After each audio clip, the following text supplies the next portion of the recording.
lock's start and end time is measured from the time the crew places their suits on internal battery power until the time of repressurization when they're back inside the crew lock once they've completed their spacewalk tasks for the day.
Just under 4 minutes until the crew lock section is down to 5 pounds per square inch of pressure. Again, they'll pause to do a systems check, and then they'll resume depressurization all the way down to vacuum.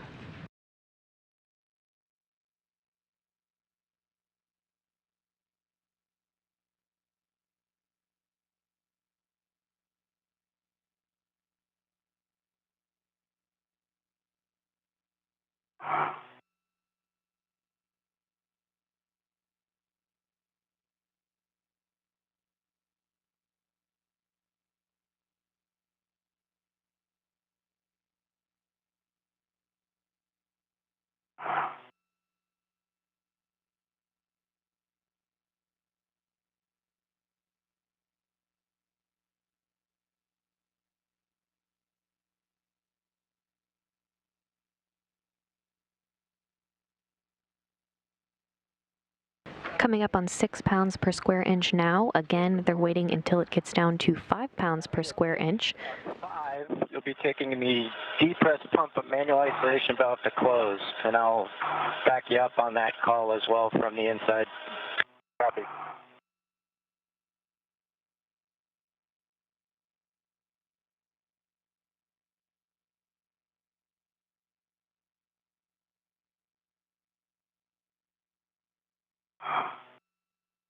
There's my tone at 6, as expected, a little behind, behind you. 0.3 like it was before. Yep.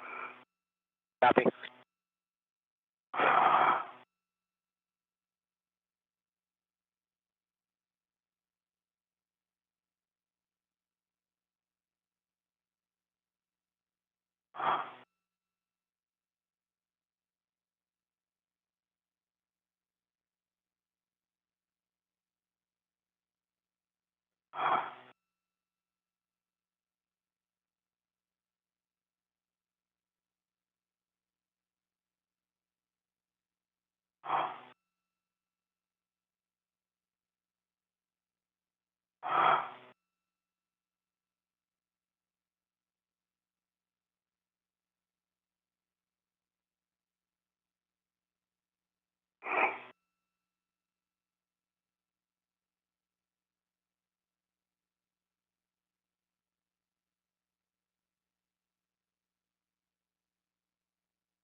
You should be getting close, Bob. I'm showing 5.1, 5.0. Okay, we heard the valve. Okay, on both of your DCMs, move your status until you get leak check displayed. Check displayed.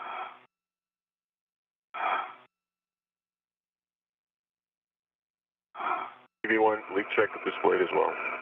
Copy. Check your O2 actuators to EVA. That's a check.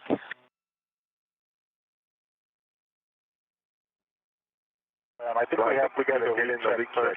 Yeah, follow the instructions. Oh yeah, my bad. Sorry about that. So we want the long yes now. Long yes. Hold for 2 seconds. Less than a minute. EV2 as well.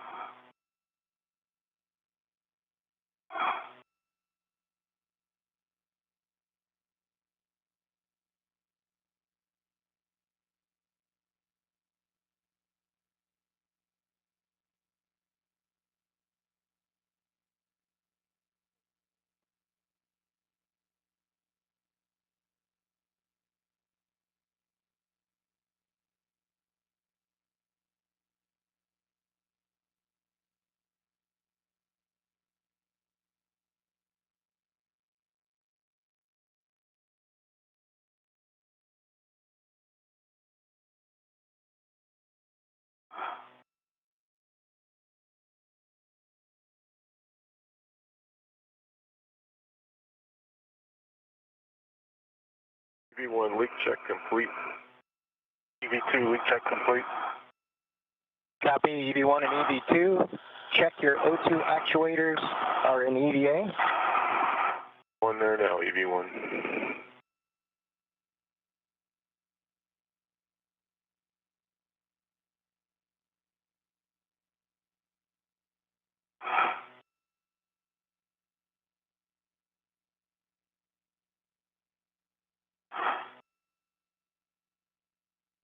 EV1. O2 actuator and EVA. Copy EV1.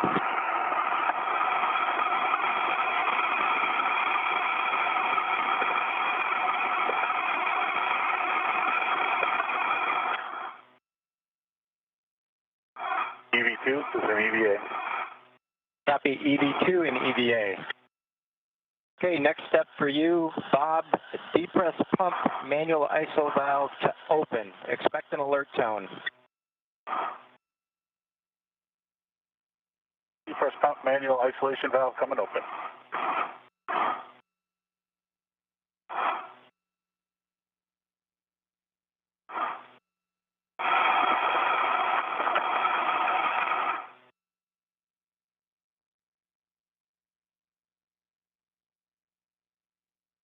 Okay, gents, emergency MPEV is open. You can go ahead and do your tether checks now. All right, copy. Bob, you want to start from structure? Yep, starting from structure.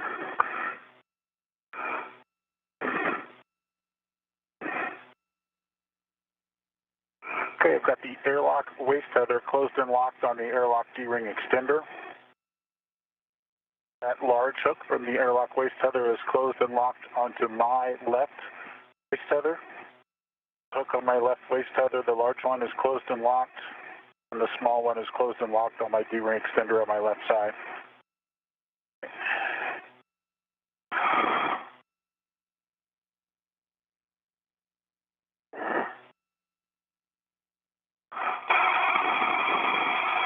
My red hook is closed and locked onto my D-ring extender.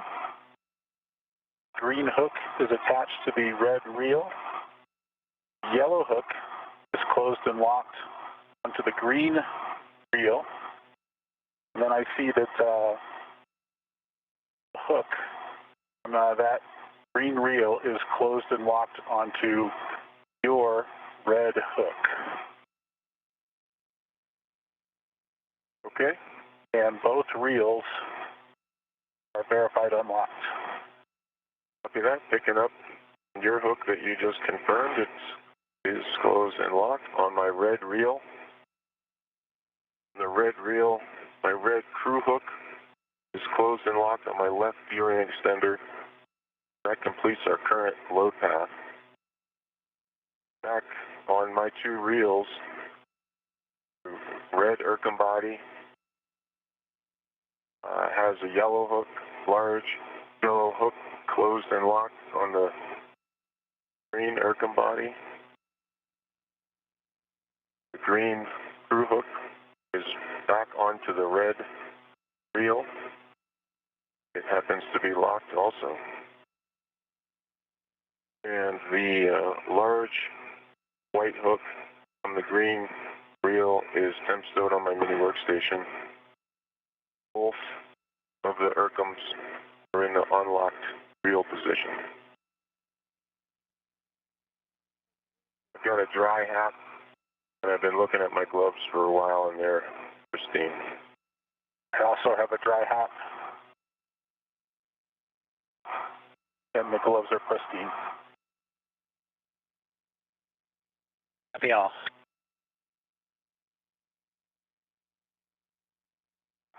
Coming up on 2 PSI. Copy, concur. When you get to 2, you'll take the depress pump manual ISO valve to close.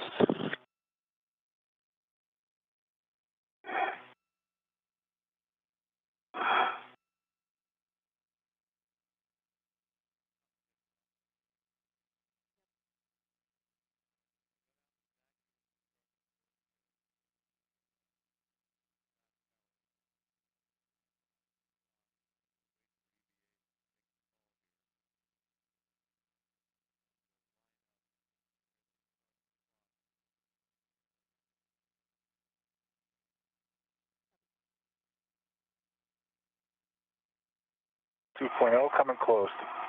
Okay.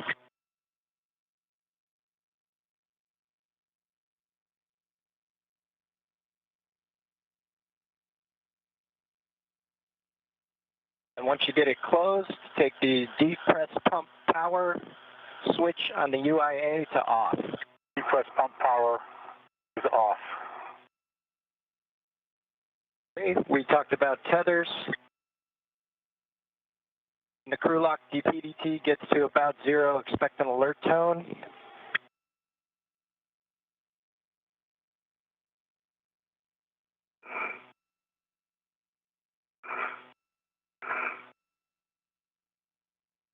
And then when EV hatch delta P is less than 0.5, you can open and stow the EV hatch. Copy all. Bob, just for completeness on my right D-ring extender,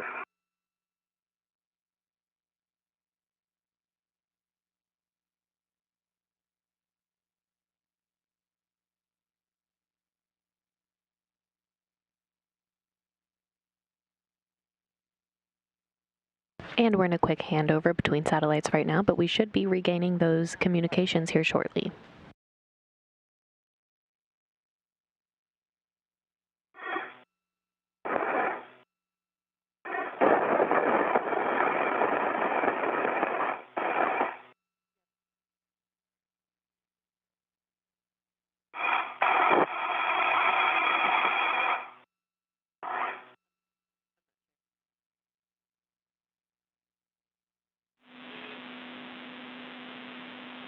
Station on one for the airlock. We just had a handover. Can you repeat your last?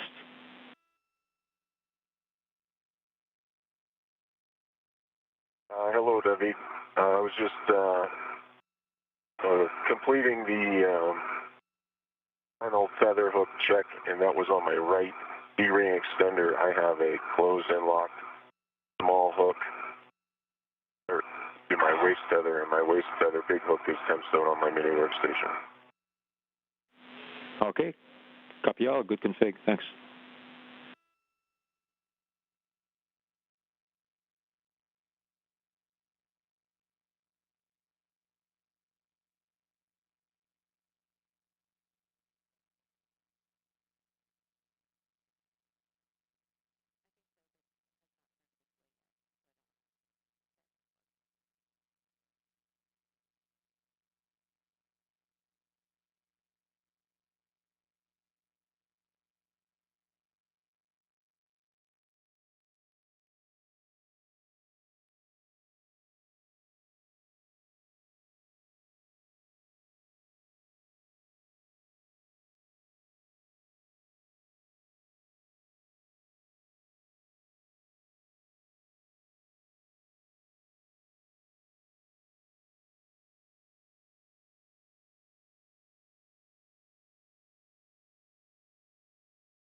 Enough room, Chris?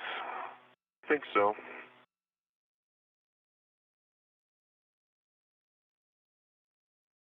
Hatch gauge, hovering right around 1.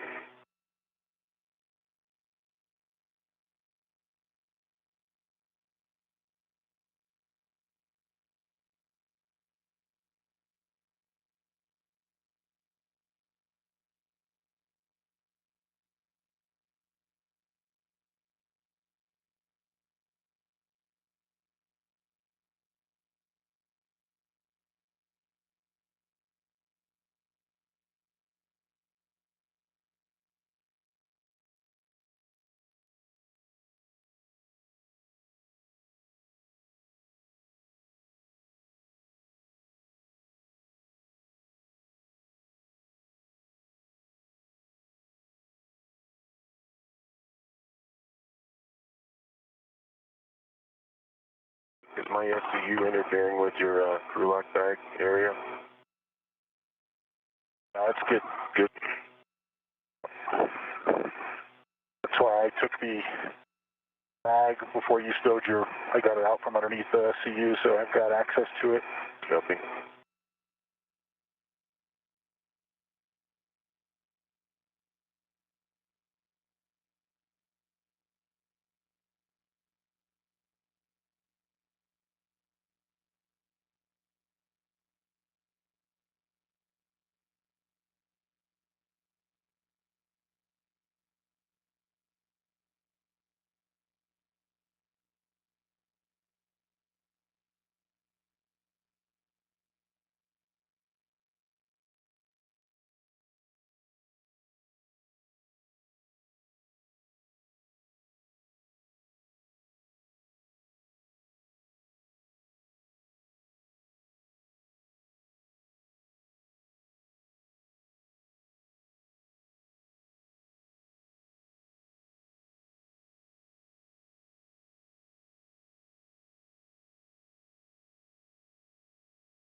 Doug Hurley and Yvonne Wagner in the equipment lock section of Quest, monitoring the depressurization across the hatchway of the crew lock section where Chris Cassidy and Bob Bankin are right now.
Showing about .7 on the hatch gauge, Delta P.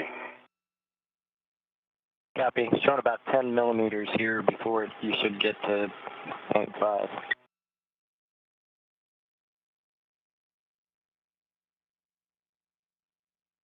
It is slow, as you briefed.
About moving into position.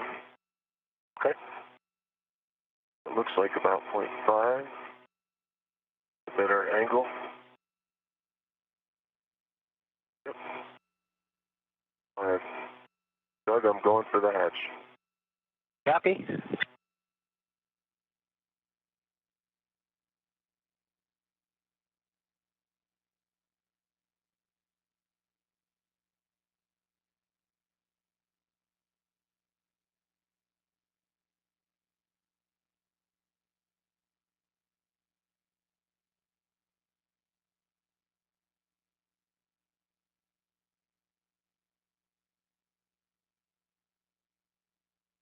Daylight. Free time.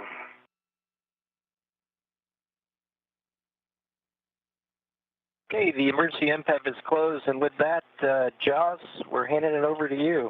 Good luck, guys. Have fun. Thanks a lot. Thanks, Doug and Yvonne. Thanks for your work getting us set up so well. Got us right on timeline. We appreciate it. Chris and Bob, good morning. Good morning. Good morning. Okay, with that, we'll step into the post-depress. Staggering your switch throws, switch power to bat. Expect a warning tone.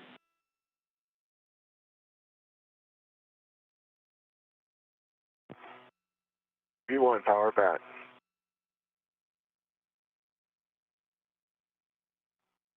Power bat. Both of you check your display switches are functional.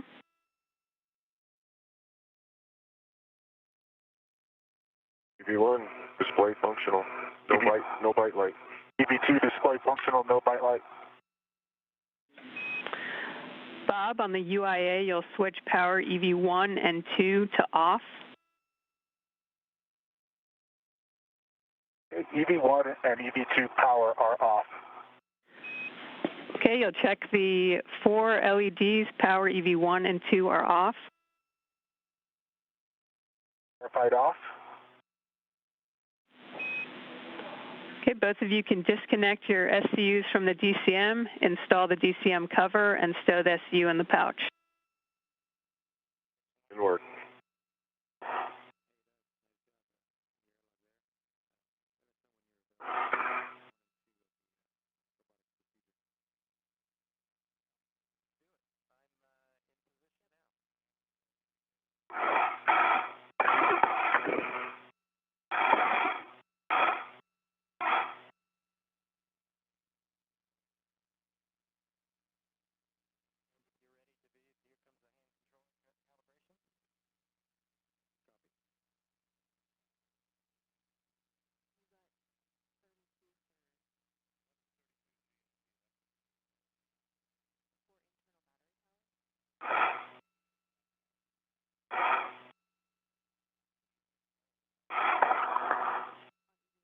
It's complete for EV2. EV1 complete as well. Okay, Bob, on the crew lock, check the depress pump man ISO valve is closed. Depress pump man ISO valve is closed.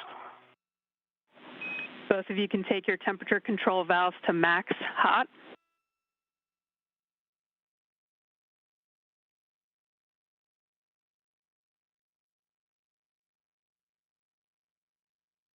Max hot EV1. Max hot EV2. It's going down, Bob. You can both switch water on.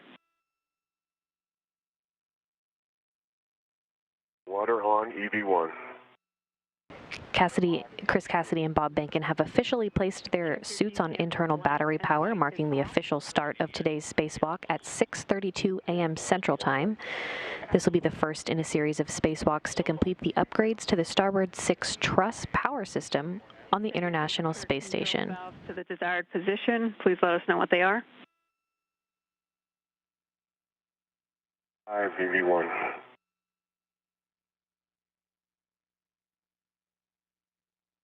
And EV2 set to 5 as well. Copy. Check your suit pressure gauges and report. 4.3 EV1. 4.2 EV2. Copy 4.3 and 4.2. You can set your visors as required. It's just the beginning of a night pass now. Good night.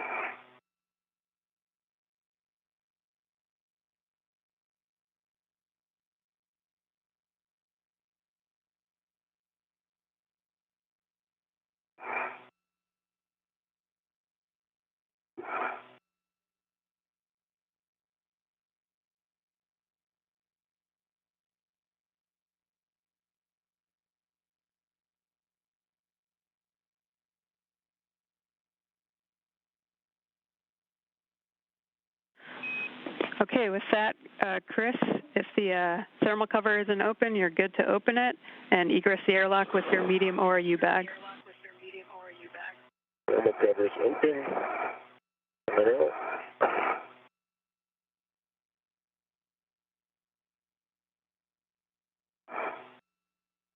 And we have confirmation the thermal cover is now open.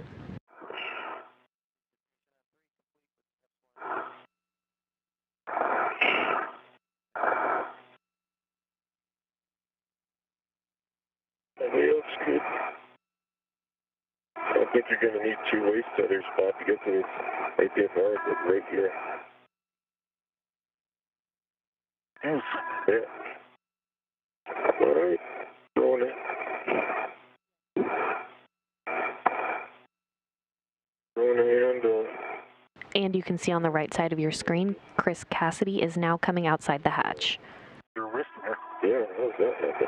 Cassidy will be the first out of the hatch this morning, followed by Bob Bankin. Again, Cassidy as EV1 in the suit bearing the red stripes, and Bankin EV2 in the suit bearing no stripes. Once the crew gets outside to their respective work sites, we'll begin getting helmet camera views. Another way to distinguish the spacewalkers will be through those helmet camera numbers. Cassidy will have helmet camera number 18, and Bankin will have helmet camera number 20. Did you catch if it was starboard or port? Or sorry, was it your left or right wrist mirror? There's my left wrist mirror. Straight station leader. Copy, left wrist mirror, station nadir. All right, Bob, moving out. My manual isolation valve is down, and my sticker deploy handle is down. So.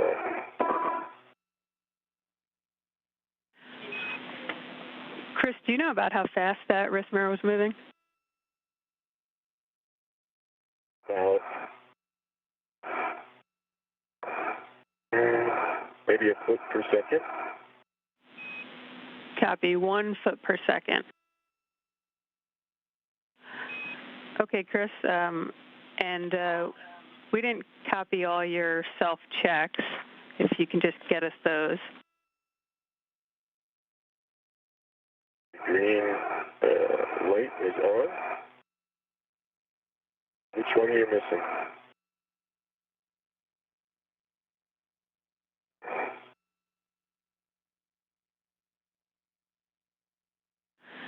Jaws, which step you're missing? And Chris, we didn't copy both your safer handles. Can you just confirm your safer handles are both down? That's affirmative. The deploy handle is down, and the manual isolation valve. I'm at 3410 right now. Okay, firm 3410. Down Bob Sturley. And Charles, I have a go to egress the airlock. Okay, firm Bob, you have a go to egress. And you'll be bringing the crew lock bag with you, and that'll be going to the airlock with 11. I have the crew lock bag with me. And Bob Bankin now making his way into the vacuum of space. Arrived at the APFR. Copy, Bob, and we'll take self-checks from you as well when able. Jaws, was there anything else you missed on the steering on the self-check? We'll want the tabs once you get to the safety tether location. Okay. And for I'm on phase 1, moving starboard. Yeah, I can verify my right safer handle is down.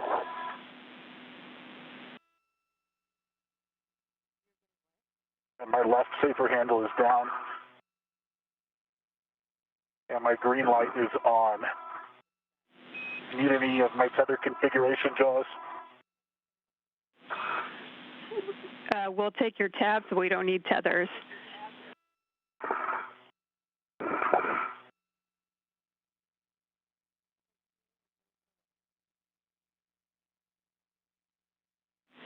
And I have my left tab is down. Copy. My left tab is up.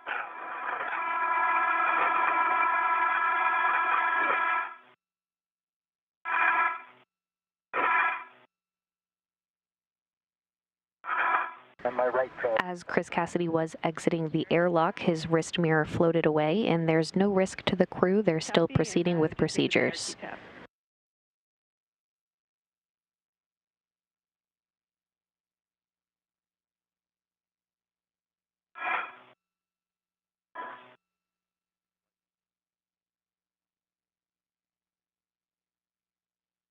Our T-tab is up as well. Copy. Good check, Right, Bob. got the first. Nothing the first seat occurred. Copy. And I have a caution for both of you. Avoid contact with deployed TUS cable, Zenith and Nader cedar rails. How copy? Copy EV1. Copy EV2. Okay, Bob, you'll be bundling the crew lock bag to that APFR and airlock with 11. And Chris, let me know when you get to the outboard SETA card, and I can give you the handrail numbers. Okay, copy, Jones.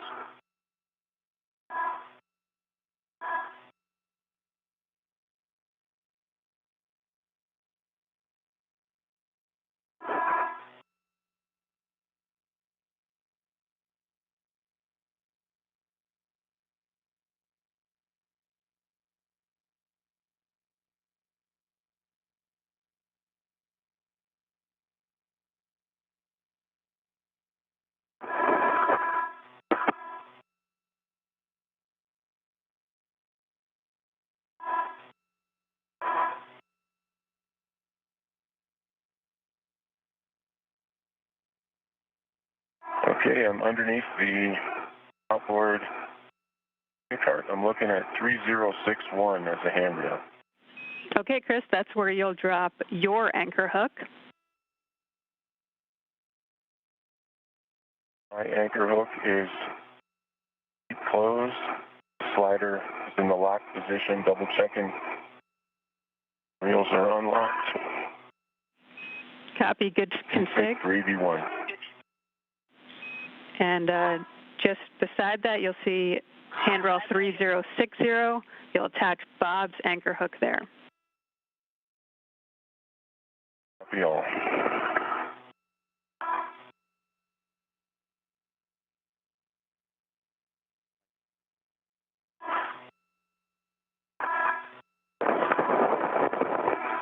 Okay, the crew lock bag is bundled to the APFR.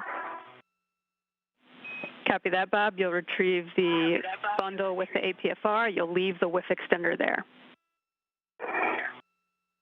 Copy.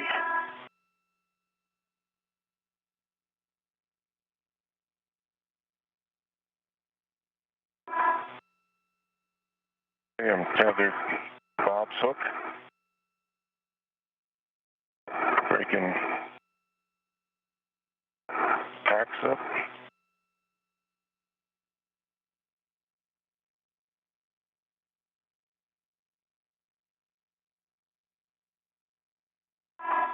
(3060) as Bob's anchor point closed and locked. Copy that. Bob, Good. Ross concurs. You're free to unlock your waist tether. Copy.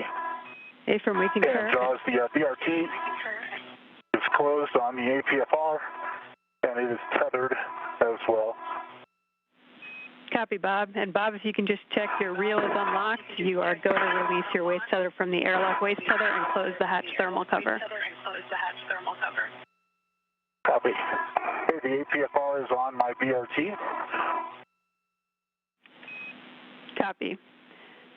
And Chris, you'll be translating on that CETA cart to WIF 5 and bundling your ORU bag to the APFR and retrieving it. Okay, in work. And Bob, I'm on the seat. Copy.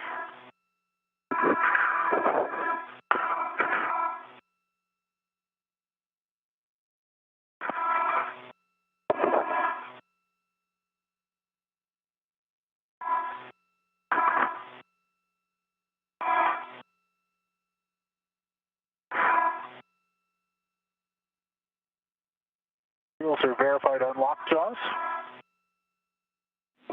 Copy, Bob.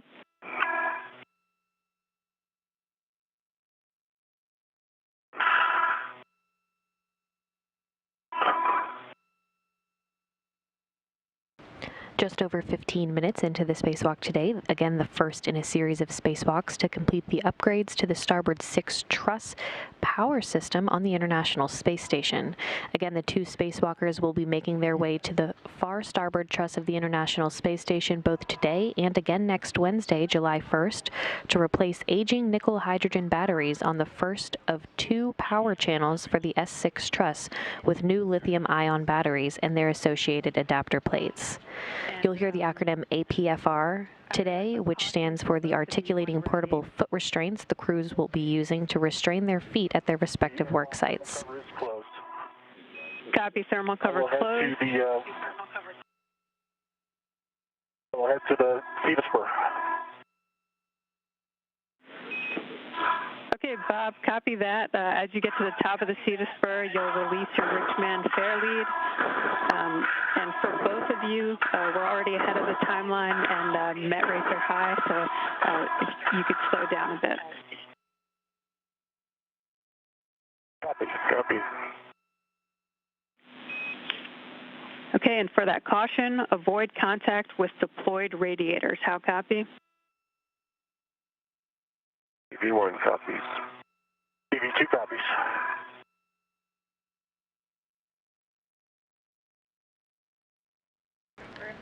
And we're getting helmet camera views. Of course, this one number 18 from Chris Cassidy.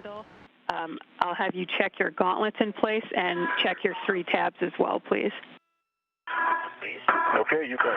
Now's a great time. So both gauntlets are in place and tab checking in work. Copy. First order of business for Chris Cassidy this morning will be to set up their tether anchors away from the airlock to enable them to go farther outboard. Cassidy will then head to the external pallet, or EP. The external pallet is held by the robotic arm and houses the new batteries launched from Japan on HTV-9 in May. BRT tab up and 2 mini workstation tabs are also up. All 3 tabs up. Copy, Chris. Good config. With that, you can translate to handrail 2004 just past S6 when you get to S6. 2004, copy that. Another acronym you'll hear throughout the day is BRT, which stands for Body Restraint Tether.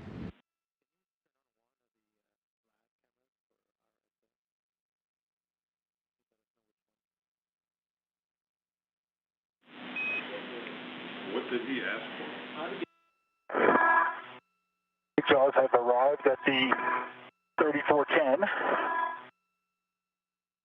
We'll release just the Richmond fair lead and leave the adjustable here. Affirm, Bob. It's complete.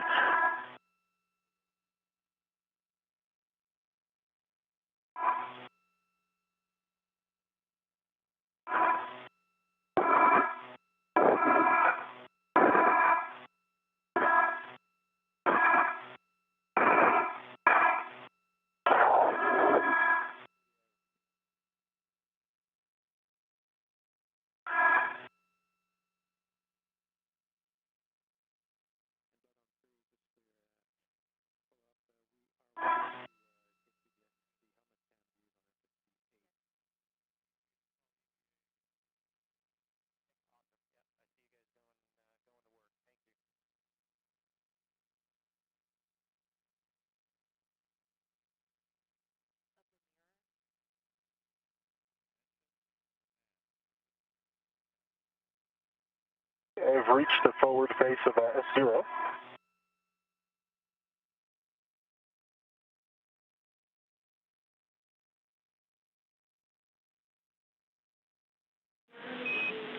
Copy, Bob.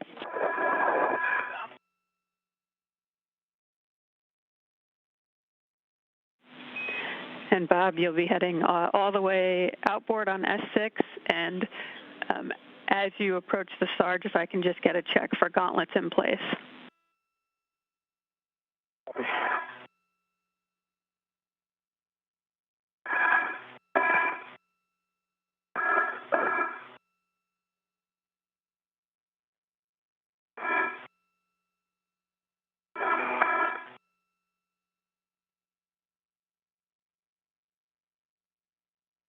PFR is a little sticky.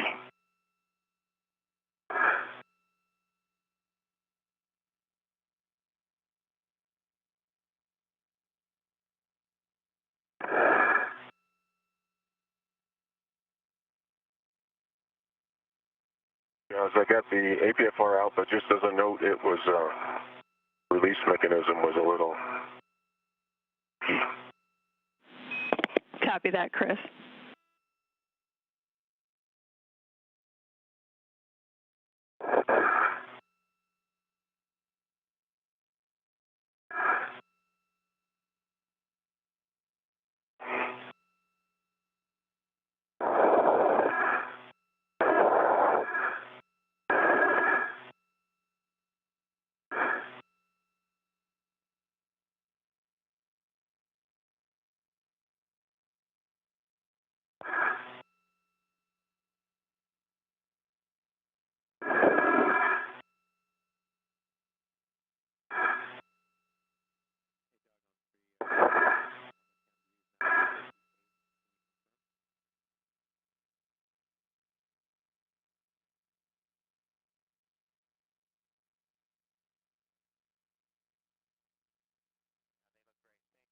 All right. Moving out from Cedar Cart and heading outward. Bob, where are you at? I am at the Cedar Cart. Copy that.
Okay, Chris, I'm coming up the second Cedar Cart.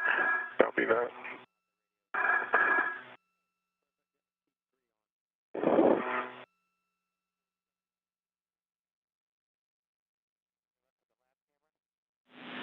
And Chris, reminder for you, you're going to handrail 2004 for your green hook, and Bob will take a gauntlet check prior to crossing the Sarge. 004.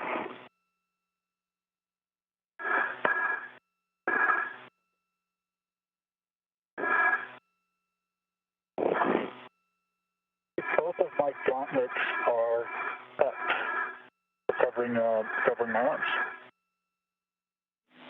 Copy, Bob. I'm at 2004.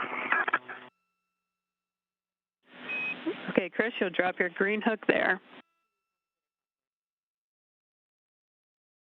See that green hook coming here.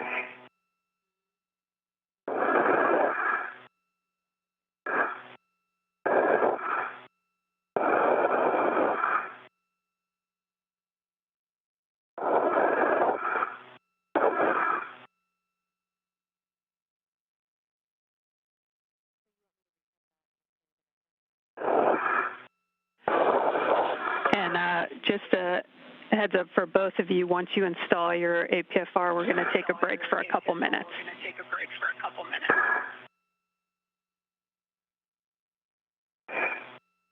EV2 copies. EV1 copies.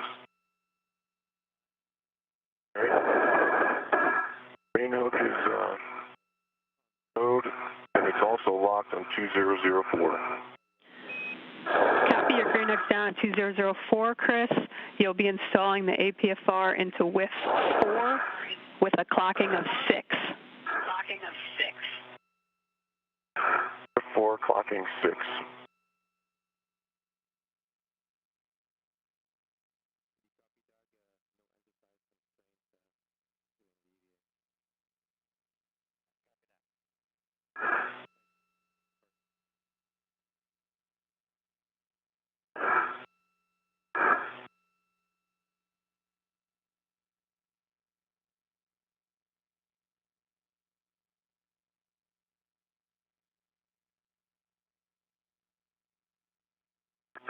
Okay, you want to... I'll just hop up here, Bob, and you can... No, I'll pause here if Jaws is okay with that. Oh, okay.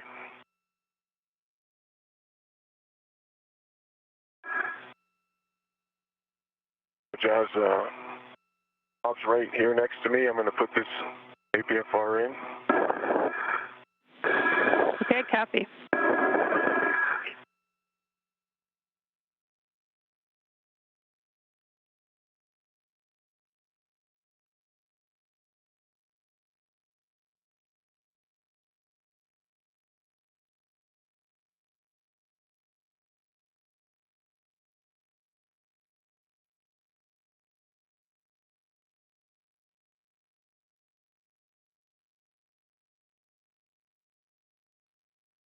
Jazz, what are the rest of the settings besides 6?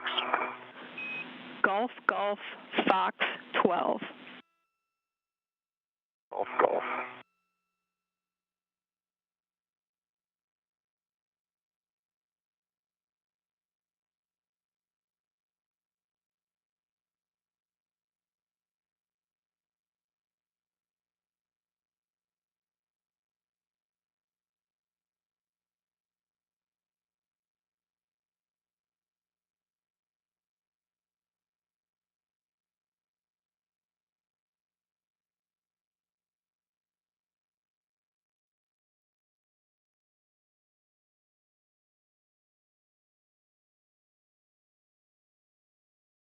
Okay, the black lines are lined up. It has this is a strong wiggle test. Clocking is at 6. 12's on the double line side. And I'll clean up the Fox 12 here in a second. Copy.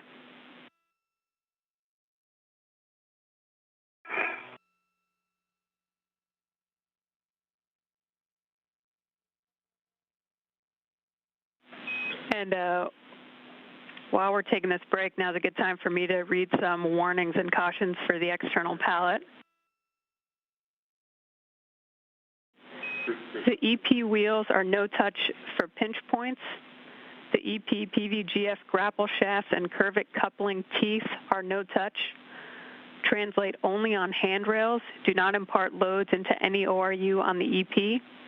No sudden movements on the pallet. Maintain less than 0.45 foot per second translation speed. Wait until pallet motion dampens out before imparting any loads. How copy? EV1 copy. EV2 copies. Tom is a little garbled. Me at this. Do you hear the same thing, Bob? No, the combo's okay for me.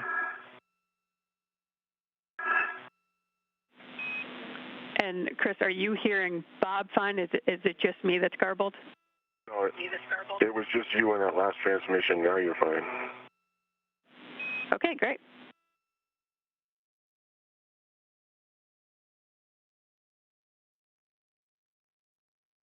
EV1 is in 7 for cooling. Copy, Chris.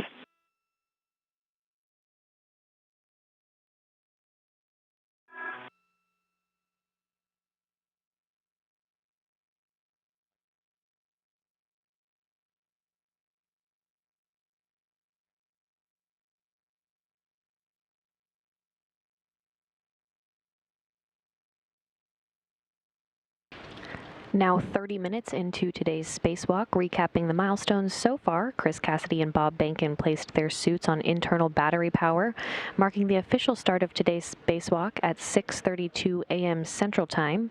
Chris Cassidy's mirror on his left wrist became detached on his way out of the hatch, and there was no risk to the crew.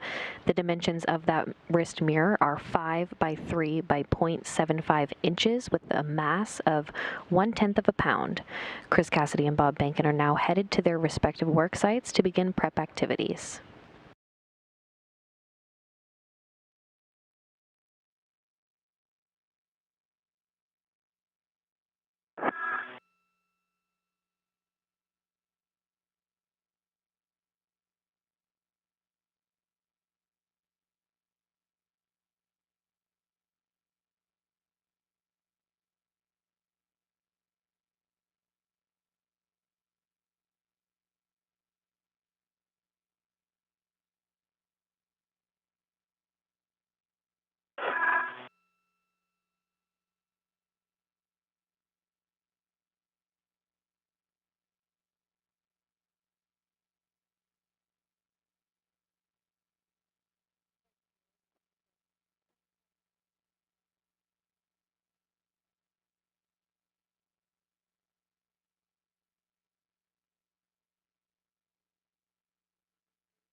Okay, guys, we're just going to hang on a few more minutes here. Copy.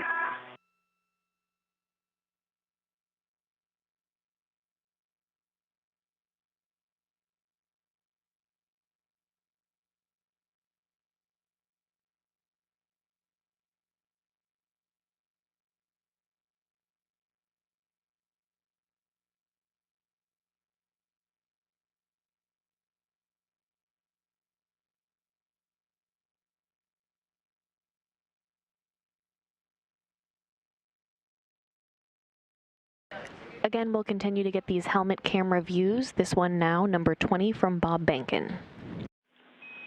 Bob, in about 6 minutes when the sun comes up, you should be able to get some good pictures of your ride. We hope to let fish that camera out here. Maybe get some on the way over to the IEA, Chris?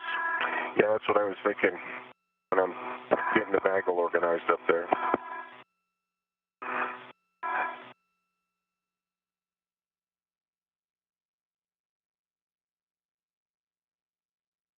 Thanks, Doug. If you see any other good opportunities, let us know. Will do.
Okay, guys, great job. We're going to pick back up slowly. So, Bob, you can continue outboard, and Chris, you can complete the Fox 12 settings on the APFR. All right, let me get out of Bob's way.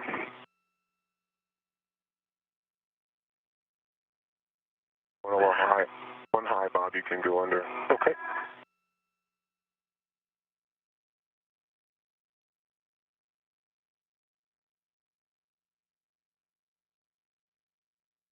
That room.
Box 12's complete. Copy, Chris. And can you just confirm the pitch knob has popped out? It is. I'll put another set of eyes on it. Just confirmed, popped out in the locked position. Copy. Thanks, Chris. You can retrieve your RU bag from the APFR, and you have a go to translate onto the external pallet. All right, copy that. Bob, for you, as you get outboard, you're looking for handrail 2076 or 2075, your preference for your green hook. Copy 2076 or 2075. Good words.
My green hook is on 2076.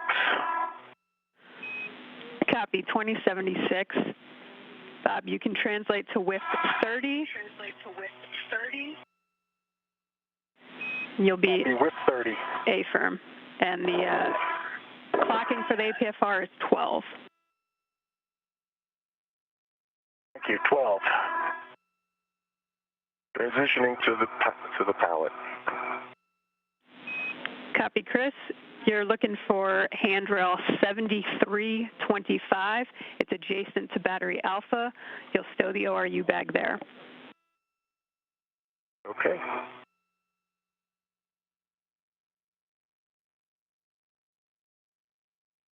7325.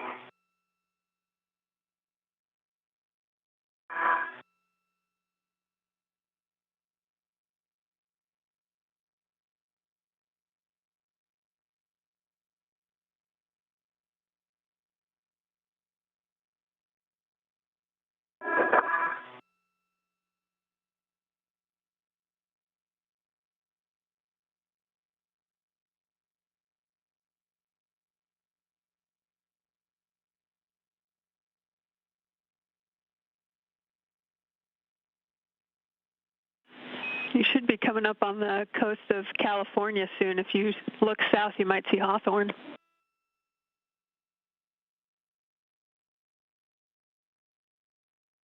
Cool.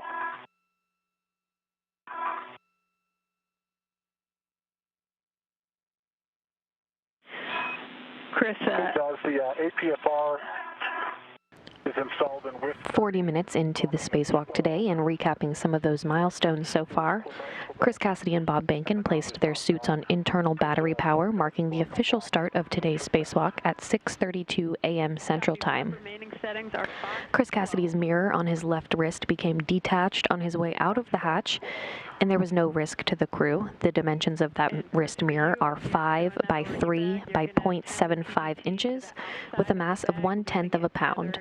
Cassidy will still be able to use the mirror on his right wrist for the duration of the spacewalk today. The primary reason the crew wears mirrors on their wrist is to allow the crew to see switches, actuators, and labeling on the front of the suit that is typically out of their view. Labeling is, of course, written in mirror image because it's intended to be read via the mirror. Chris Cassidy and Bob Behnken are now headed to the work site to begin prep activities. And this view now from Chris Cassidy's helmet camera number 18.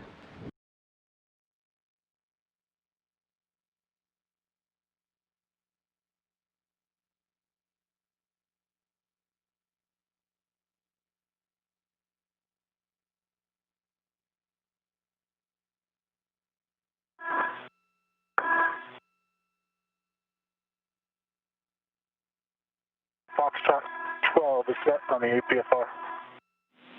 Copy, Bob. You can grab your crew lock bag from the APFR and head up towards the radiator side.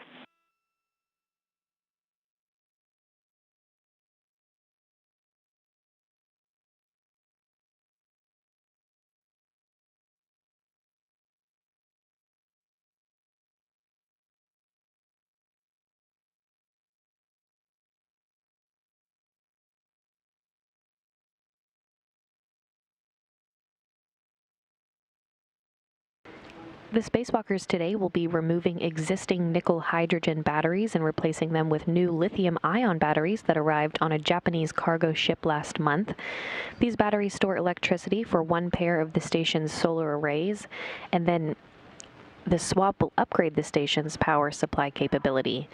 The batteries store power generated by the station's solar arrays to provide power to the microgravity laboratory when the station is not in sunlight as it circles Earth during orbital night. Okay, Chris. Been great.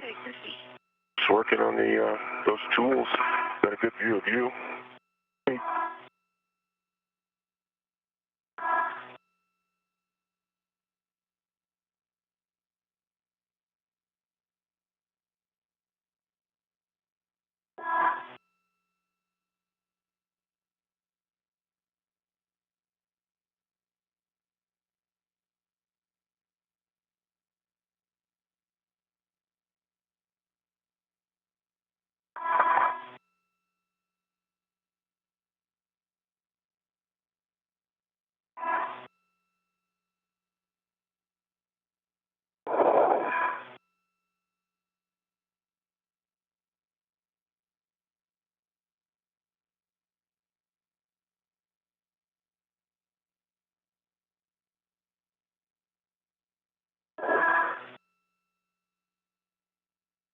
Were you going to say something?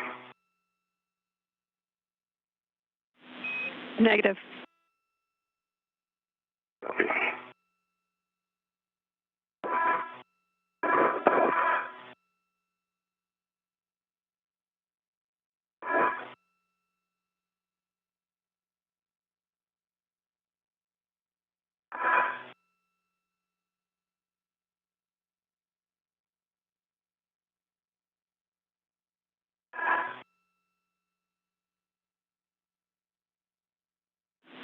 Bob, I see you heading up towards the radiator side. You're looking for handrails 2049 and 2054.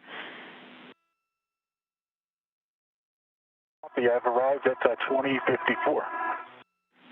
Copy. And just a reminder, you want the crew lock bag handrail towards the radiator, and you want to make sure the adjustable equipment tether is inboard of the gap spinner that you're going to deploy on handrail 2054. Okay.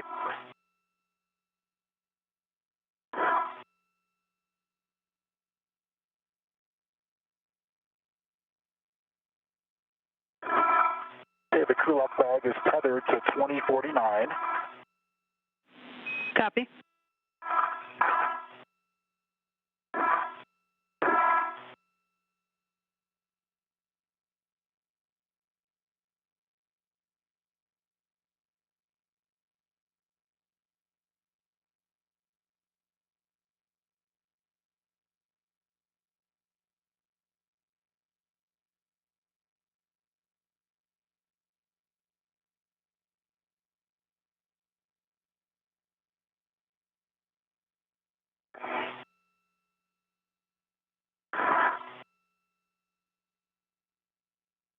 Okay, Jaws, I don't know if you can see my WVS or not.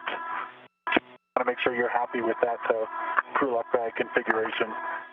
The Affirm, Bob. tether is inboard of, okay. Looks good. You can go ahead and start working the gap spanner chain, and that will start from handrail 2054 on the radiator side. Okay, copy. And just a reminder as you do this to make sure you don't trap your safety tether. Thank you.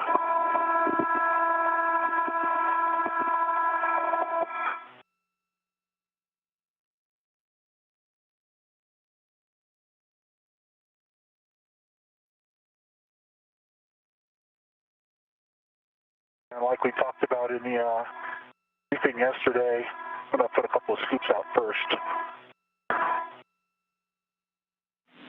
Copy. Sounds good.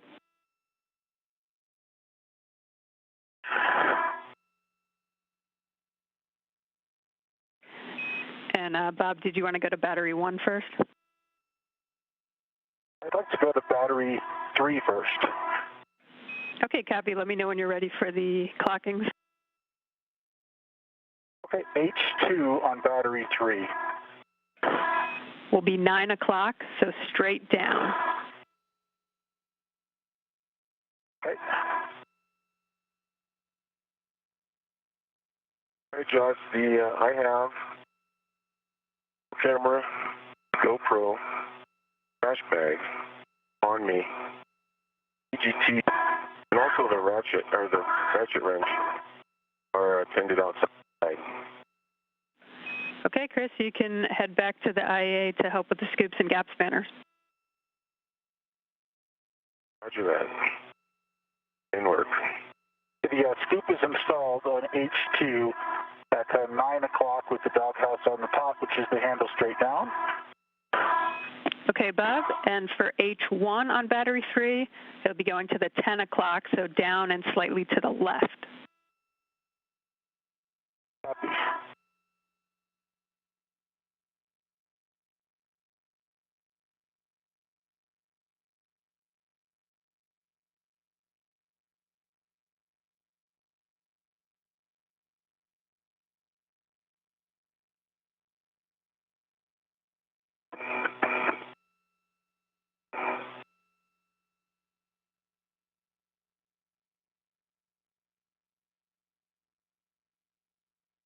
Okay, on H1, I've installed it at 10 o'clock, so down and slightly to the left.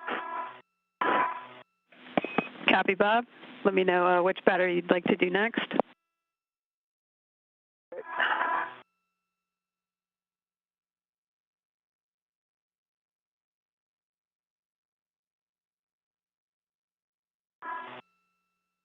Okay, I think at this point, with these two scoops and the ingress aid, the way I've deployed it, we can work on the gap spanner.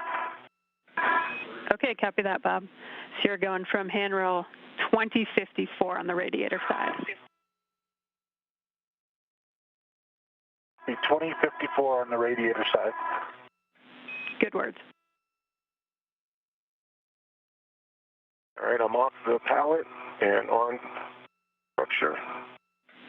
Copy that, Chris.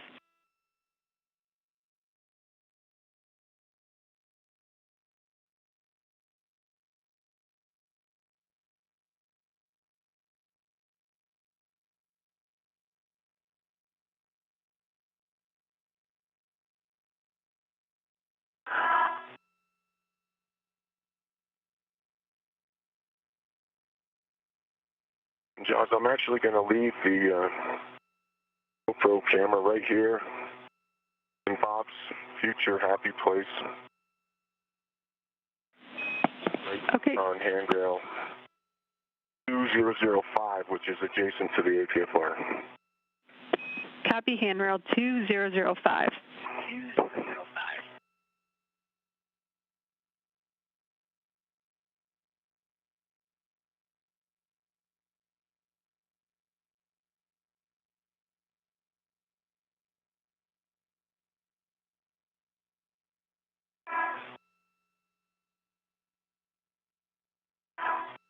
Okay, Jaws, I've got the gap spanner deployed to handrail 2054. It's the wire tie end of the gap spanner chain. Copy, Bob. The other end will be going to handrail 2012. Copy.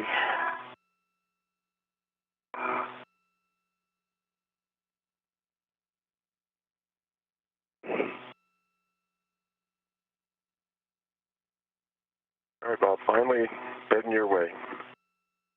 Sounds good.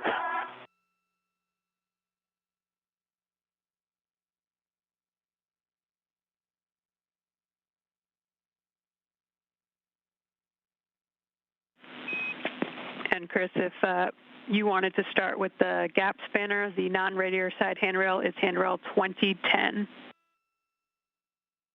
2010. Copy. Nice timing. That's exactly where I am.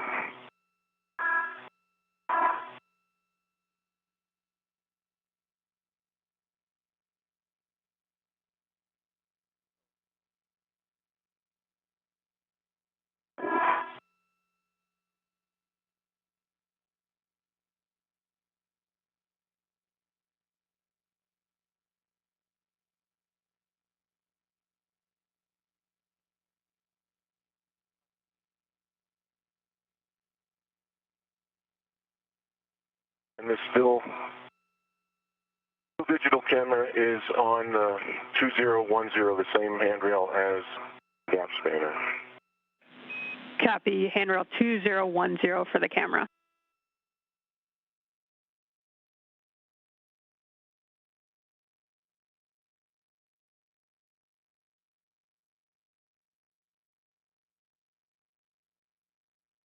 And on the gap spanner.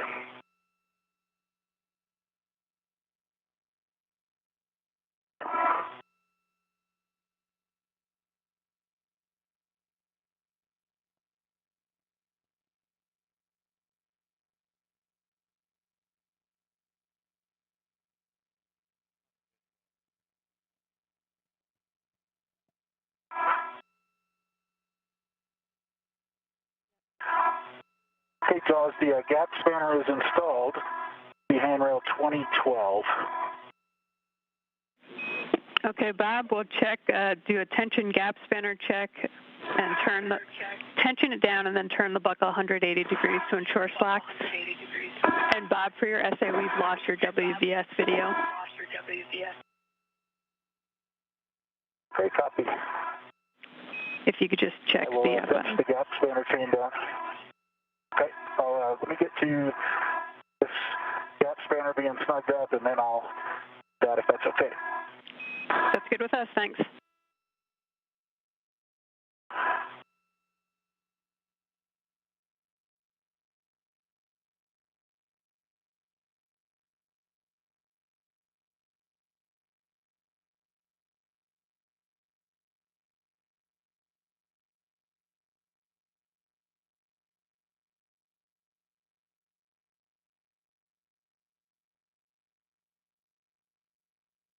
Okay, Bob, working my way up to the radiator side.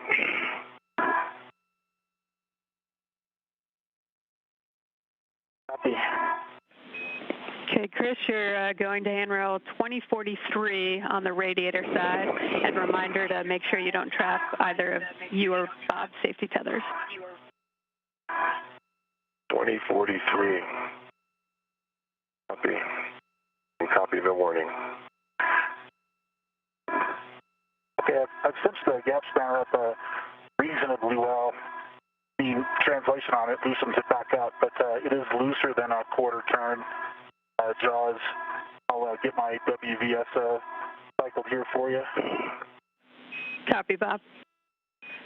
And Bob, it should be a full 180-degree turn.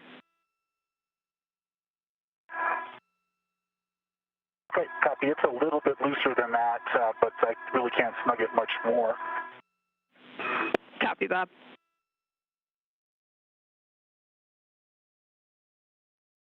All right, 2043 has my radiator end deployed, and I'm working on the same tensioning steps. Copy, Chris.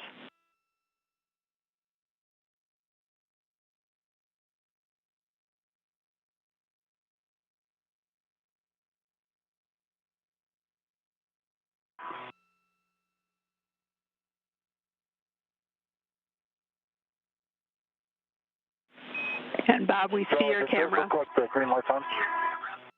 I cycled it. I don't think it was on when I cycled it, but it was hard to tell in the sunlight here. Okay, we see it. Thanks. So for me, my next jaws will be more scoops or the PGT, I think. Is that right?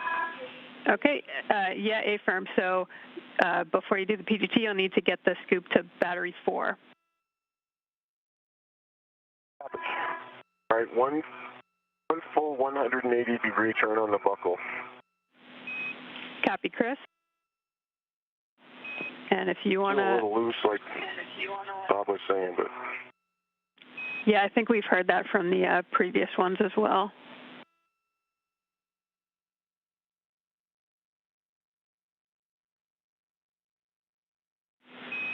And I don't know if it would help you to deconflict, Bob, if you went to battery 1 and Chris went to battery 4 and the DCSU, but up to you.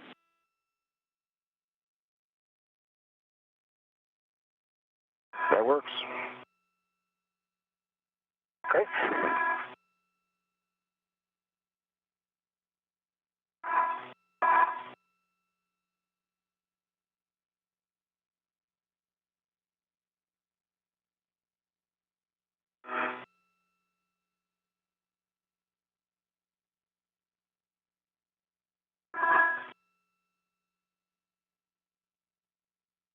Okay, Todd.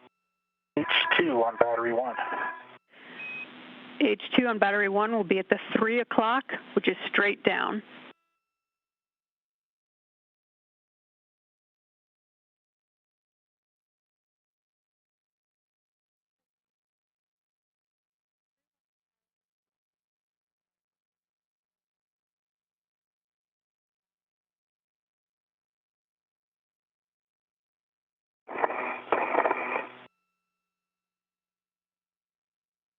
That's complete. H2, 3 o'clock, straight, verified, locked. Copy, Bob. For H1 on battery 1, you'll be going to the 2 o'clock, which is down and slightly to the right. Copy.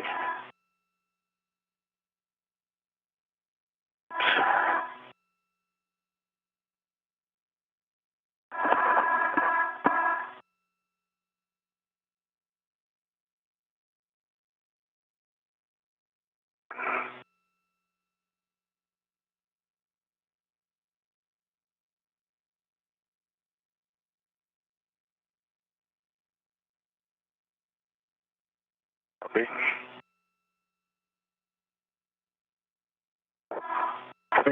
You've got...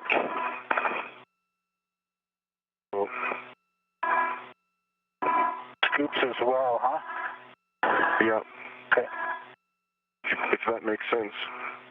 I can, I'm right here at battery 4. Yeah, Chris, if you want to do battery 4 that way, Bob can, as he sets up his PGT, stow it there. Okay. So you'll be going to H2 on battery 4. Let me know when you're ready for the clocking.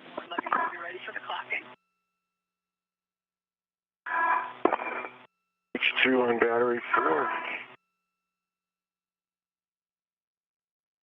I'm ready for that clocking.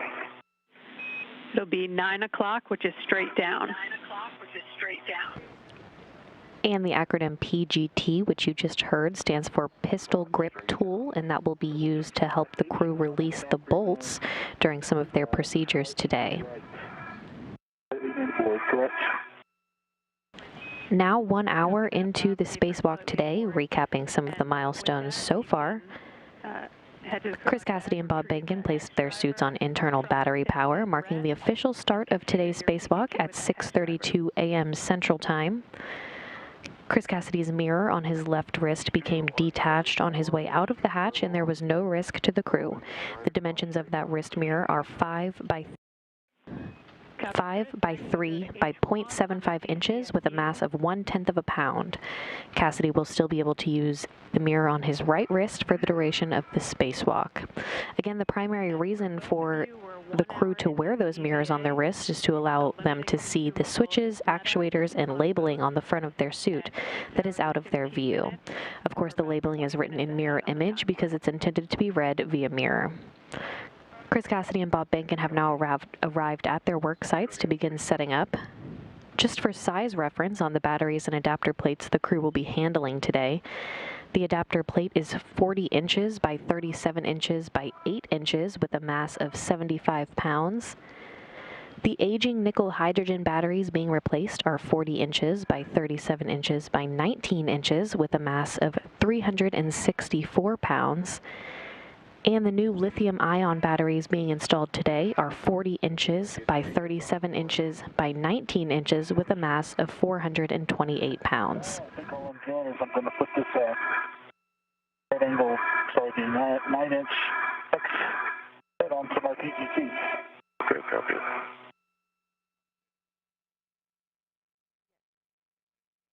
All right, Josh, DCSU. You're going to H1 at 2 o'clock, which is down and slightly to the right. Down and slightly to the right, I'm on H1 of the DCSU. 2 o'clock, it's in the locked position, good wiggle test, scoop is installed. Copy that, Chris. So we've got all our scoops installed. And Chris, if you want to hang out by the H2 scoop of battery 4, once Bob configures his PGT, he can hand off the adjustable equipment tether for you to stow it on that. Okay. Hey, Chris, I can pass you the PGT, and you can tether it there, and then I'll move my right swing arm tether to the crew lock bag. Okay, the PGT's adjustable is hooked to battery 4. Copy, and Bob, you may have said it, but I didn't catch it. You've got the red series going back to the crew lock bag and a good pull test on the hex driver? Good pull test on the hex driver, and I am tethering the PGT red series to the crew lock bag at this time. Copy.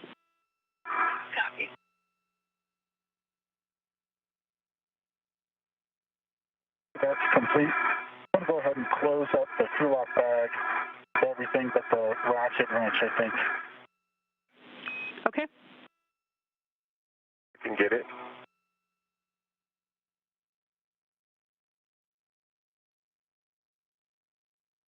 Over. I got it. Put your wrenches out.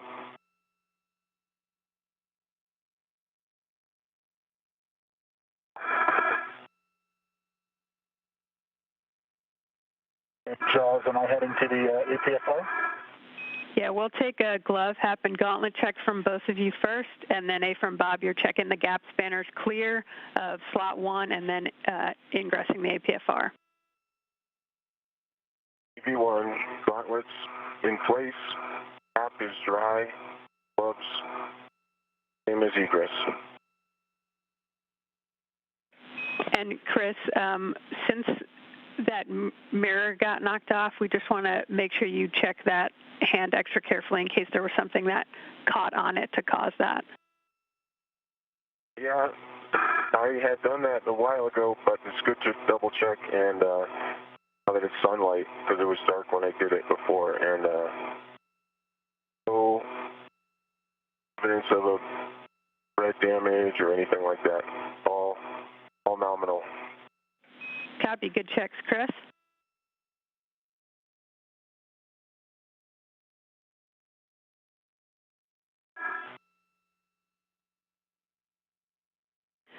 And Bob will take your checks, and Chris, your positioning where you've got the ratchet wrench and in a good position to assist Bob with battery 1.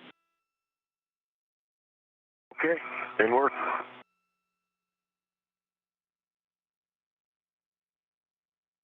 I've got a good glove check.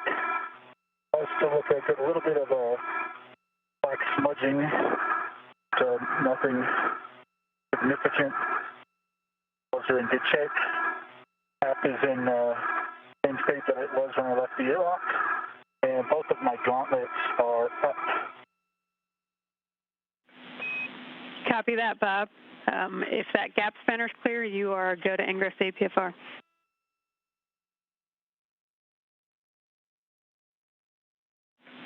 And while you work that, I've got a caution for both of you. Once torque is broken on an H-bolt, do not impart loads into the corresponding microsquare. How copy? B1 copies. B2 copies. Another acronym you'll hear throughout the day is HAP, H-A-P. The HAP is the acronym for the Helmet Absorption Pad, which was installed in all spacewalking helmets in the wake of a water intrusion in the helmet of Luca Parmitano in 2014. The installation of the Helmet Absorption Pad, or HAP by the acronym, is intended to absorb water in the case that it has migrated to the back of a crew member's helmet. H2 side, if you don't mind me doing that one, otherwise I'll wait for Bob. Need that order. We need H1 first. Then that's for Bob to do. Copy.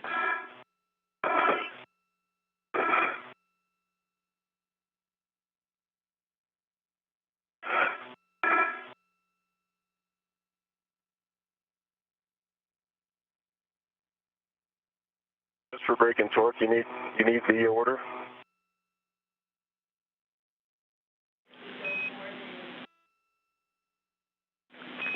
I'm being told, A-firm, we need to go in order, even braking torque. Copy that. No problem.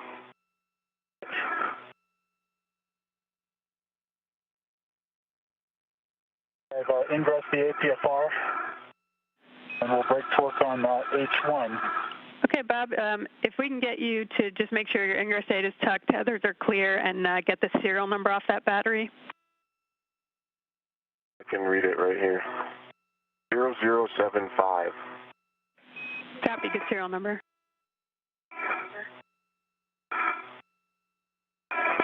The red's a little stuck. You need it to suck back? Oh, it's okay. I'm going to go ahead and tether to the battery so that we have that taken care of. And Go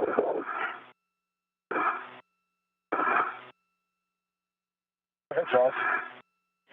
no, sorry, I saw your right after I was about to say something, so.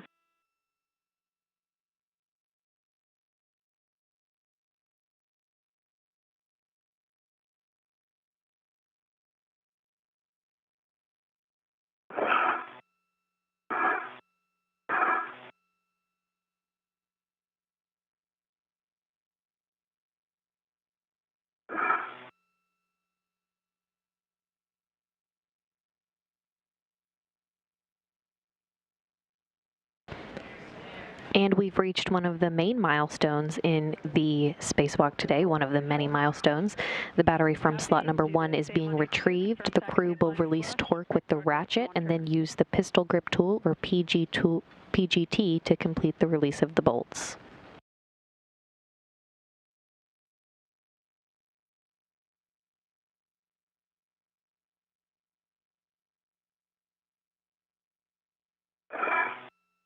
Torque is broke.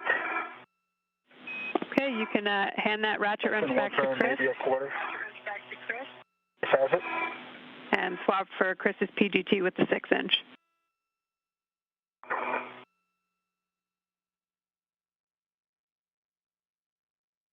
And now the pistol grip tool, or PGT, will be used to complete the release of these bolts. Settings are Alpha 7, counterclockwise 2.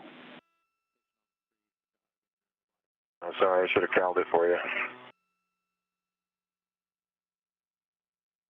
Alpha 7, counter 2. Alpha 7, counter 2. Copy, you'll be going to H1, confirm socket tape lines flush to the scoop, and looking for approximately 8 turns.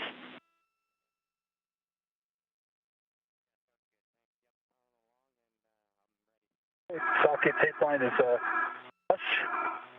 Verified counter 2. 8 turns. Indicators moving.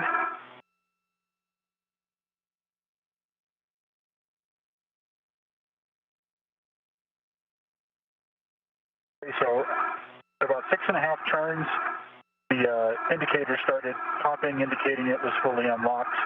Gave it the full 8 turns.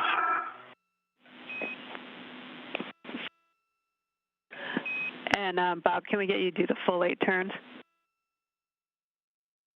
I'm sorry, guys. I did do the full 8 turns, but at 6.5, started to pop, indicating unlocked, so the indicator started to jitter. Copy. Thanks, Bob. Okay, same settings, Alpha 7, counter 2 for H2, and confirm the socket tape line is flush, looking for approximately 19 turns. The socket tape line is flush. And understand that 18 turns, Josh? 19 turns. 19 turns, copy. There it goes.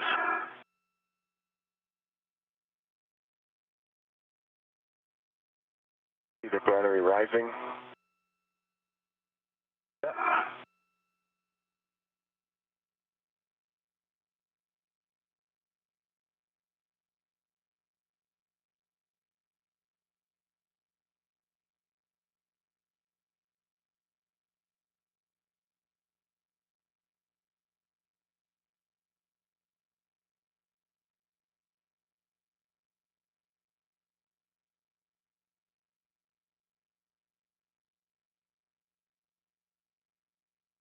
There's 19 turns.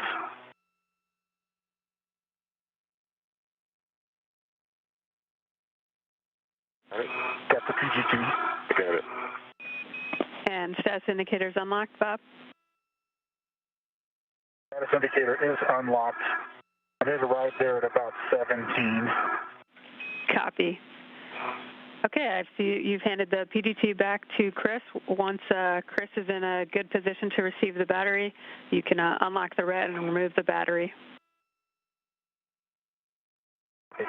Sun going down.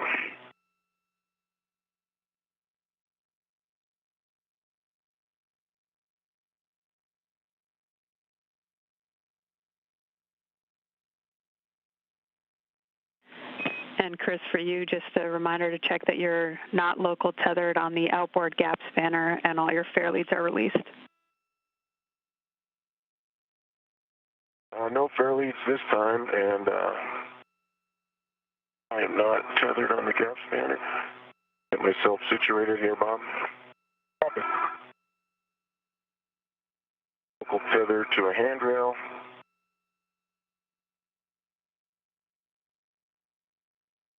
And I am ready. I'm all the way down on the lower edge, Bob. I think we can make it to reach. And Jaws, remind me which... You're handing off H1 to Chris. H1.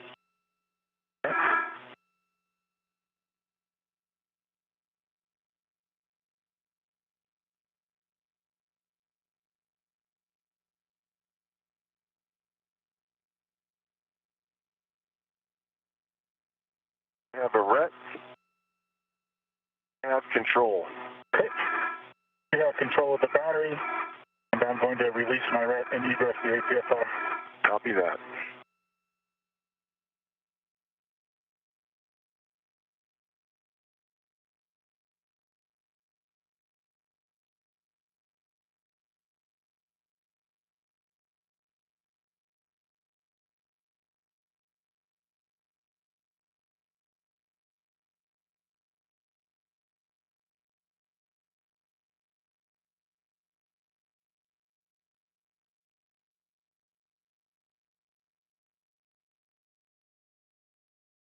Got that APFR right in the middle. Yeah.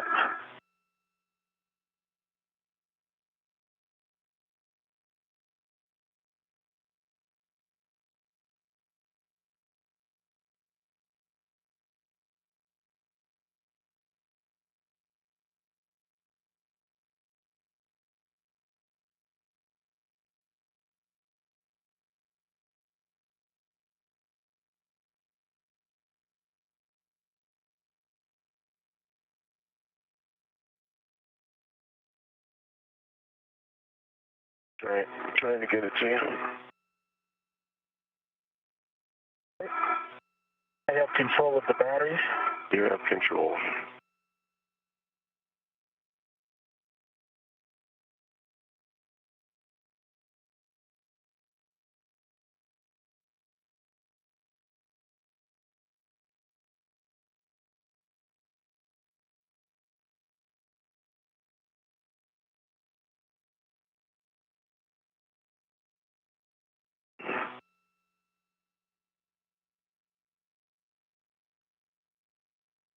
I have control of the battery. You have control of the battery. We've got the inside out. Inside out. And the first nickel hydrogen battery has been released. The crew will now work together to move it over to the external pallet for disposal. While you're translating. I think I'd rather you hold on just a minute. Copy. I've got the battery. You have control of the battery. You have control of the battery.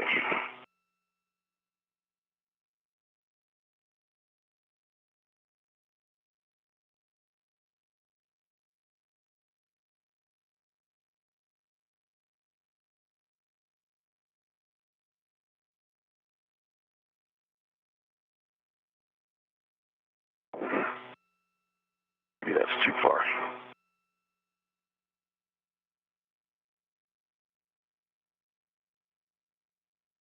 I have control of the battery. You have control of the battery.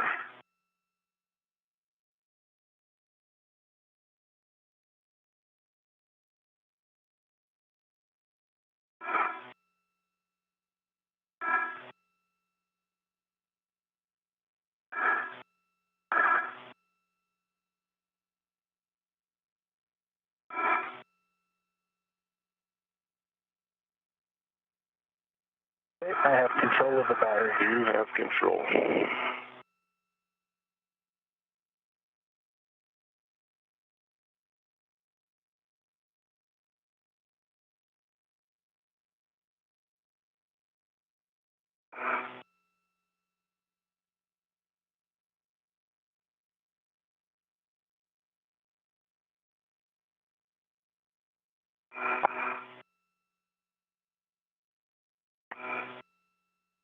I have control of the battery. You have control of the battery.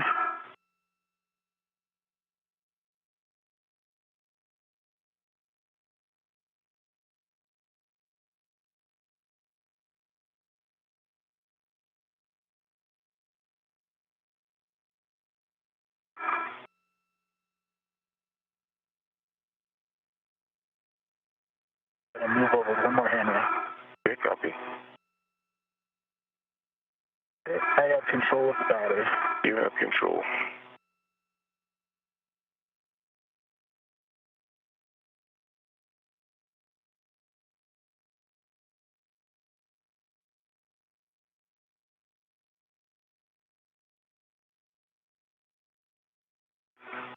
Move one more.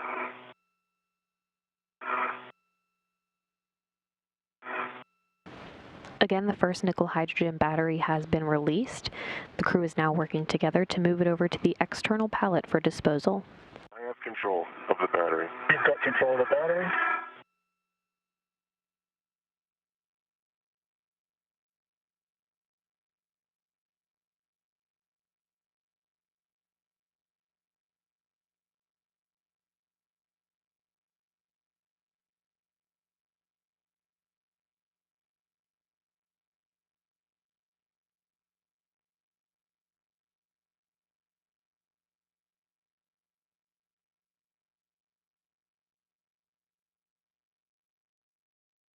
have control of the battery. You have control of the battery.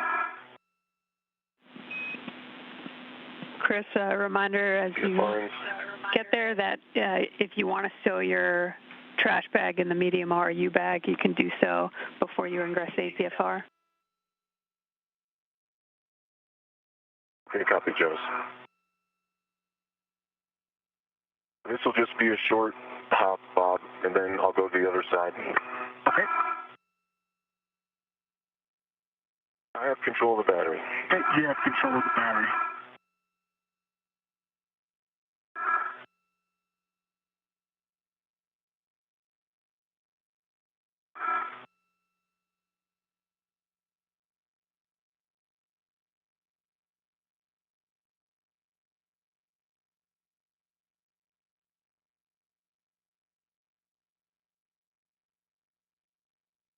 You have control of the battery.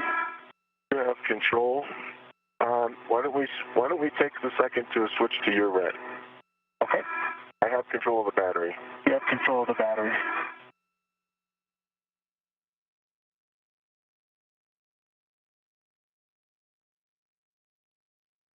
I have a rep to the battery.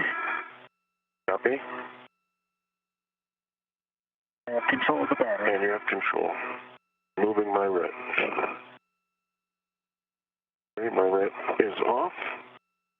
You have control. I'm moving.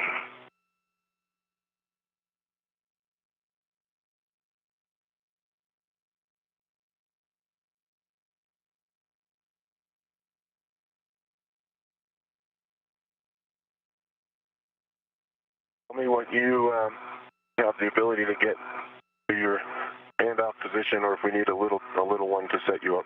I need to move one more hammer. Yes, copy that.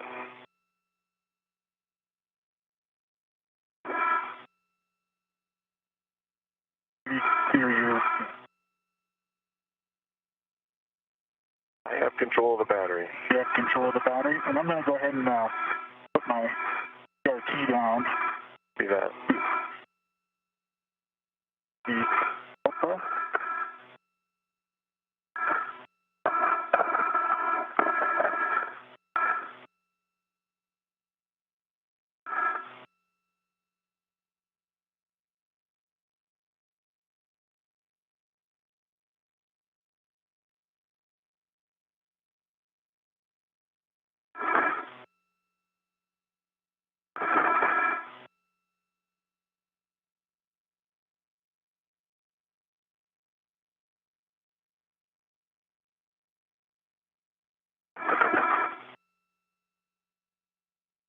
I have the battery.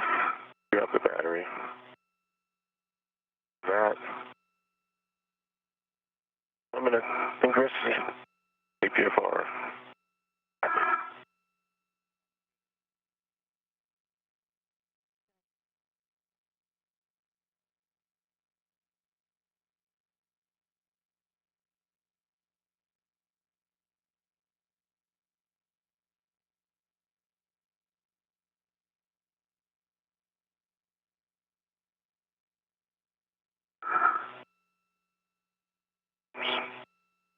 To the yaw.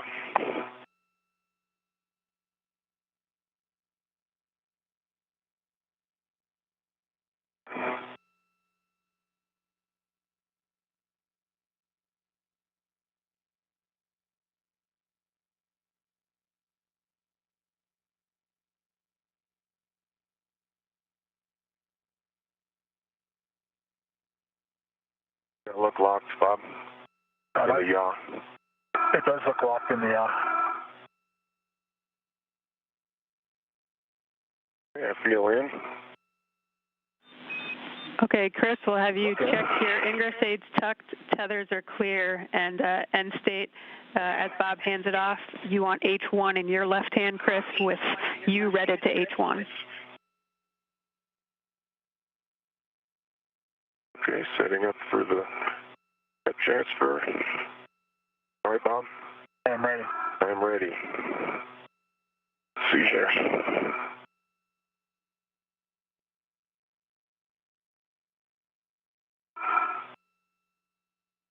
I'm ready. I have control. Okay. Remove my rep.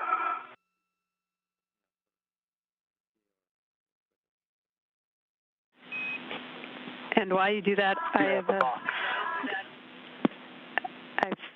3 cautions I'm going to read before handover. Crew must not simultaneously impart loads into the external pallet.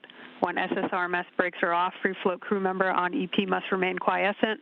Do not exceed 20 pounds forestern or use soft dock. Engage, disengage with pallet. How copy? Copy all. And Chris, you've got good access to your tools?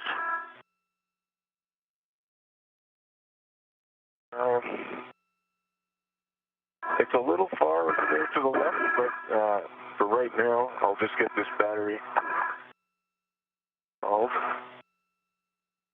I've got my PGT in. Yeah, Chris, you'll only need your PGT for this one. Okay.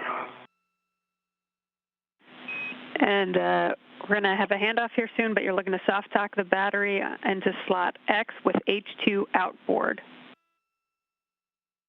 H2 is outboard.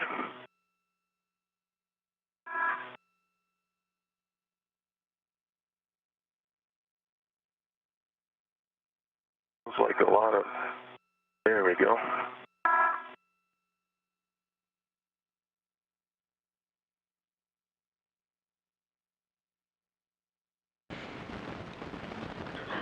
With the battery from slot number 1 now retrieved, the crew has worked together to move it over to the external pallet for disposal. Cassidy is now working to ingress the foot restraint, and the two will work together to install the battery in empty slot X. We're in a short handover between satellites right now, but should be regaining communications here shortly. The interface looks good. If anything, it looks a little bit like the H1 side is pushed in a little bit. Yeah. That squared up right there. It did square it up some, and I saw you decrease the distance between the connectors on the H2 side. H2 side. Yeah. It feels soft docked. Really?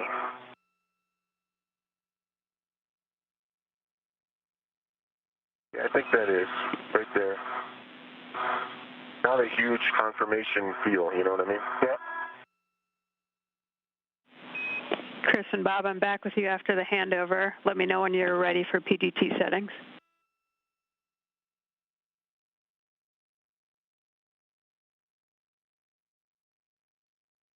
Okay, I'm ready for PGT settings. Alpha 7, clockwise 2.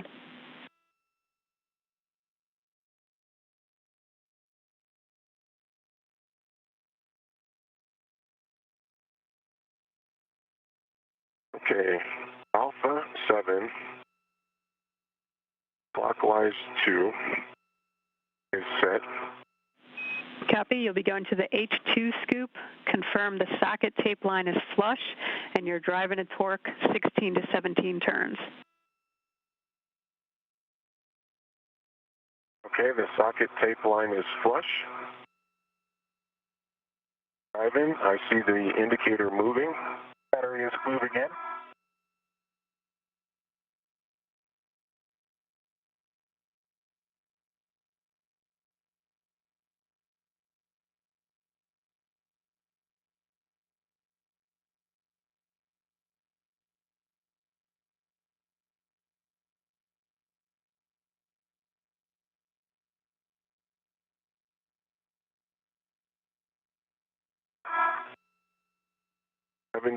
turns,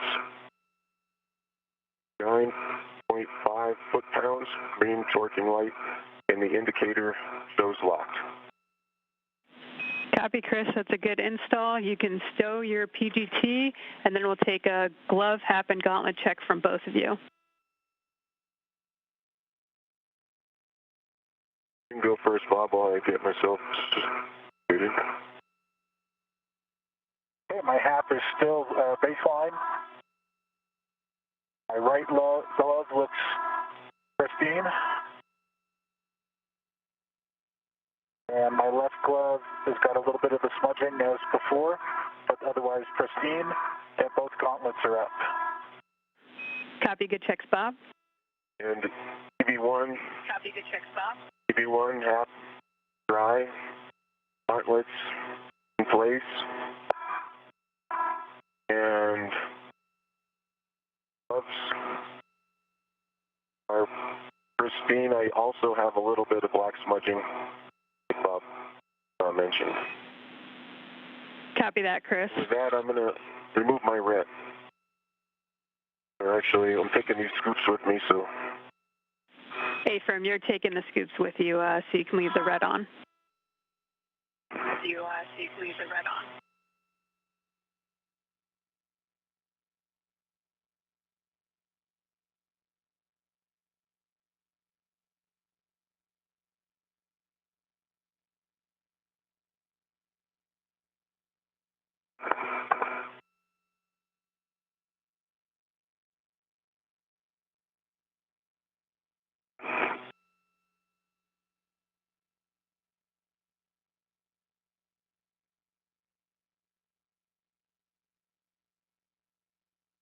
Okay, both scoops removed. Copy that, Chris. If you can check that your ingress aid and tethers are clear, you can give SSRMS the go to go to the published EPA alpha position.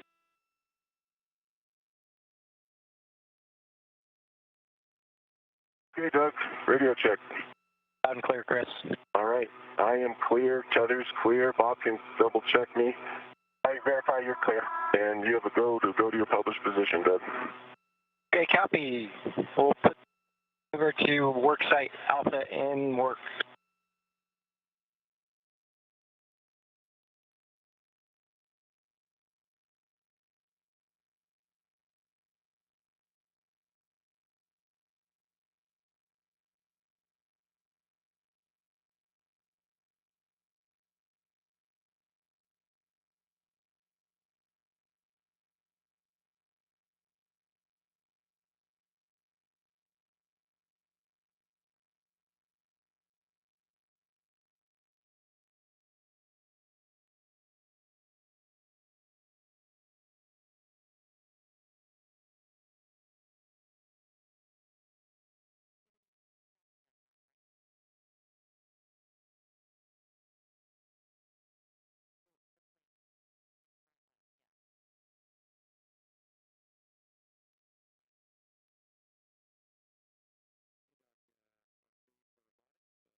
I'm going to look down at the GoPro, Chris.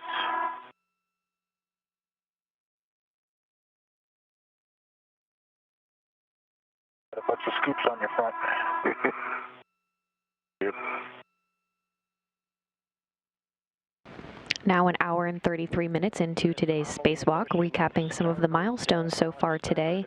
Chris Cassidy and Bob Bankin placed their suits on internal battery power, marking the official start of today's spacewalk at 6:32 a.m. Central Time. The first nickel hydrogen battery was released, and the crew worked together to move it over to the external pallet for disposal. And just a few minutes ago, the battery from slot number 1 was installed in slot X on the external pallet for disposal. Good motion.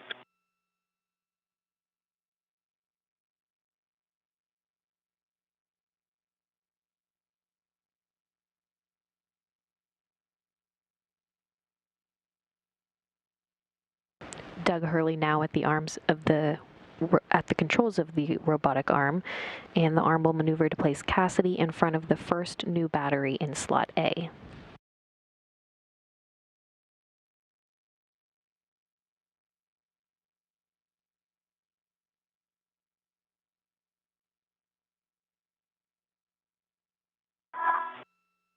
Again, there's NASA astronaut Doug Hurley at the controls of the robotic arm.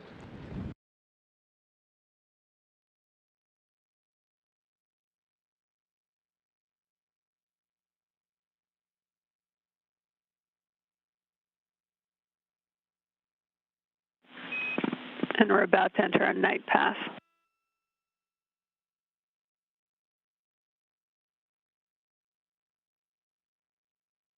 Josh.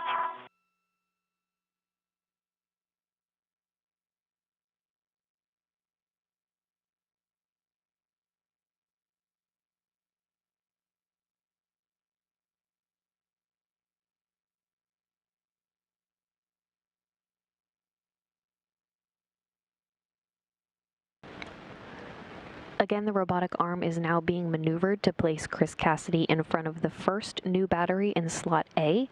After placing scoops to create handholds, the crew will remove the battery and translate it back to the truss to install it in empty slot number 1. Okay, let's hold that for a second. You can, actually, you know what, before you do your brakes, I think it's going to be low for my GT. Can you come up by pallet up towards my head, 15 centimeters? Okay, copy. Pallet. Zenith, 15 centimeters. Maneuver.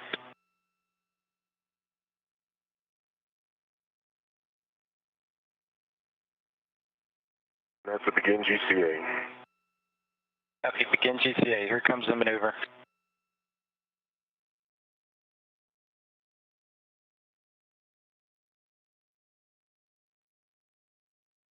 That was 15. Stop there, NGCA, thank you very much. NGCA. All right, Jaws. Oops. And I didn't catch it. Are brakes on? Brakes are on. Okay, copy. So, Chris, for H1, you'll be going to the 2 o'clock. That's down and slightly to the right. All right, copy that.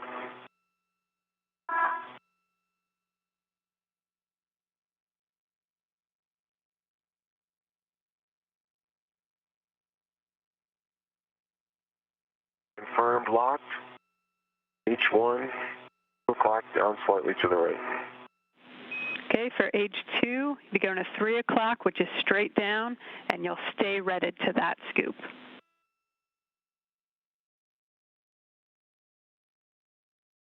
Copy. H2 coming straight down. Keep my rep.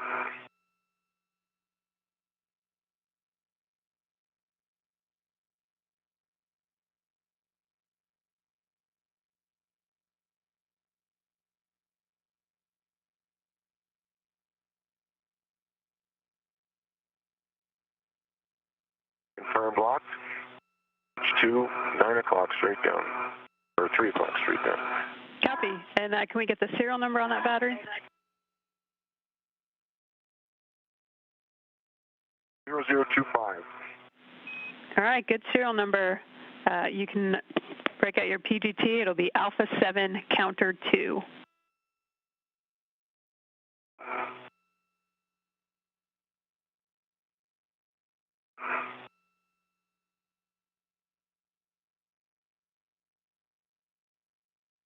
Alpha 7.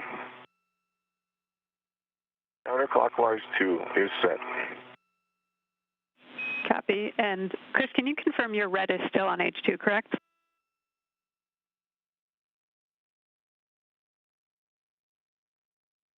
It is not.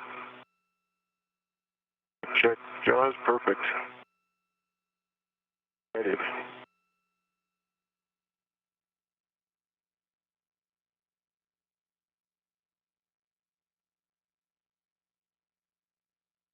Tape is seated. The head of H1, and I'm waiting on your go. And Chris, H1 is actually already released, so we'll be going to H2. Confirm the socket tape line is flush. I'm looking for 19 turns. 19 turns. Tape line is flush. 19 turns, here we go, H2.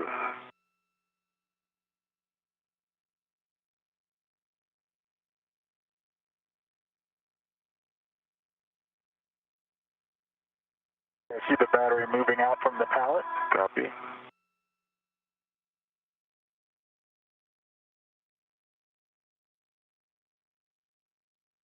It's 10 for 19.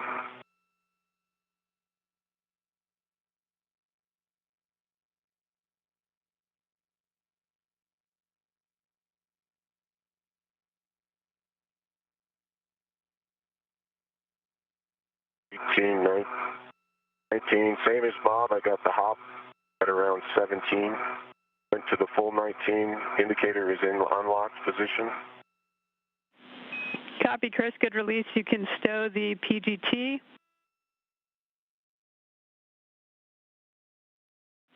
And end state, as you hand this off to Bob, you're going to want to hand off H1 to Bob, and Bob, you'll end up redded to H1 in the red swap. Thanks, Jess. Copy all.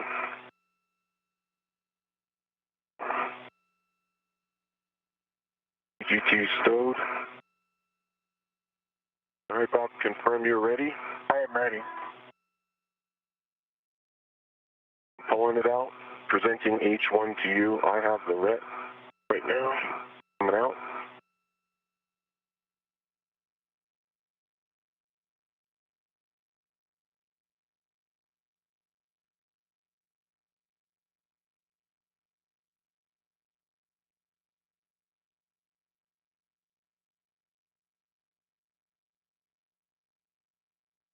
You're clear. Just come down.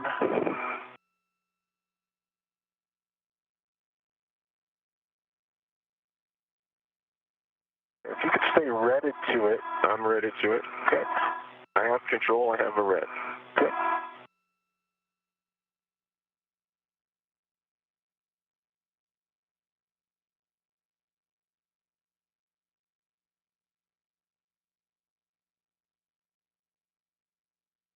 I have a red as well. I have control now. You have control. You have the ret. Removing my ret.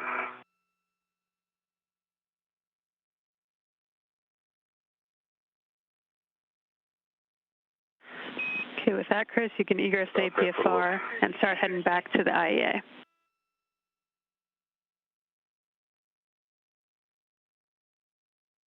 All right, copy that.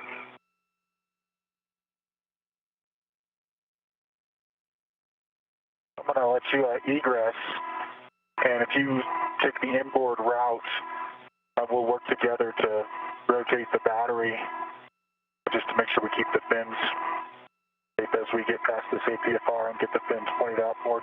Copy all.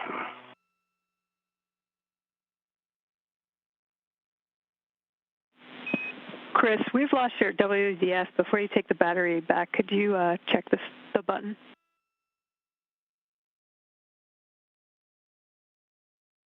Sure thing.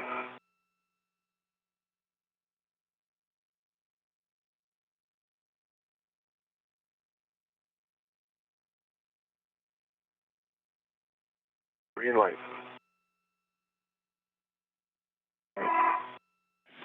And we have your WDS back. Thanks, Chris.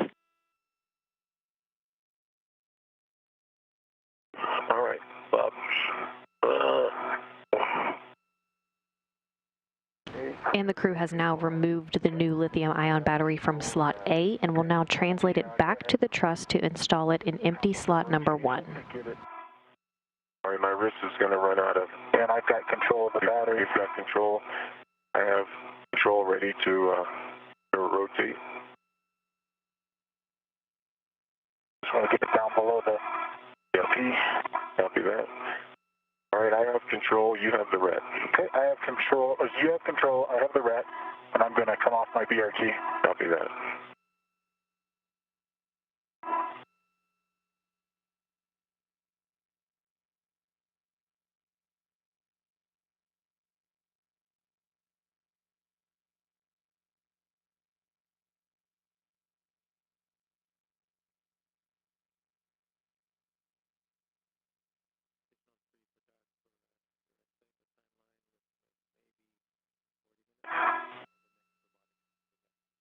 I have control. You have control Of the battery.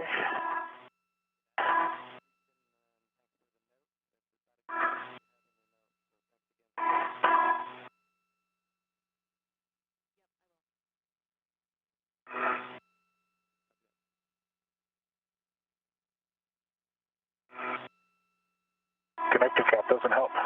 No, it doesn't. I have control. Do you have control of the battery?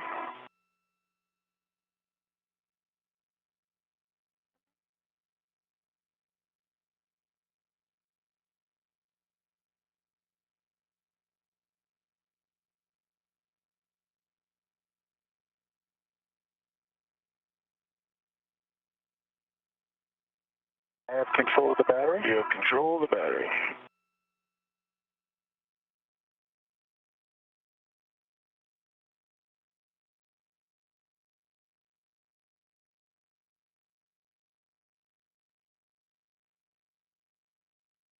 I have control of the battery. You have control of the battery.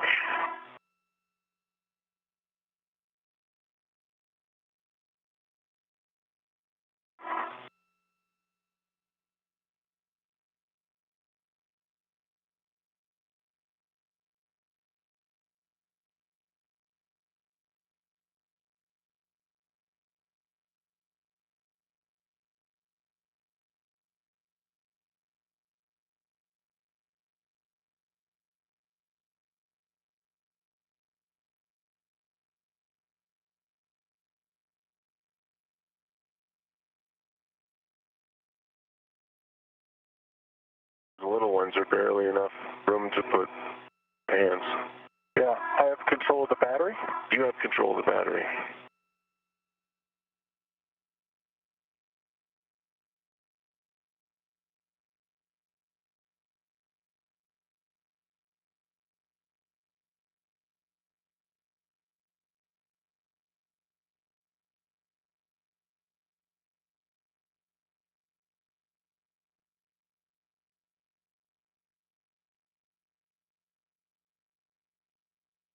I have control of the battery. You have control of the battery.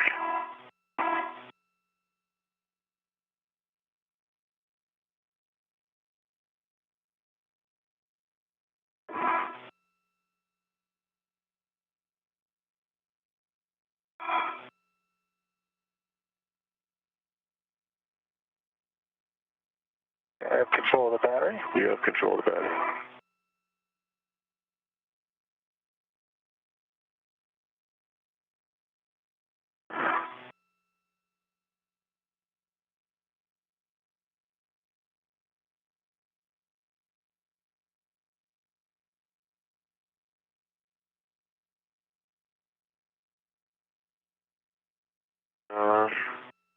Evaluating of. I went up on top there to 2032. Yeah, that's the rest going. Yep.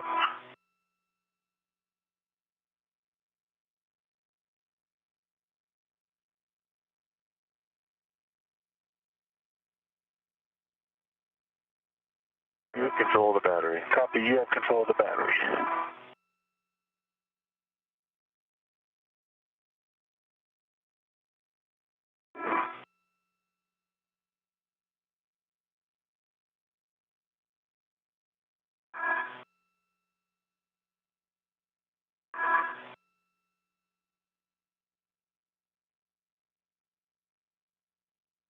Okay, I have control of the battery. You have control of the battery.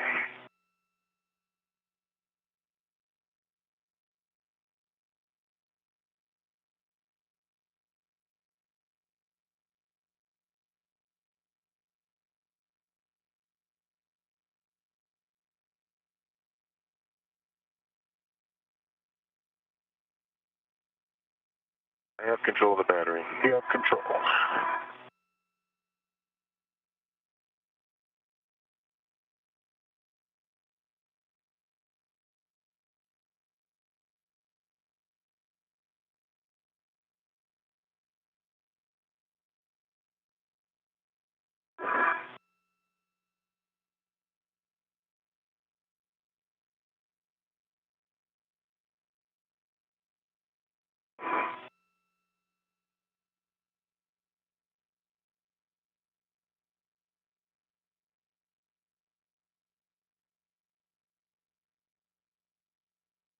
And the crew is now in process transferring that new lithium-ion battery from slot A back to the truss to install it in empty slot number 1.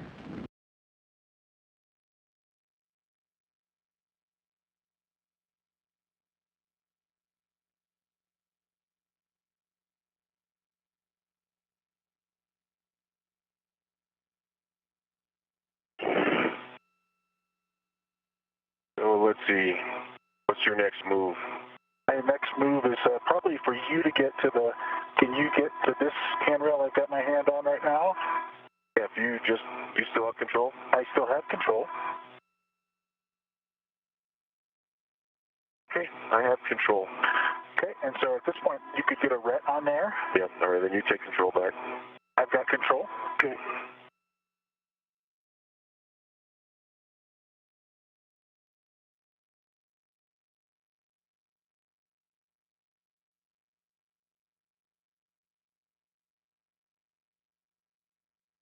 I'm confirmed redded.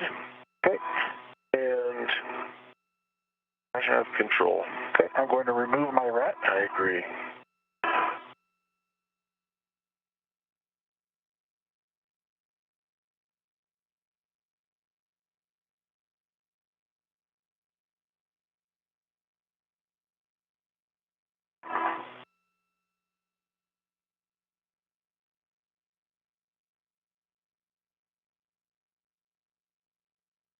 Okay, do you need to do anything before I ingress the APFR? Bob, you just need to check that the gap spanner is clear of slot 1. Okay, the gap spanner is clear of slot 1. I don't know if I have the leverage to Okay. maneuver myself up. Do you if you can take it. I have control of the battery. You have control of the battery.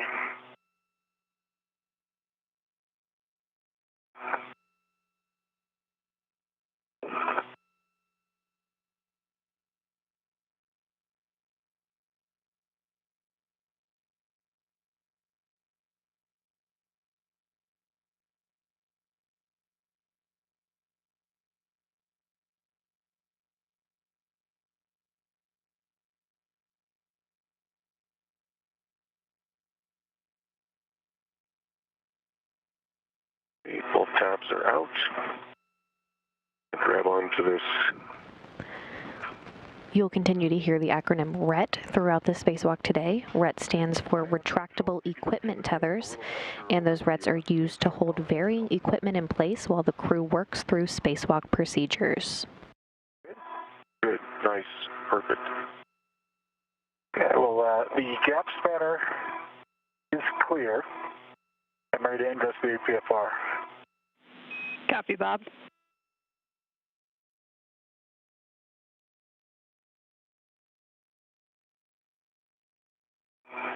Probably have to just move the battery as you need to.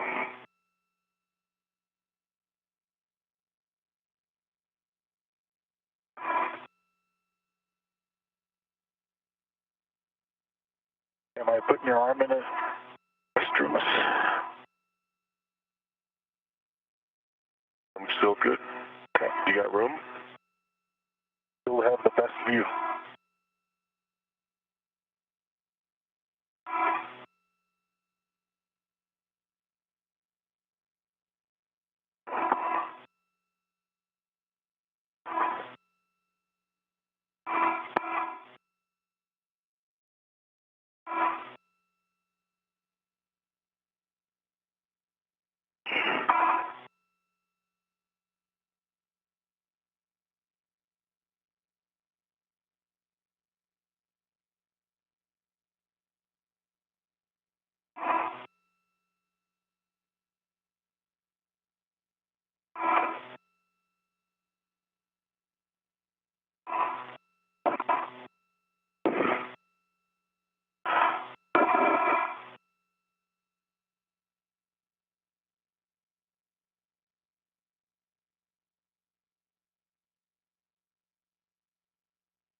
Okay, I'm ingressed.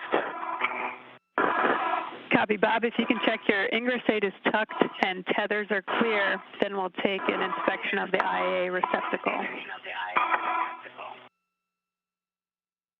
The ingress grate is tucked. The IEA receptacle looks clear. The fins are straight. No FOD. The electrical connector looks good as well. Copy. My arm's in a bit of a singularity. Okay, I have control. You have control. Oh, okay. And Bob, you'll want H2 inboard, and you want to inspect or present the battery, the bottom to Bob, or to Chris rather, for an inspection of the connector pin, SOD, and EMI band. That'll be right there, Bob. Okay.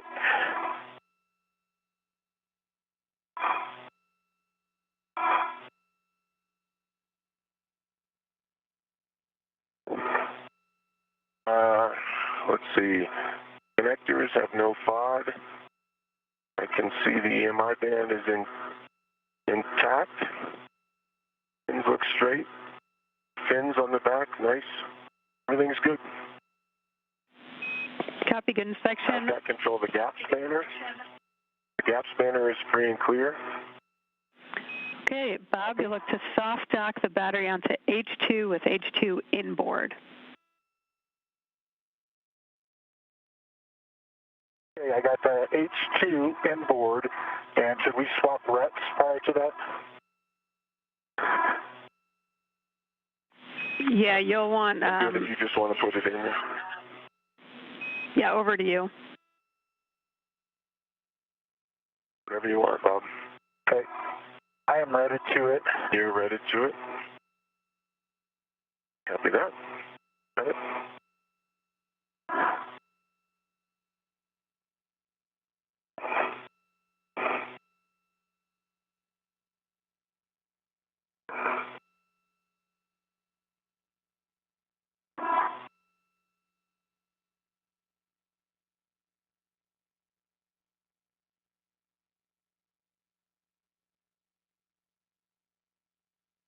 I believe we're a soft dock.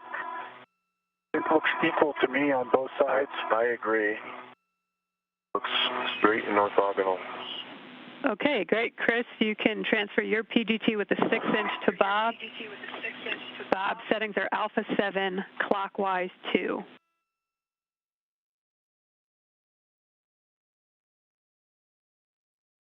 Okay, alpha 7, clockwise 2.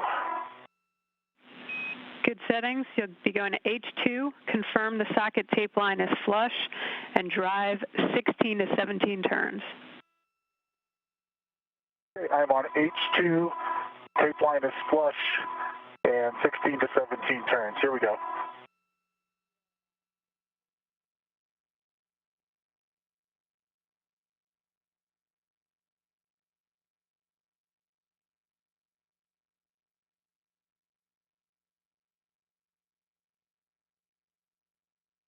There you go. Battery's going in.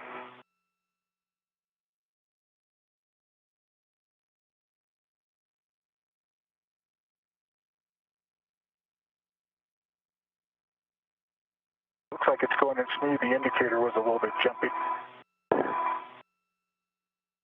Yeah. Relative to the Approaching 2 hours into today's spacewalk, recapping some of the milestones so far.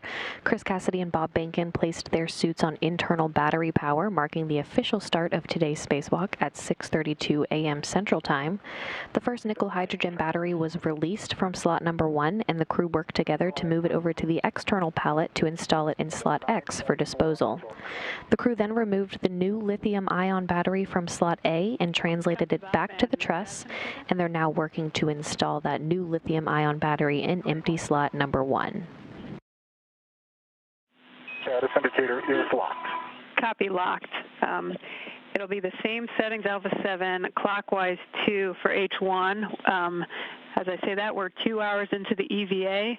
The limiting consumable is MEDOX on both at 6:40, and you're 1 hour ahead of timeline. Copy. Copy, Josh. Thank you. Rick, I recognize that H1 is just captured on here. It's not locked. Could I pass you the PGT? Yes, certainly. I have And you just heard from Ground IV Jasmine Mugbelly, informing the crew that they are working about an hour ahead of schedule today. H1 is verified locked. Copy, Bob. So it'll be same settings, alpha 7, clockwise 2 to H1. Confirm the socket tape line's flush. You're driving 4 to 5.5 turns. settings. Tape line is flush. Here we go. Indicators moving.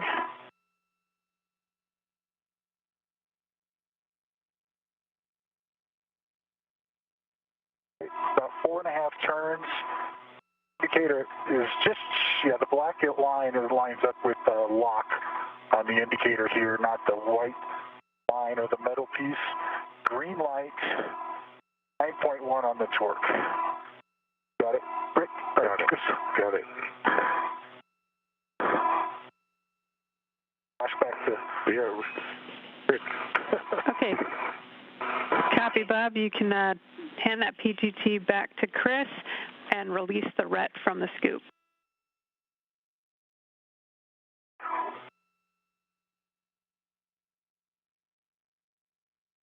Rick has the PGT. Thanks, Dave. Okay, Tommy. Okay, the RET is released from the battery. Copy. With that, we'll start moving on to getting battery 2 to the EP alpha slot. So, Bob, you'll be relocating the APFR to WIF 26. It'll be a clocking of 12. And Chris will have you relocate those 2 scoops down 1 to battery 2. Okay. Okay, I'll egress the APFR.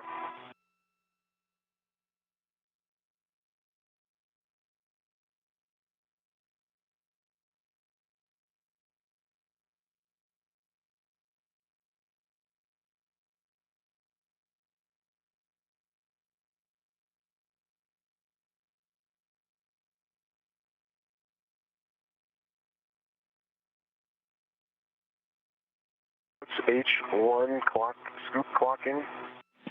For battery 2, it'll be 2 o'clock, down and slightly to the right.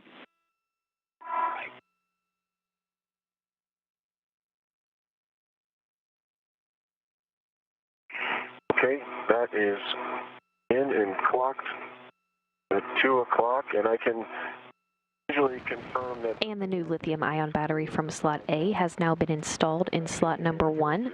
The crew will now work to remove the battery in slot number 2 and translate over to the external pallet. And for the scoop to H2, it'll be at the 3 o'clock, straight down. Roger. As I am tethered to the APFR, I'm going to release it.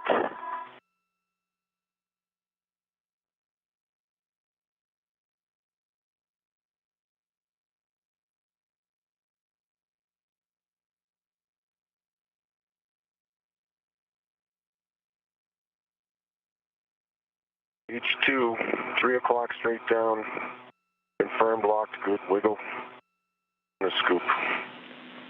Okay, Chris, with that, you can retrieve the ratchet wrench and position yourself, we recommend on the outboard edge of the IEA to assist with PGT ops. And if you want to check that gap spanner's clear of slot 2 in the, as well, that would be great. Okay, the gap spanner's clear.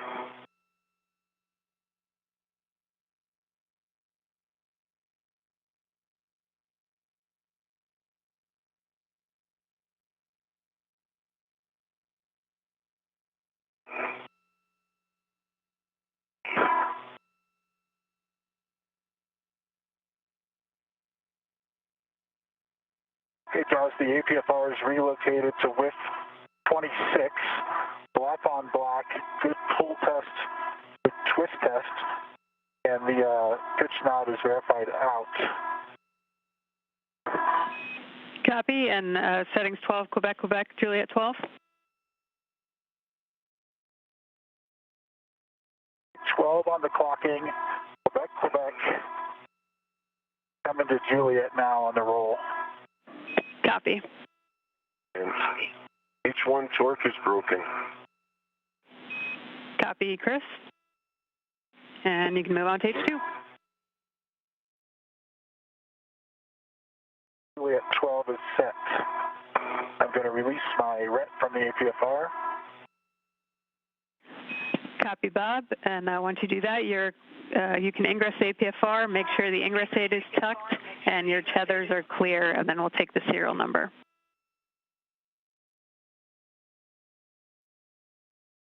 H2 torque broken, serial number 0076. Copy H2 and good serial number. Thanks, Chris.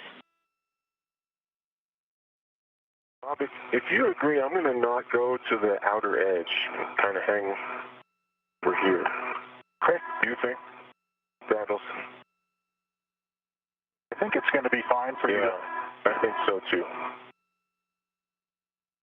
Most important thing is for you to get a good,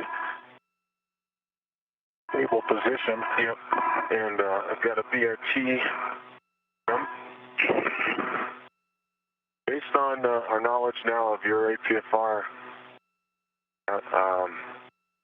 we don't have to hop around it. I'm going to stay up here a little high. Okay. And we'll see if you can get on the other side of it. Copy. And Bob, just ensure you have a ret to H2. Will do. Hold the PGT. I've got it. Yeah.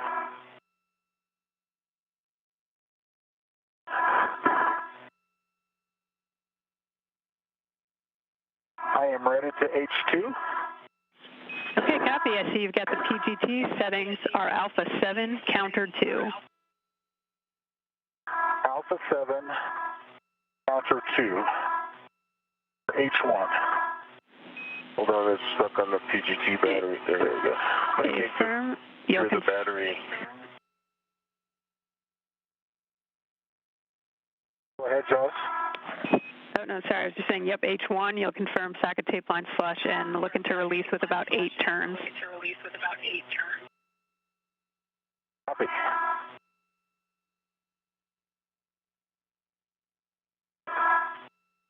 Not the best Velcro on that. Yeah.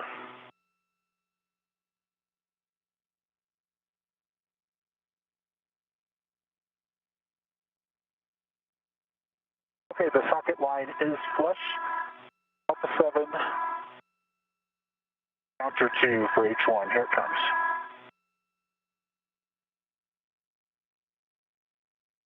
Indicators moving.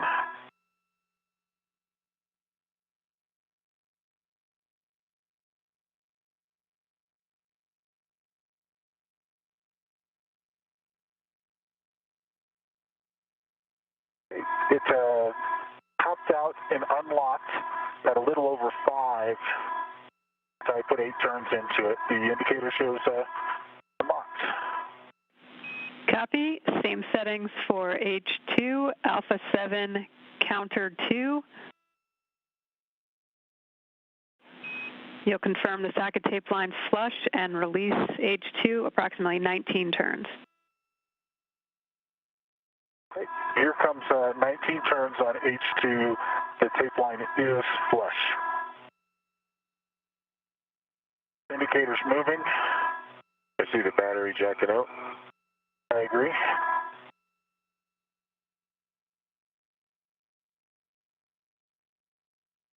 Again, the crew is now working to remove the battery in slot number 2 and will then translate over to the external pallet.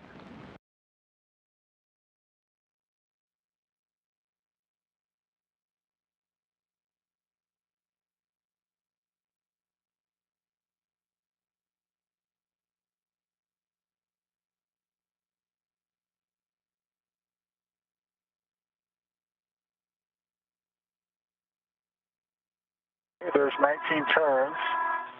The indicator shows beyond unlocked. I didn't quite have the same feeling of it being all the way loose and jumping, but got the PGT? I have the PGT. Okay, copy. And just a heads up, you're going into a day pass in about a minute. Okay, I'm going to configure my visor then before I pull the battery out.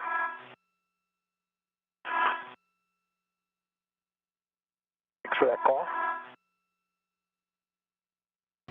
And the battery has officially been removed from slot number 2. All right, let's see. Trying to assess how big of a reach, which scoop I want. tethered to H2, so I kind of need to give you H1. Okay. Which is the far one, so I'm going to have to pull it out and spin it. All right, I think I'm in a good config. BRT'd. I think my tether can't be on the gap spanner. Is that true, Josh?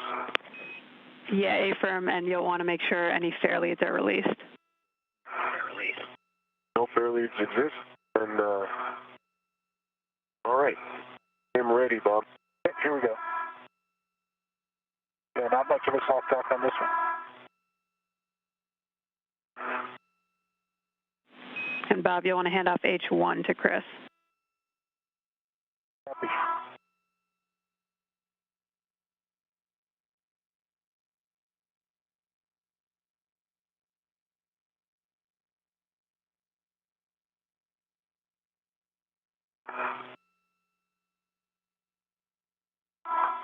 I have control.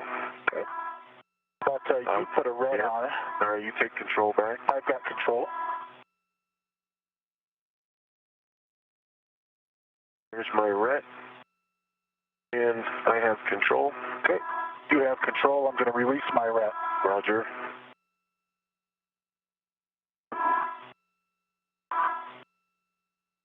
Okay. I'm going to egress the APFR. Copy that.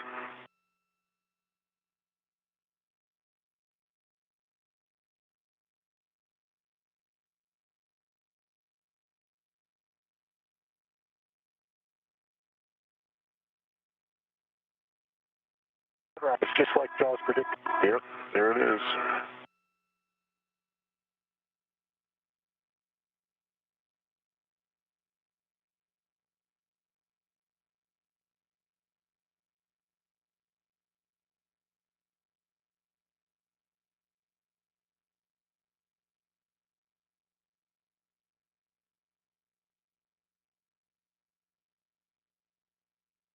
And a max reach here. Okay. I have the battery. You have the battery.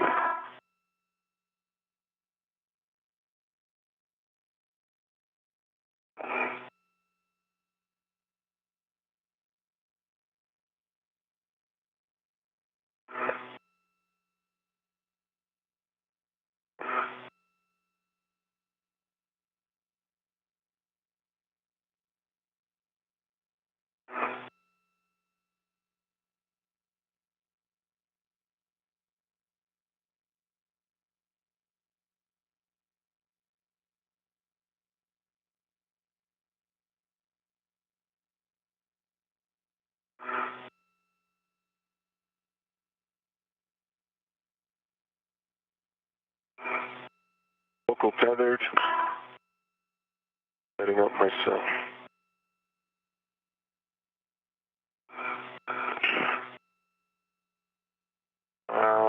You want me to go a little bit farther? Yeah, can you go one more? Yeah. Just go ahead and hold. Can you take control for a second? I have control. And I'll just move to the other side of the APFR. Okay.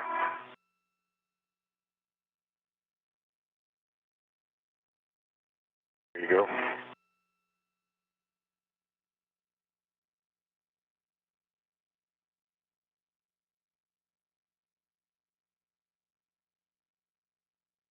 Yeah, I have control. I have control.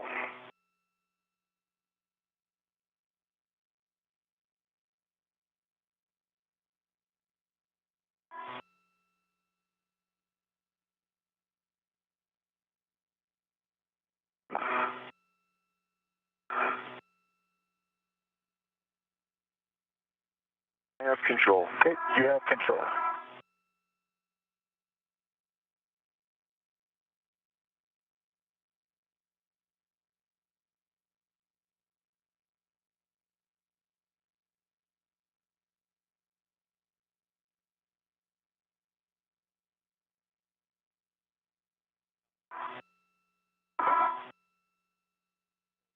Yeah, I have control.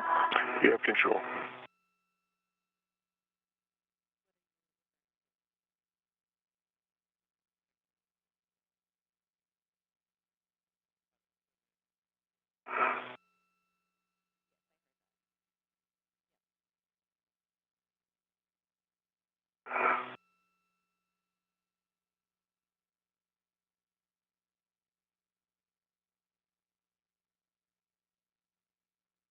Be nice to move that adapter plate in the daylight.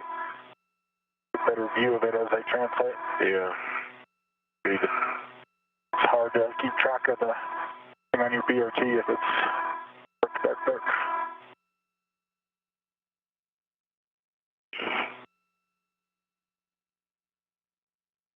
I have control.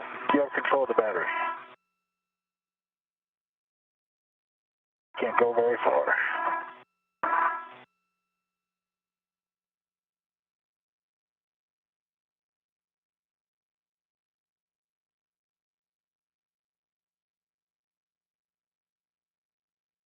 Okay. I have control of the battery. You have control of the battery.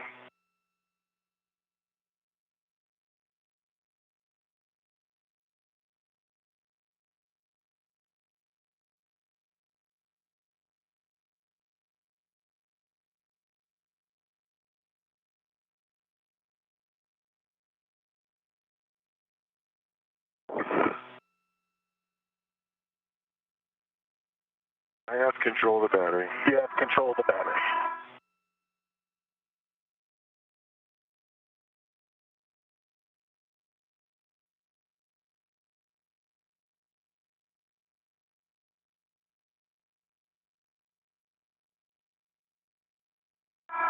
It's a hash marked one, careful.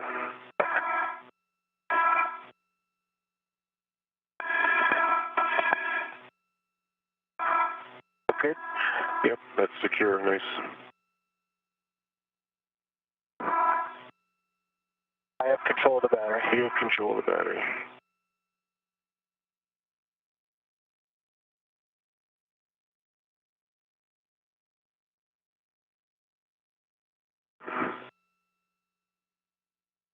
I have control of the battery. Copy.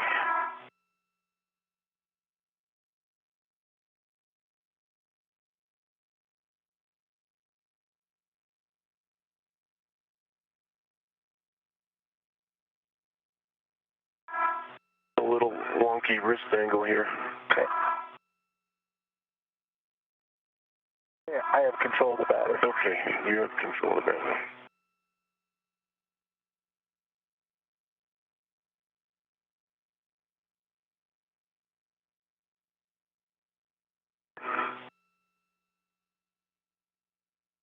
I have control of the battery. Copy.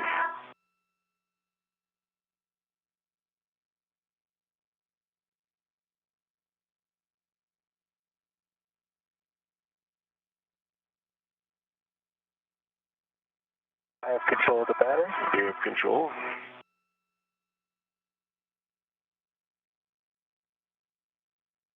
Okay, I'm even with the APFR. I have control of the battery. Copy. You have control of the battery.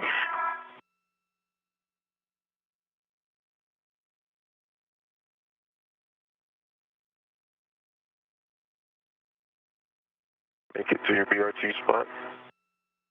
I think I can get a little bit more. tether there, but I might need to. A little bit more for the BRT. Yeah.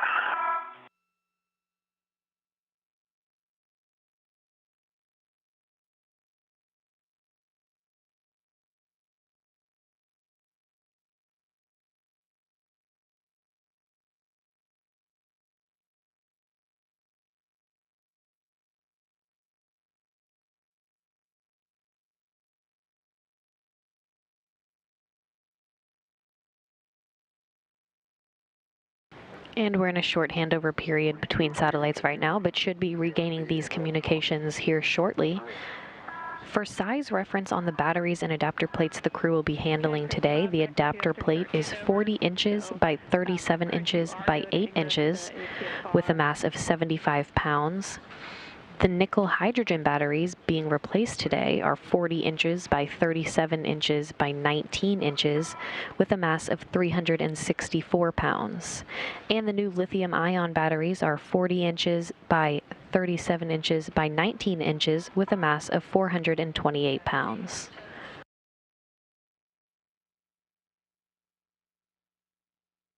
Okay, I have a ret on the battery. Let me get it so that it's retracting.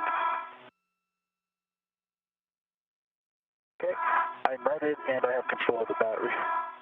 You have control. I'm removing my RET. That's good. My RET is removed. And you're ready, Bob? I'll get in the APFR. I am ready.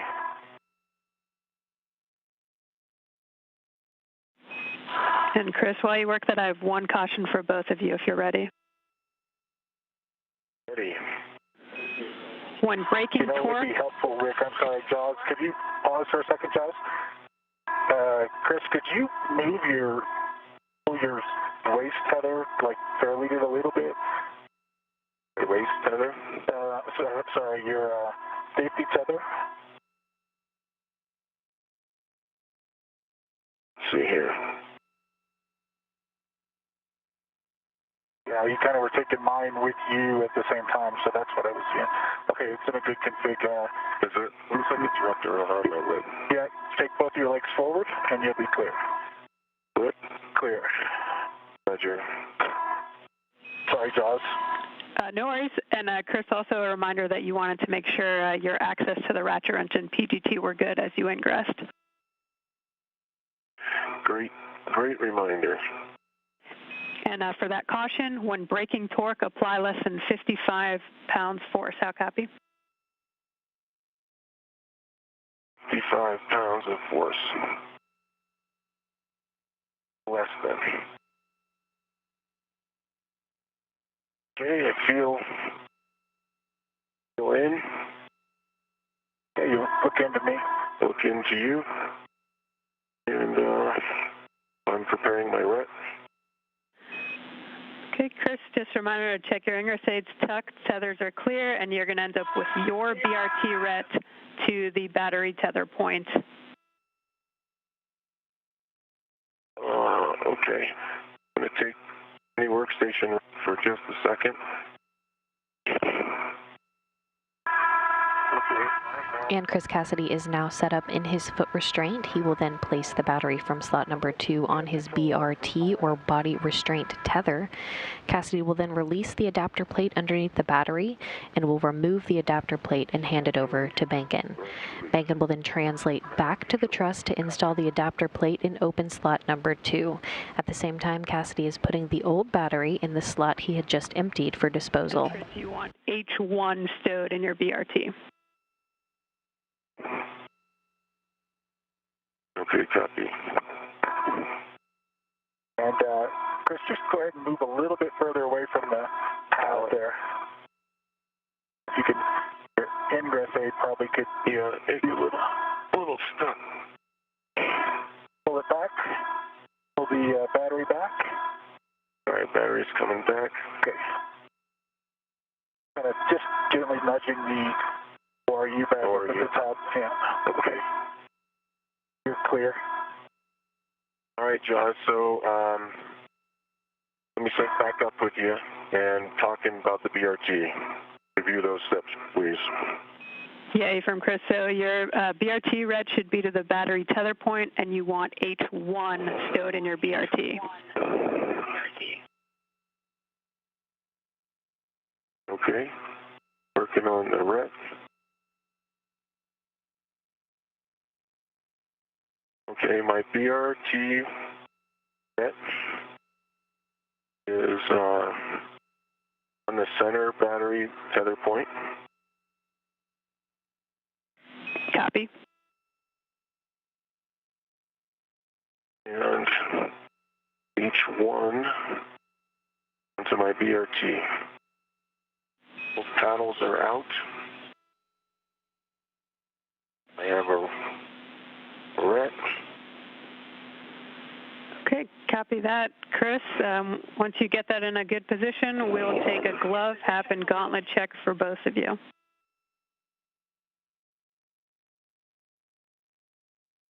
Okay, copy.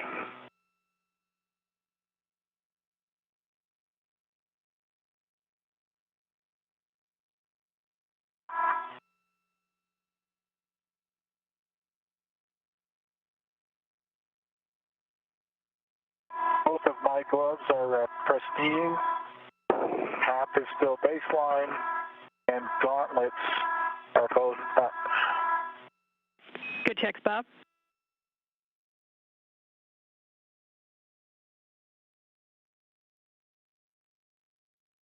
Okay. My half dry baseline outlets are in place and up, and no change to the gloves. Great. Copy, Chris. Okay, Chris, you'll attach your... Batteries BRT. Batteries BRT. Go ahead, John, sorry. Oh, copy that, Chris. You'll be attaching a RET to the adapter plate heater mat tether point. Okay.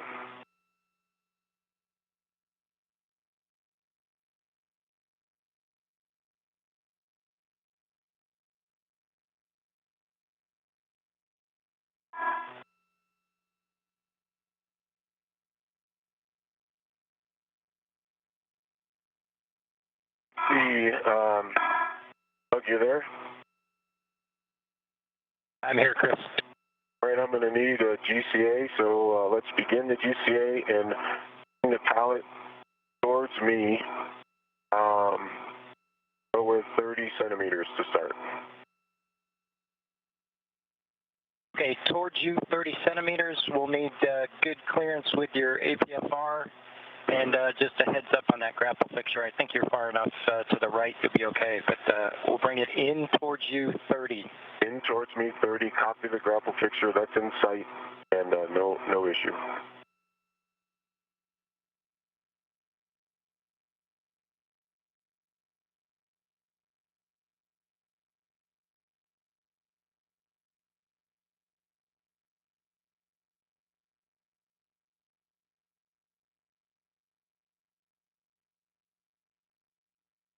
Okay, here comes motion in 30.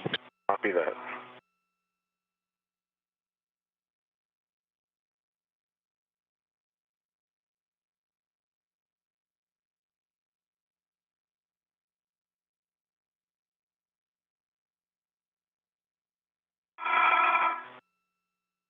Understand good motion? It's hard for me to perceive it now. I see it. Good motion. Copy, good motion.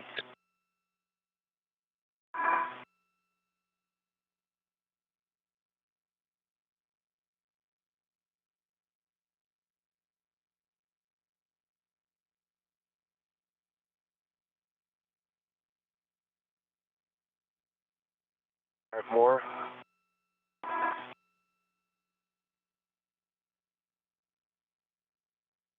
Okay, Doug. Okay, motion stopped. Let me assess before we end it. Okay. All right, that's good. NGCA. The NGCA, brakes are coming on. Brakes are on, you're clear to maneuver. Copy that. All right, Josh, my tether is on the adapter plate. Copy, Chris. You'll grab the ratchet wrench with the hex driver, and you'll be going to H1 first.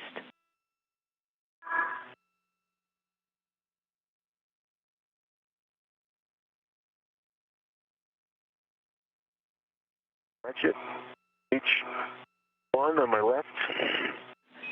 Okay, firm, you'll confirm one line flush, and then brake torque less than 1 turn. There's one line flush. Torque is broken on H1. Less than 1 turn, about a quarter. Copy, quarter turn. You'll do the same for H2, looking for one line flush again, brake torque less than 1 turn. There's one line flush. Now 2 hours and 30 minutes into today's spacewalk. Recapping the milestones so far, Chris Cassidy and Bob Behnken placed their suits on internal battery power, marking the official start of today's spacewalk at 6:32 a.m. Central Time. The first nickel hydrogen battery was released from slot 1, and the crew worked together to move it over to the external pallet to install it in slot X for disposal. The crew then removed the new lithium-ion battery from slot A and translated it back to the truss where they installed it in empty slot number 1. The new lithium-ion battery from slot A was installed in slot number 1. The crew then worked to remove the battery in slot number 2 and translated it over to the external pallet where they are now. Chris Cassidy is now working to release the adapter plate underneath the battery and will then hand it to Bob Behnken. Bankin will then translate back to the truss to install the adapter plate in open slot number 2. At the same time, Cassidy is putting the old battery in the slot he just emptied for disposal.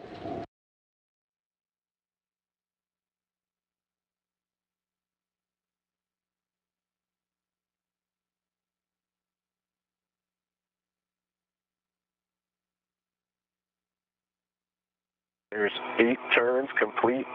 Bolt was hopping on the shoulder the last 1.5 turns. Copy. Same settings, Alpha 7, counter 2 for H2. Confirm 1 line flush.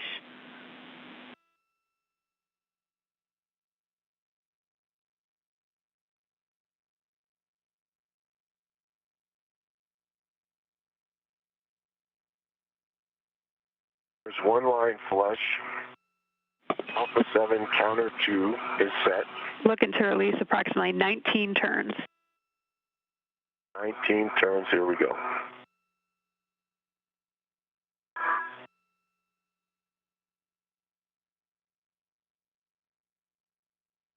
I see the adapter plate moving away from the EP.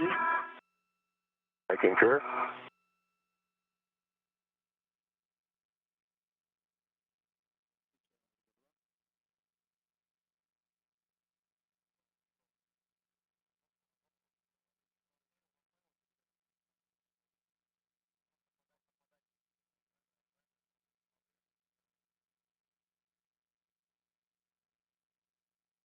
There's 19 turns. The bolt was hopping the last 2 turns.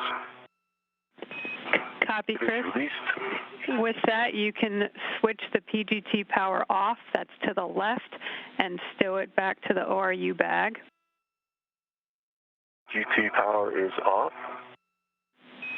And just a heads up, as you remove this adapter plate and transfer it to Bob, Bob, your RET is actually going to go where Chris's currently is. It will fit too, but Chris, your RET may be extended pretty far, so just be cautious of that as you hand it off.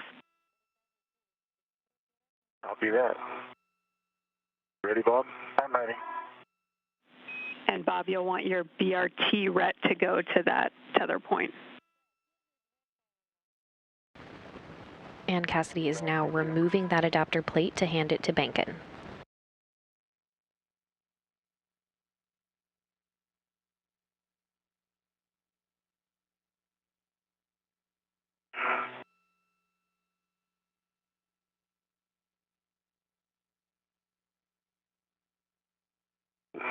Here you are. Closer. I'm ready to it. Copy. Here comes your RET. Just let it go. Have it. Okay. And Bob, you'll stow the adapter plate on your BRT. Control. Copy. All right, Bob, you have control and you have the RET. I have control and I have the RET. I'm releasing. Okay.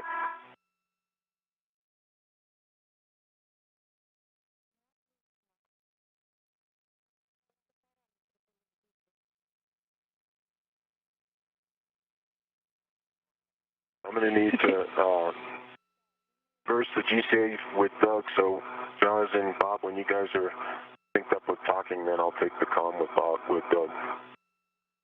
Get the BRT onto the adapter plate. Okay, that's complete. Copy, Bob. With that, you can translate to the IAA, and I don't have any comms for you, so I'm good for the GCA if you are, Bob. Okay, let me get clear, Chris. Okay, copy. No pinching.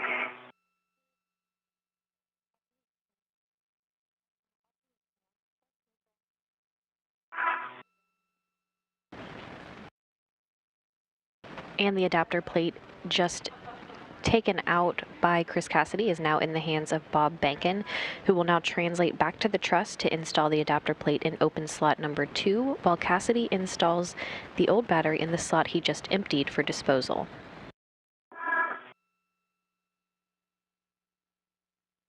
Here I go. Copy.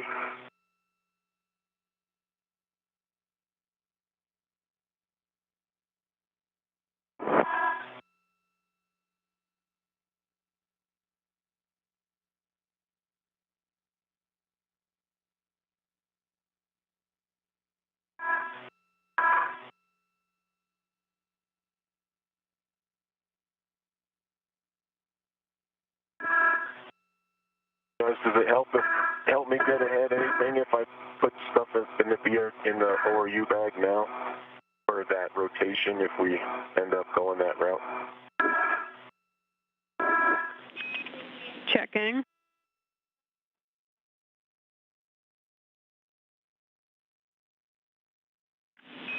Chris, stand by one and I'll get back to you on that.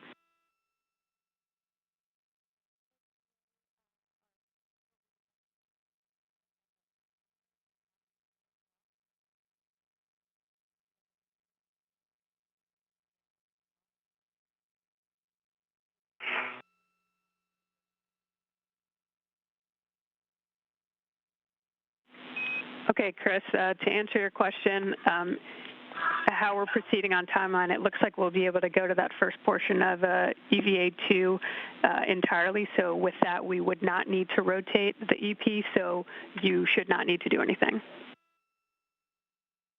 Okay, copy. And I did just put my trash bag into the ORU bag with the ret. Copy.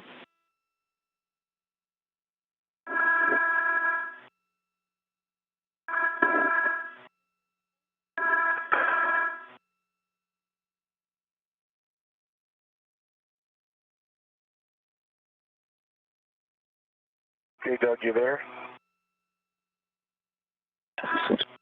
We're going to reverse that GPA and go away from me like 30 centimeters. Okay, copy that. You want motion station forward or pallet away from you 30 centimeters. Stand by. Okay, firm.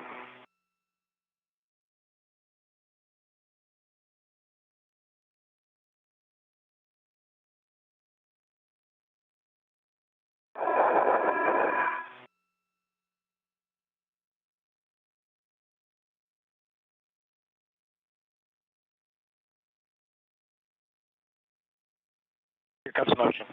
Copy.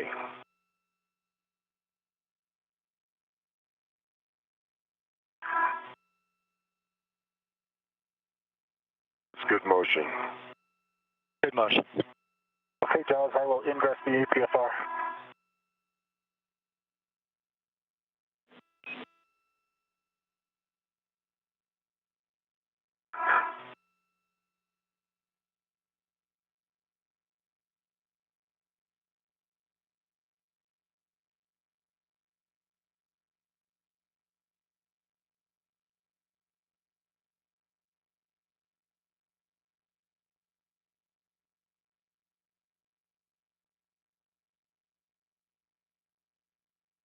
Okay, that maneuver is complete. Anything else?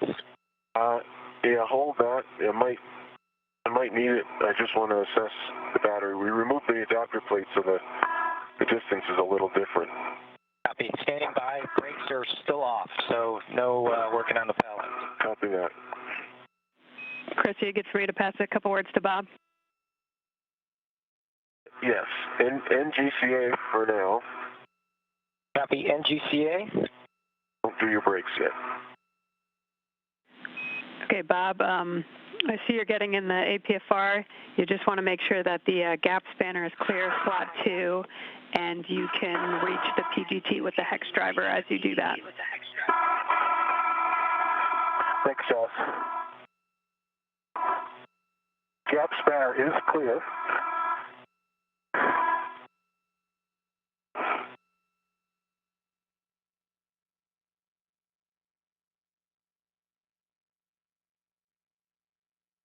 And I have ingressed the APFR. Okay, Doug. This is good. You can do your brakes. Okay, copy that. NGCA. Brakes are on. You're clear to maneuver. Copy that. Coming in.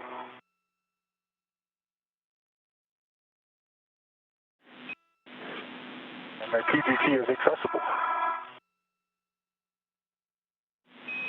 And Chris, I think I copied you're done with the GCA, so you're going to retrieve the batteries from the BRT with H2 in your right hand, and you'll soft dock it, and then PGT settings are alpha 7, clockwise 2. Okay, Okay, 7 clockwise 2.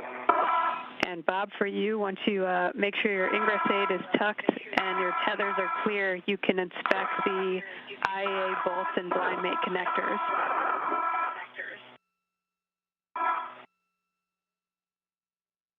The IEA bolts look clear to me. There's a little bit of scuffing on the H2 side. Maybe that's just a lubricant on the outer housing. Okay, yep, and I've confirmed there is a lubricant there. And so looking for H2. no FOD and good EMI band and blind mate connectors. Copy, Chris. Yep, just getting a good body position to see that. Good EMI band and no FOD in the connectors. The 2 connectors. Again, Cassidy is now working to install the old battery in the slot he just emptied for disposal, while Bob Benkin translates back to the truss to install the adapter plate in open slot number 2.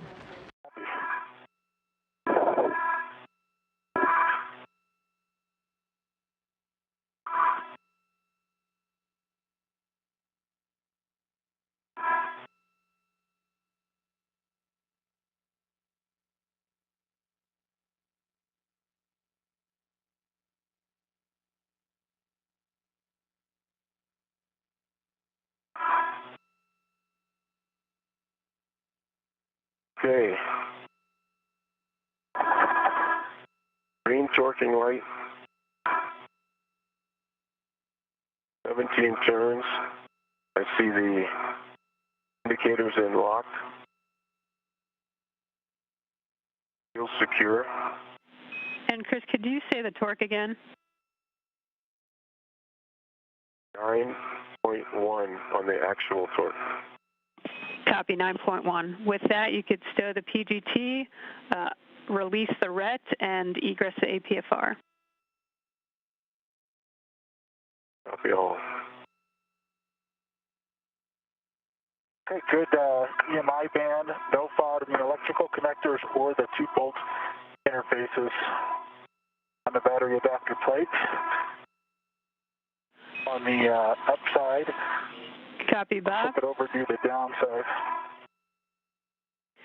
A-firm, you want the blind mate connectors oriented station inboard, and you'll soft dock the adapter plate into slot 2. Copy. Does any work with scoops?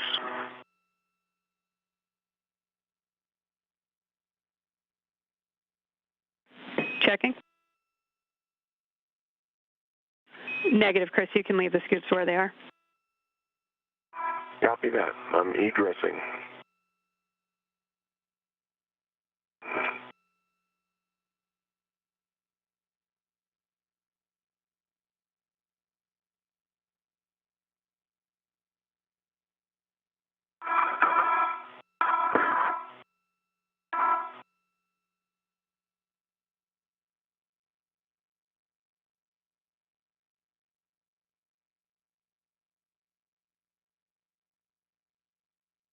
Okay, the adapter plate is soft docked.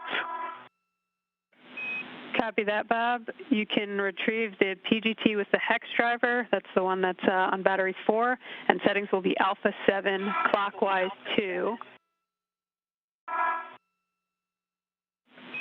And Chris, for you, as you get back on structure, you'll want to prepare the EP for translation. So make sure the ingress aid is stowed towards the boot plate and tethers are clear. And then once you're 5 feet clear of the external pallet, you can give SSRMS the go to maneuver to the EP Bravo position. Okay. The ingress aid is against the boot plate.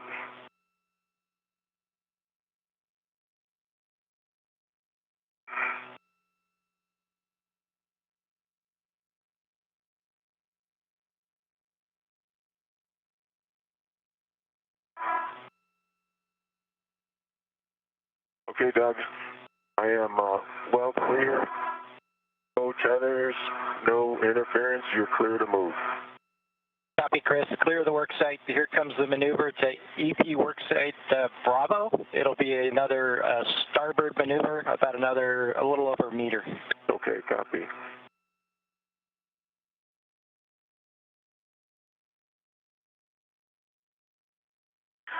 Okay, Jaws, I've got Alpha 7 set and clockwise 2 set. I'm getting ready to drive on H2. A-firm H2, you'll confirm one line flush, looking for 16 to 17 turns. One line flush, looking for 16 to 17 turns. Here we go.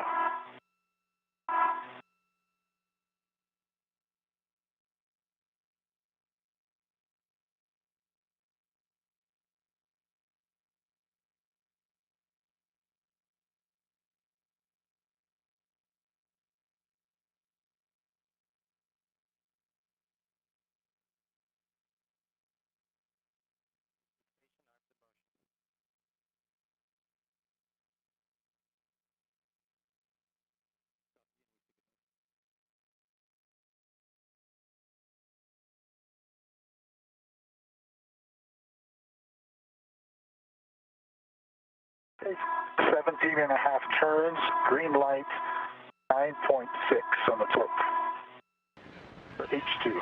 Copy, Bob. Same settings, Alpha 7, clockwise 2 for H1. You'll confirm 2 lines, one of them flush.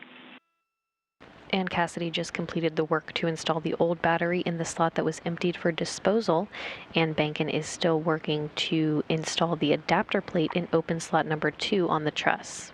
Okay, confirmed 2 lines, one of them flush, verified, and can you say again number of turns? It'll be 4.5 to 5.5 turns.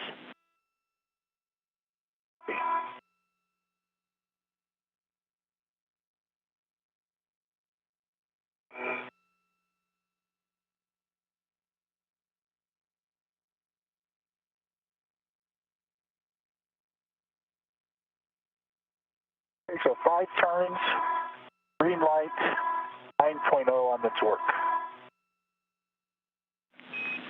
Copy, Bob. You can tend that PGT with the hex driver back to the crew lock bag and then unlock and release the red.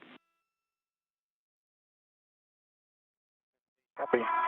And Chris, I had to leave the adjustable on the battery there, so to move over here, I couldn't reach that other hook, so I'll let you take this. Got it. And it's adjustable. Thanks, Chris. Yeah. And then that could go to the crew lock bag is what John said. Coming off of battery 4. Yeah, adjustable. And Jaws, can you verify we removed the adjustable from the PGT to take it back to the crew lock bag? A-firm. You can remove the adjustable. Okay. So the adjustable stays with the PGT. Stays with the PGT. Yeah, you'll leave the adjustable on the PGT, so the PGT with the adjustable will go back to the crew lock bag. And that's complete. All right, John, I'm just arriving at the work site and looking to tag out. Okay, copy, Chris. So next, we'll be working the TA clamps and the AP connectors. Bob, over to you if you prefer to egress the APFR, and if there's room for both of you to work it. We're releasing 3 TA clamps and demating the adapter plate connector. I'm going to go ahead and egress the APFR and then release the TA clamps. And we're just taking this electrical connector to release it from J4. Are we ready for that yet? Yep, to the battery up there at J4. Yep, A-firm. And the cap also needs to be moved from the lithium-ion battery.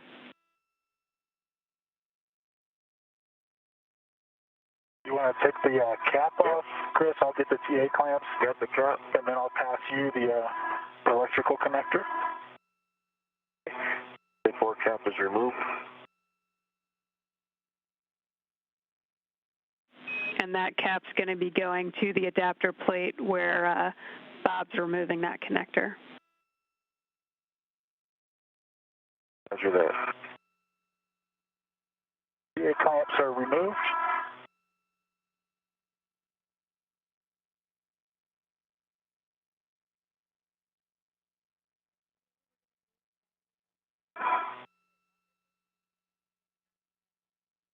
Got the electrical connector. I've got the electrical connector. Actually, can you hold it for a second? I need to get myself in a good position.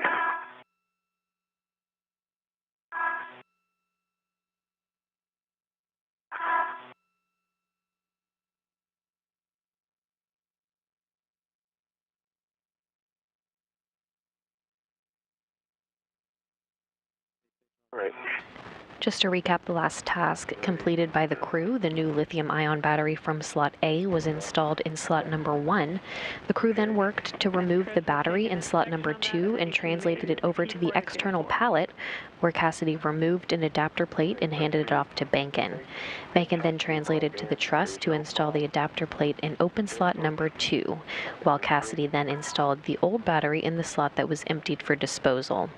Next, together on the integrated electronics assembly, Cassidy and Bankin will place a cable between the adapter plate and the new battery to complete the circuit. Cap spanner is clear. Needed over center. I see the blue lines lined up. Copy, good connection, and that connector cap that you took off will go on the adapter plate. Okay.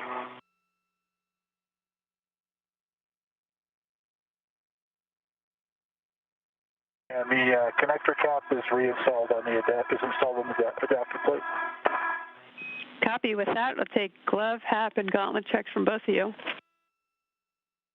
And once that cable between the adapter plate and the new battery are complete to complete the circuit, one of the 3 battery pairs will be complete. Copy, Chris. All good. All good.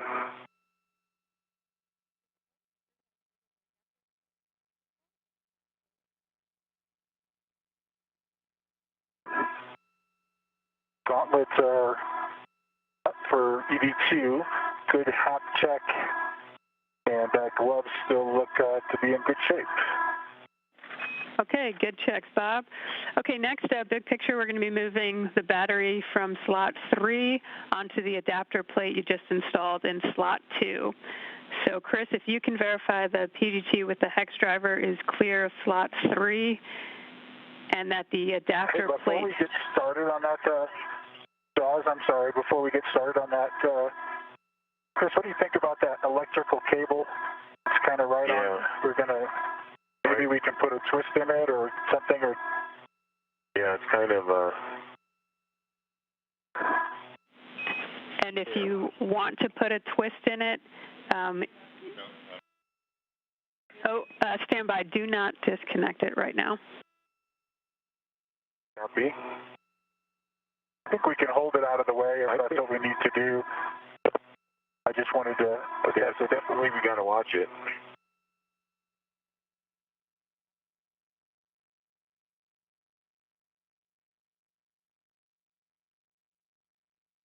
Could also just adjustable it out of the way there on the scoop there and clean that up later.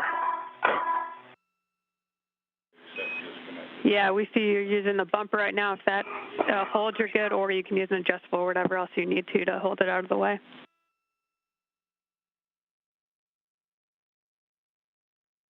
What do you think? If you think it's good and we've got 2 people, we just may have to stay here until we get it locked. I think that's I think it's going to stay. I think it's going to stay. Yeah. Okay, I'm ready for APFR settings, Josh. Okay, you're going to roll the APFR to Foxtrot.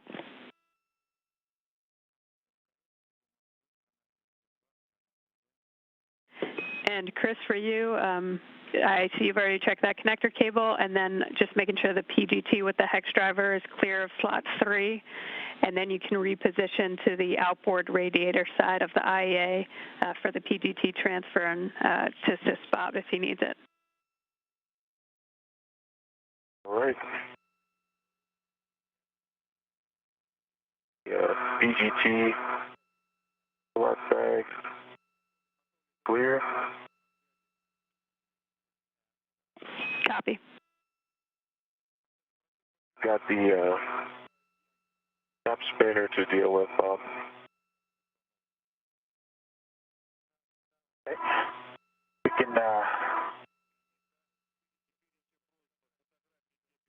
slide it around.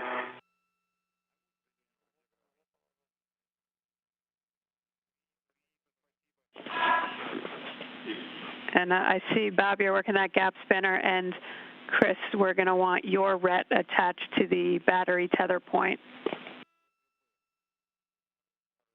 for the battery in slot 3. For the battery in slot 3. Okay. Copy that.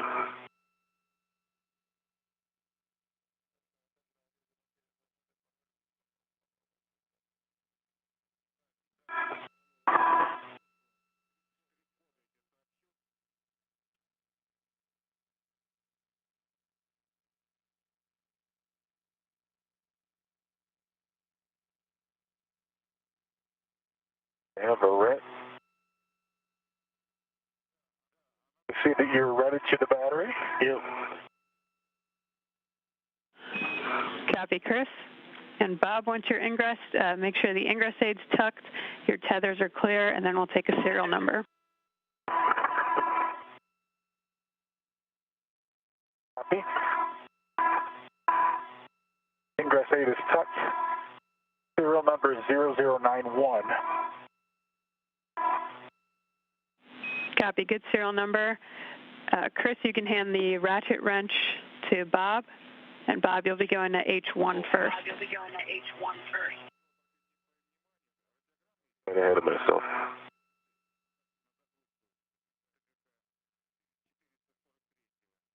You want to do H1 since you're right in front of you? I can, I just need to reconfigure my body.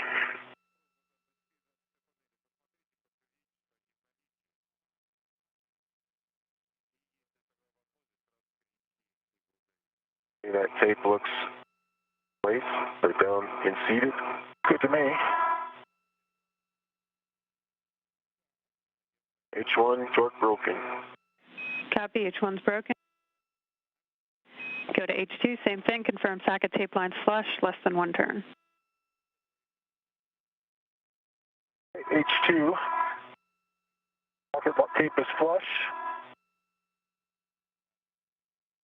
Torque is broke. Copy, and with that, we're 3 hours into the EVA. Limiting consumable is Medox on Bob at 6:30, and you're about an hour and 30 minutes ahead on the timeline. So with that, we still expect to be able to get the first block of EVA2 done with battery A to EP Bravo and adapter plate Bravo to slot 4 on the IEA. Okay, we copy all. Thanks for that big picture. Okay, PGT settings are Alpha 7, counter 2. Alpha 7, counter 2. You'll go to H1, confirm the socket tape line is flush, and looking for 8 turns. Socket tape line is flush. Comes to turns. Indicator's moving.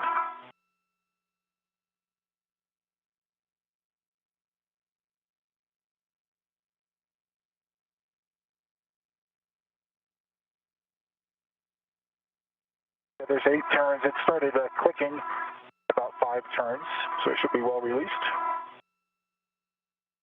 Okay, and indicators unlocked?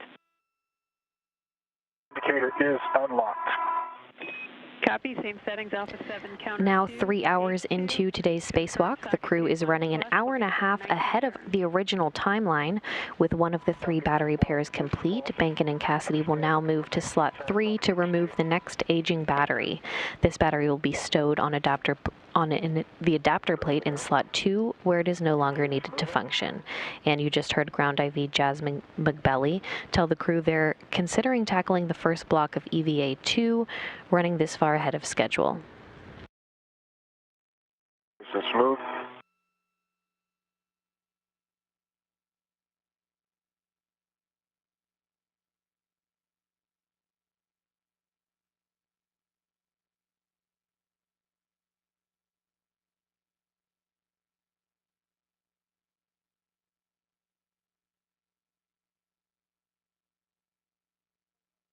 There's 19 turns.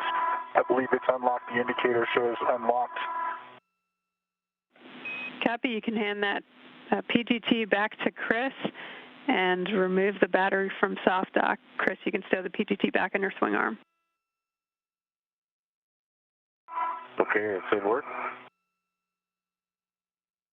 I'll pull it out once you're in a good position, Chris.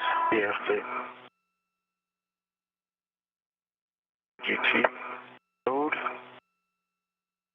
Far enough away for you to get it out? I think you probably need to move. I think one more over. Yeah, a little bit tricky because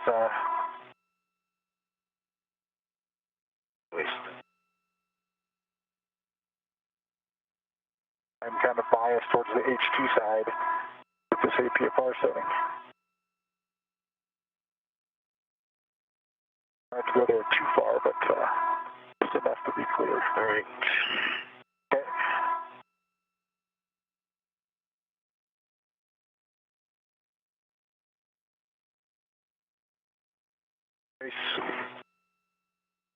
Tell me when you want me to grab it. Okay, you can take it. Okay. You got it? I have control of the battery. You have control of the battery. Okay, Bob, you're going to make sure your ingress aid's tucked, and then you're rolling the APFR into position to put you in front of H2 of the adapter plate you just installed on slot 2. Copy.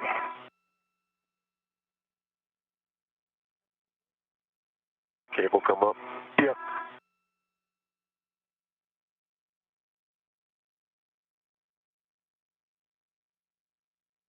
Send the cable once you get back in there and sit.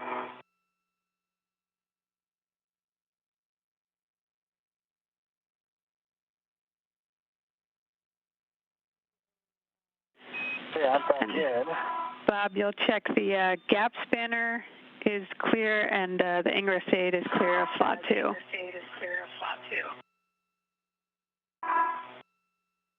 The ingress aid is clear, and we'll make sure that once I get the battery from Chris, we'll control a little bit of the gap spanner. Bankin and Cassidy have now removed the aging battery from slot 3. This battery will now be stowed on the adapter plate in slot 2, where it is no longer needed to function. It's kind of all fins on this side. Oh, okay. I'm in a bit of a... There we go. You get it? Thank you. Okay, let me reposition you can come off. I've got control. You have control. If you can just take control for a second, I'll flip my wrist. Yep, I have control. You have control? Okay, I have control. You have control. Work into position here. And Bob, you want H2 in your right hand or station inboard. You're going to soft dock the battery onto H2. And for your essay, we're going to have a handover in about 30 seconds. All right, Bob, I've got the cable, I've got the gap spanner. Okay. On back. A little down. About 8 inches towards your feet. There you go.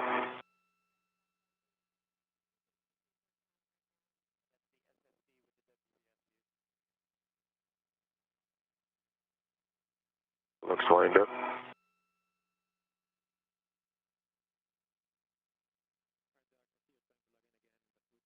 You're lined up.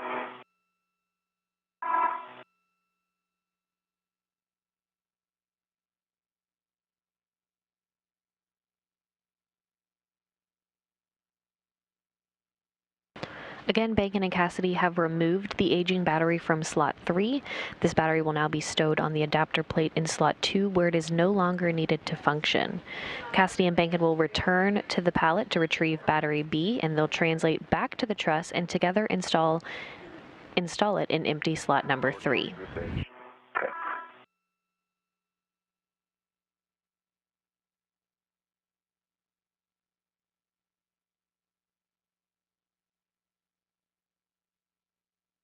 You know if you want me to put my hands on it and help, or I don't want to interact.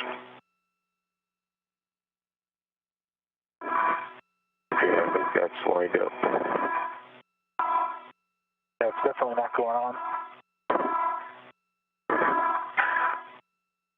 How about, can you BRT to that, BRT to the scoop. To that scoop? Yeah.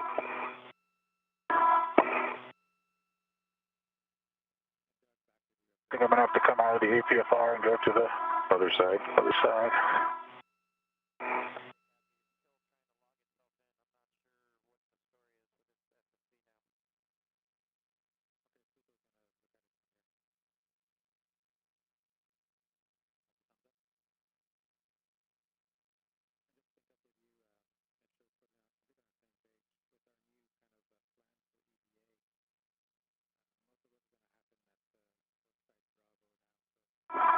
Okay.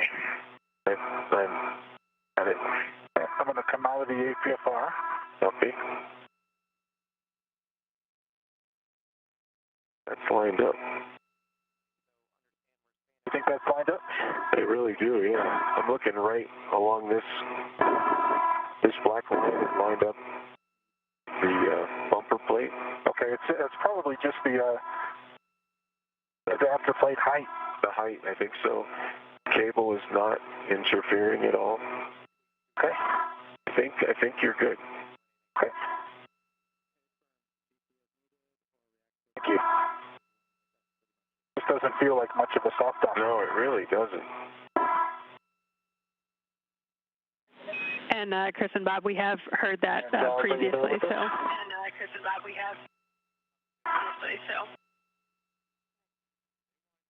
Okay, so I think I'm ready for the BGT coming your way. Okay, Bob, settings are Alpha 7, clockwise 2, and for your essay, the pair you just installed had a good checkout. Great. Good news. Thank you. Alpha 7, clockwise 2, on H2. A-firm, and you're confirmed the socket tape line is flush, looking for 16 to 17 turns. Socket tape line is flush, 16 to 17 turns. Okay, the socket tape line is flush. Chris, watch closely to, of course, making sure it's going in. Yeah. Here we go.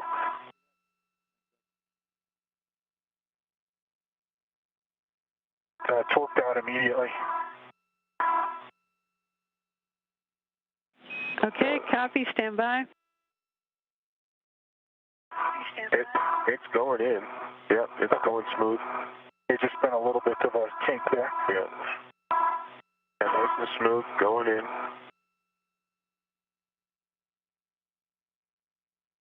Yeah, it's traveling smooth to me. Yep, I agree.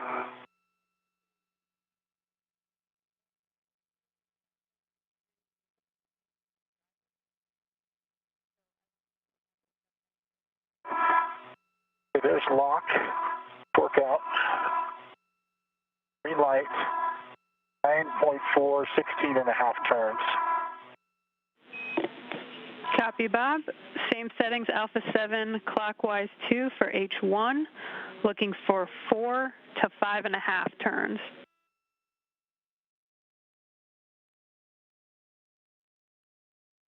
Copy on H1, 4 to 5.5 turns on Alpha 7, clockwise 2. Here it comes.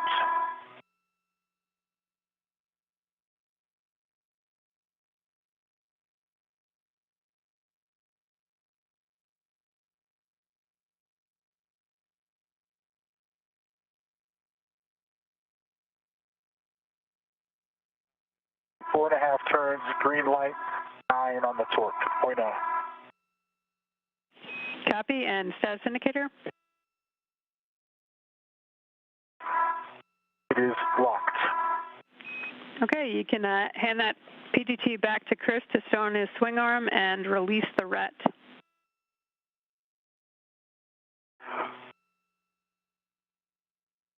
Chris has the PGT and here's your ret. All right. I'll just take this scoop straight in front of me. Okay.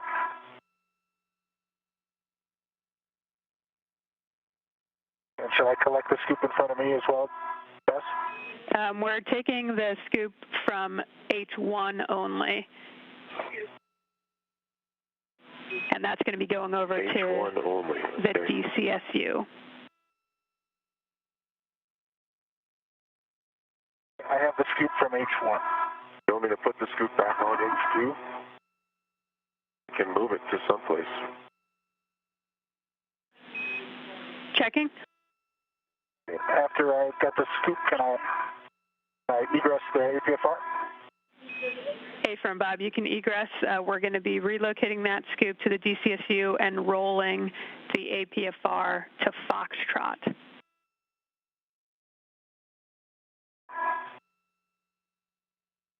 Copy. Jaws, confirm you want me to leave this scoop on H2. I already have it off. I'll put it back on if that's what you'd like. We're looking for the next location for it. Stand by.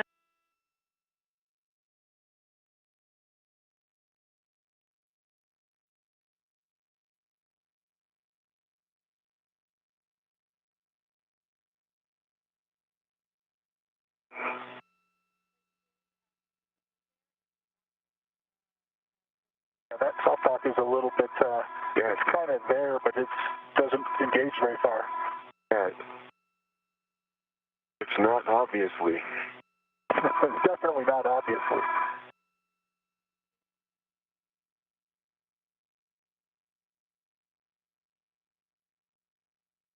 You're trapping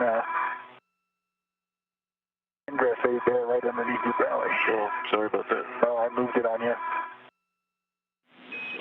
And Chris, you can either leave the H2 scoop there if you think it's going to be needed for body positioning, or you can move it to battery 4 at H1.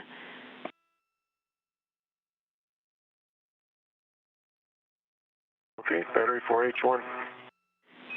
It'll go 9 o'clock straight up.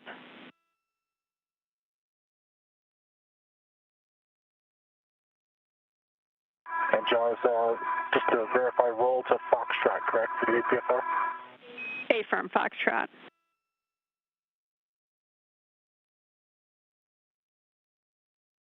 And then what's my next? The scoop, correct? And so that scoop that was off of H1 will go on the DCSU H2 at 9 o'clock or straight up.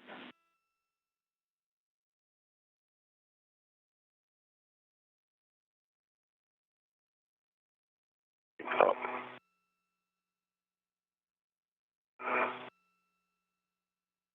Can I hand it to you? Yeah. It's right by your... Absolutely.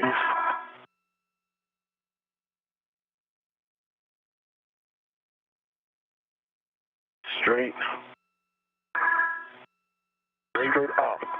I agree. I'll check the checklist.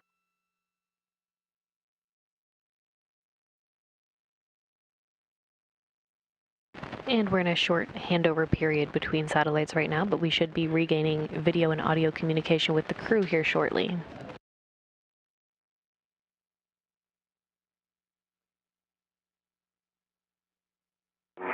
It's straight up. Okay. 9 o'clock relative to the doghouse, I think, is down.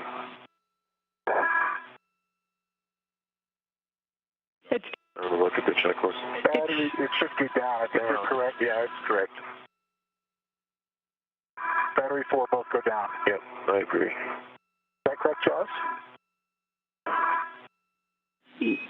Yeah, A-firm, sorry. It's straight down at battery 4. For both scoops. All right, what's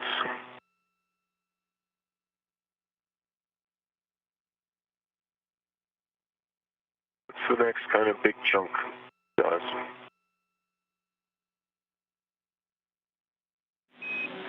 And Chris, the next big chunk, we're moving, so you'll both be heading over to the EP. We're going to be moving battery Bravo to slot 3. Battery Bravo to slot 3. Look at that.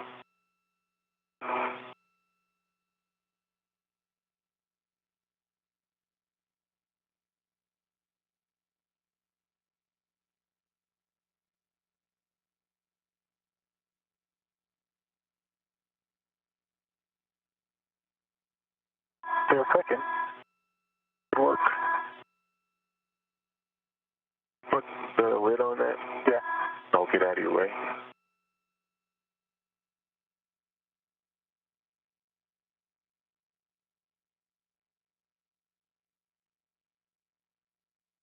Bankin and Cassidy have now removed the aging battery from slot 3 and installed it on the adapter plate in slot 2, where it is no longer needed to function.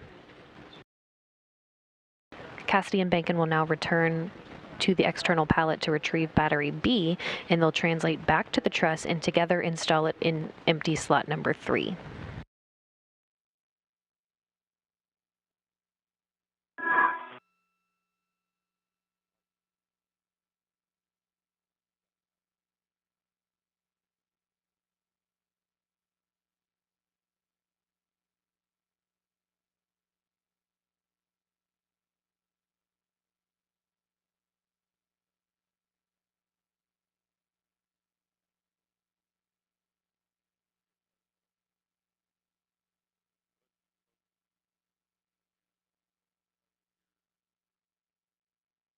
It's on.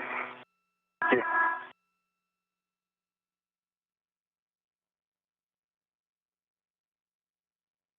Battery Bravo to slot 3, so guess looking for a go to get in the APFR. Okay, Chris, we're going to relocate some scoops first. So you are go to translate onto the EP, and you're going to be moving scoops from the battery in slot Alpha to the lithium-ion battery in slot Bravo. Alpha to Bravo.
And the clocking. Okay, Chris, for the battery in slot Bravo at H1, it'll be at the 9 o'clock or straight down. straight down relative to the pallet.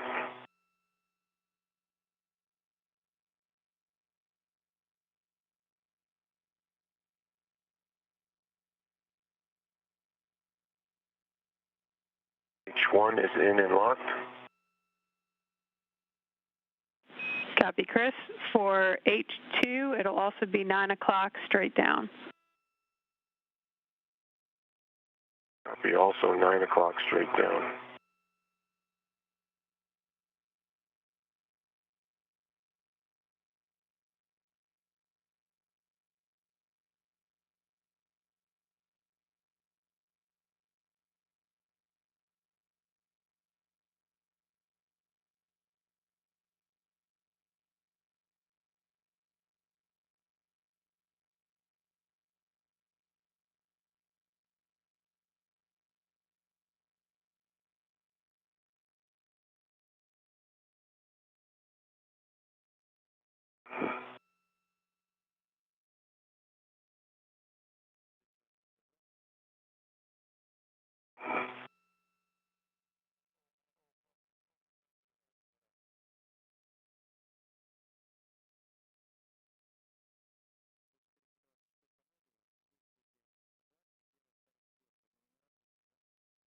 Right, I've ingressed the APFR. I'm working on H2 scoop. Okay, Chris, can I have you just do a ingress aid check, tether's clear, and a serial number? Serial number 0024.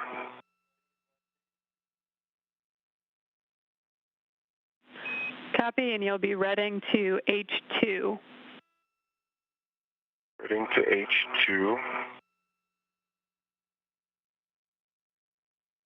That ret is complete.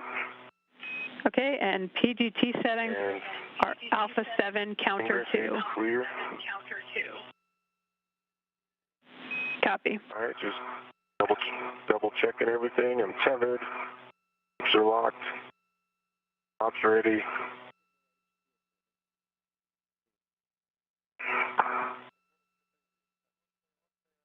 Alpha 7.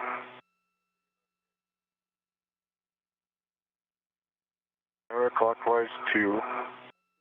Going to H1. H2. Oh yeah, I keep forgetting that. Already done. And it'll be approximately 19 turns. 19 turns.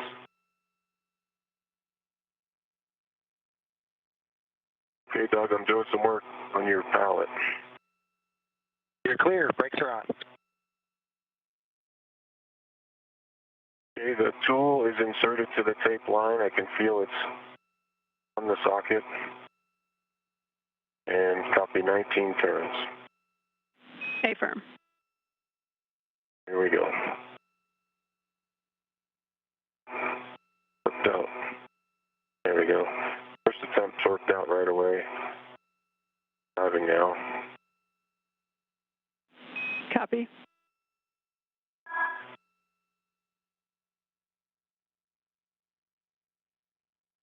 For 19.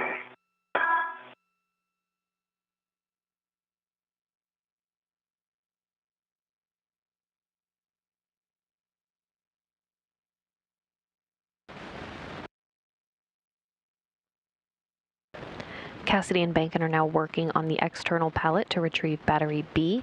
They'll translate back to the truss and together install it in empty slot number 3. Torquing light.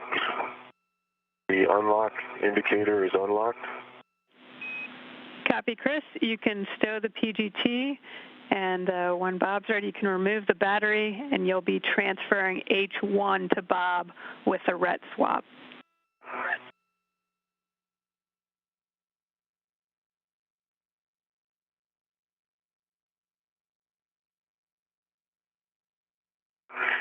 Okay, H1 to Bob with a ret swap. Affirm. We want Bob to end up redded to H1. Okay, copy. In just a sec, my BGT Velcro undone. Okay, BGT Velcro is secure. Ready, Bob? Ready. Coming out.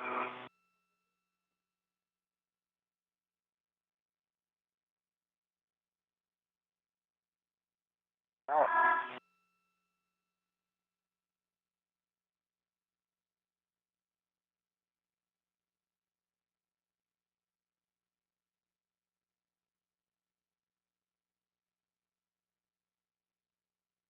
I'm going to put a red on there. Copy.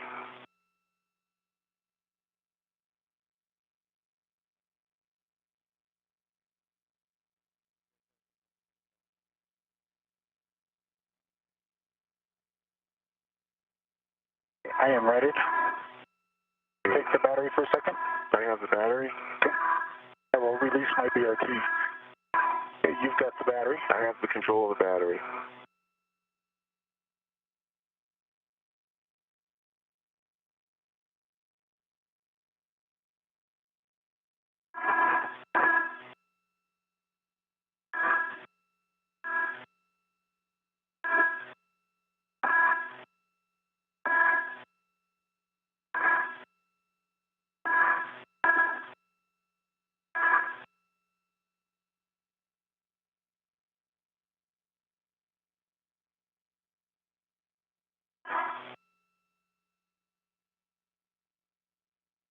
I have control of the battery. You have control. I'm releasing my red.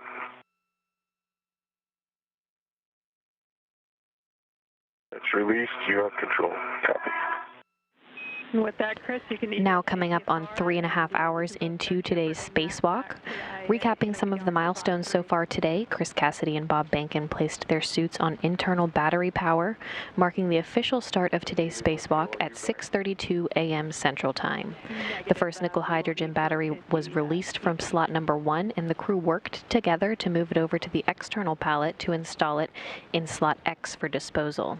The crew then removed the new lithium-ion battery from slot A and translated it back to the truss, where they installed it in empty slot number 1. The new lithium-ion battery from slot A was installed in slot number 1, and the crew then worked to remove the battery in slot number 2 and translated it over to the external pallet, where Cassidy removed an adapter plate and handed it off to Behnken. Behnken translated to the truss to install the adapter plate in open slot 2, and Cassidy then installed the old battery in the slot that was emptied for disposal.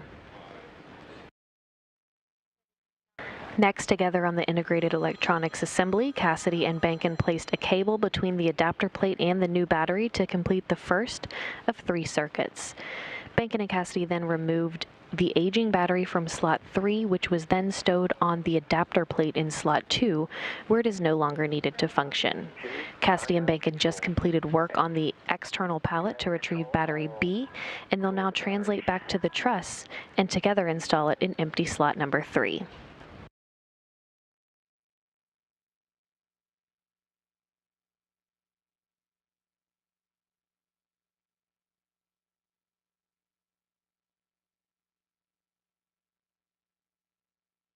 I have control of the battery.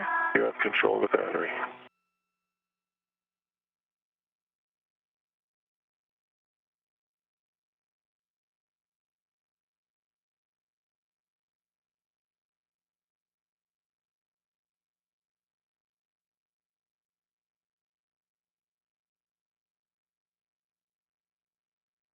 I have control of the battery. Okay.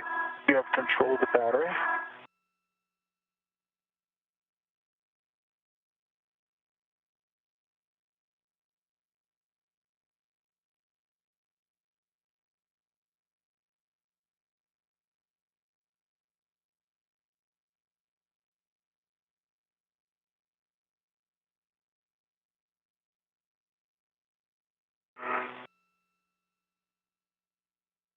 I have control of the battery. You have control of the battery.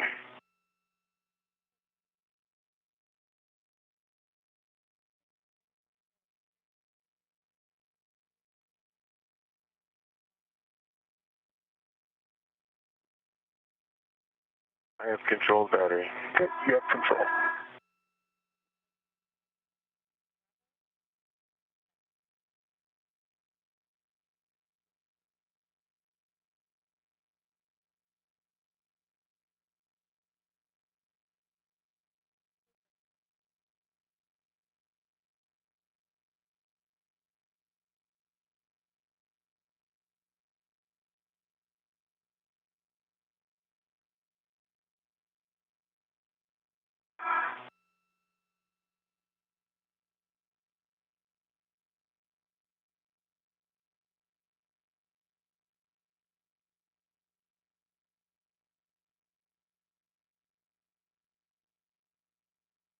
I have control of the battery. You have control.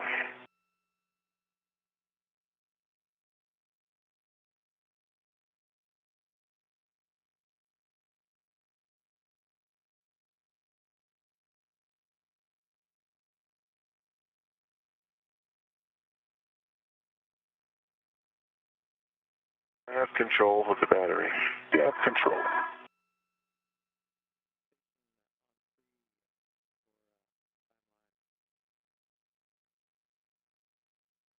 Go ahead on 3.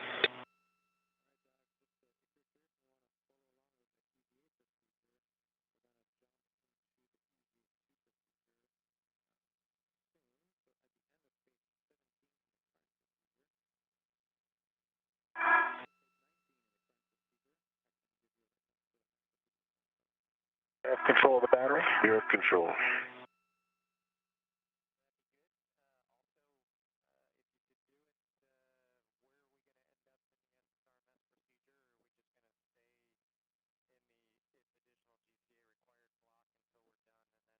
Go here, then back off a little bit.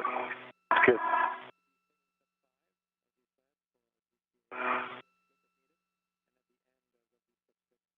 Okay, I have control. You have control.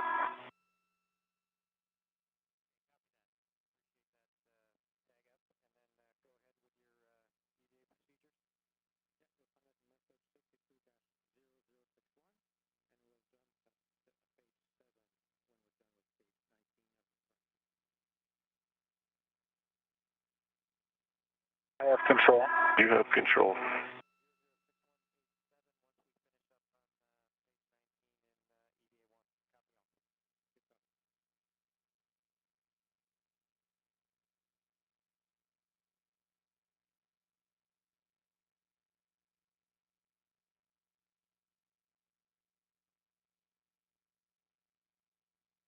You have control. You have control.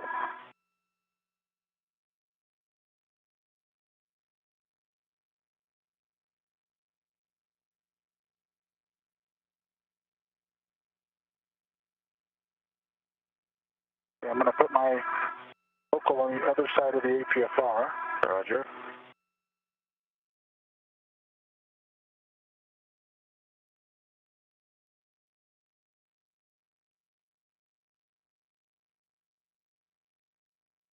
I have control. You have control. I think I can go onto the BSU. What do you think? Is that a good spot? Yeah, we need to get up there high, so. Yeah. Because this might be the one where you ingress your APFR next, right? Yeah. Going up there high.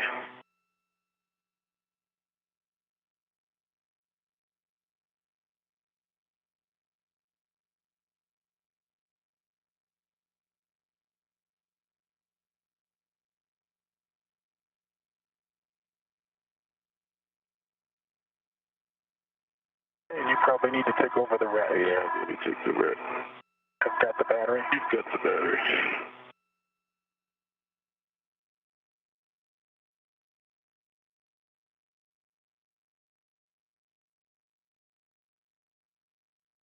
I have a ret and I have control. Okay, I'm going to release my red. Copy that. And Bob, prior to ingressing the APFR, you'll want to check that the gap spanner is clear of slot 3. You have the battery and you have the red. I have the battery, I have the ret.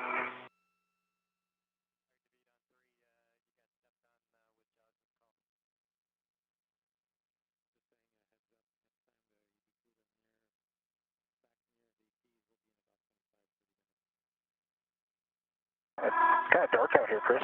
Yeah, it's kind of dark.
And I have a caution for both of you, since this is one of the slots with the interference.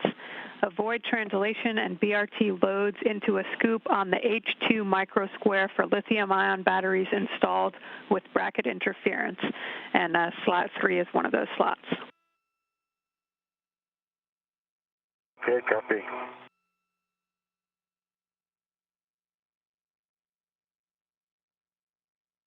Okay, Chris. I will still my ingress aid.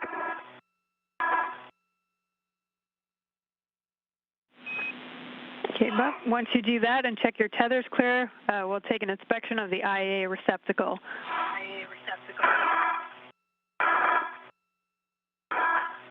You can pause there, Chris. Is that okay place? Pausing.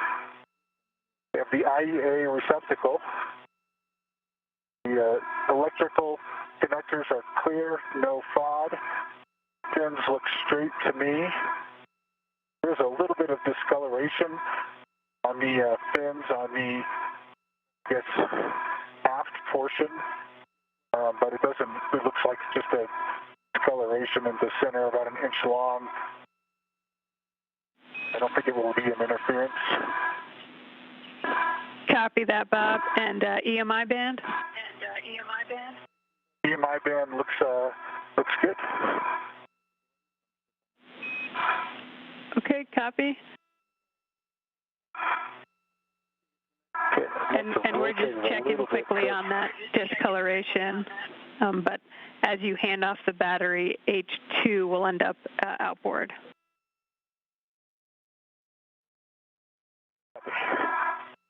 Okay, and Chris will need to inspect the underside of the battery, is that correct? Yeah, Ephraim, you'll want to present the bottom to Chris for inspection of the blind mate connectors, FOD, and EMI band. Okay. Maintain control, Chris. I'll put a ret on it. I have control. Oh, go ahead. You go for the ret.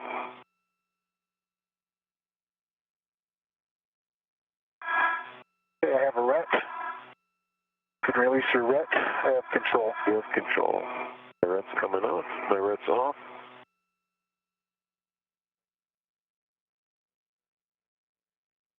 Feel you taking it?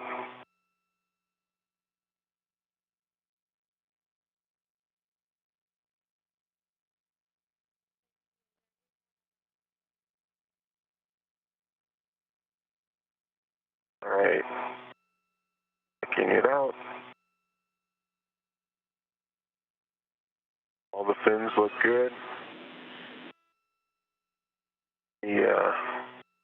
Can't see the blind. It's in the left, which is kind of buried. Let me change my angle. Anyway, you can bring that blind mate side up a little bit. Sorry, I know it's tough. That's about all I can do. That's all you got. Okay, there, I got it. Good. 05, pins are good. MI, all good. Okay, thanks. Okay, copy, Chris. And are you in a good position to get us either WVS or some pictures of that discoloration? If Bob is comfortable holding the battery there.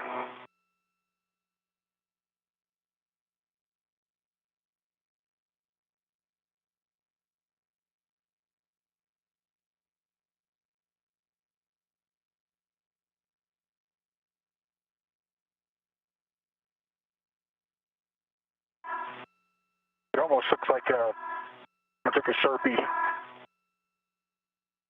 through the middle of the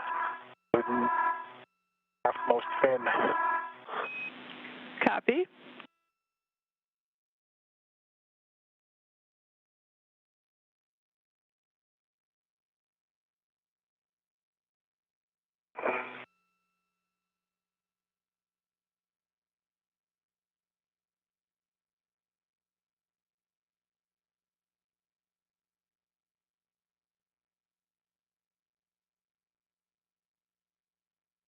Where is it?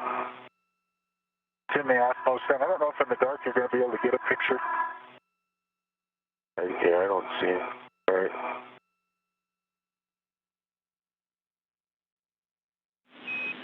And the sun is coming up in 2 minutes.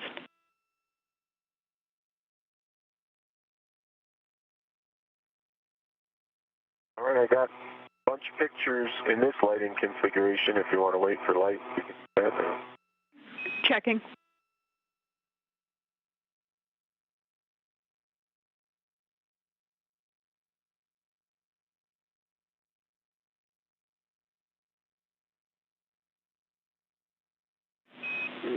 Okay, Chris, so we're happy with that. So we'll just use those pictures. That should be good, and we can continue. It's not interference. It's just like a marking or something in there. Copy all. So with that, Chris, once you stow that battery or stow that camera again, we're going to be soft docking the battery onto H2 with H2 outboard.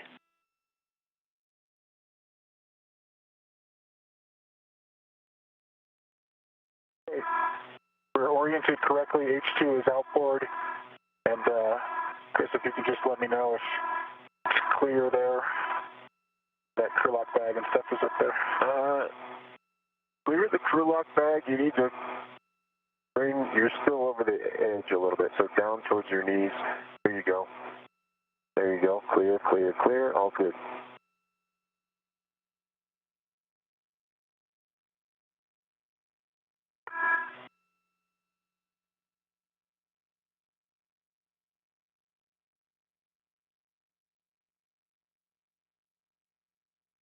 I think that's a soft dock. Lined up. And you're looking for PGT. Okay, yep, Chris, you'll transfer your PGT, and Bob, look for Alpha 7, clockwise 2.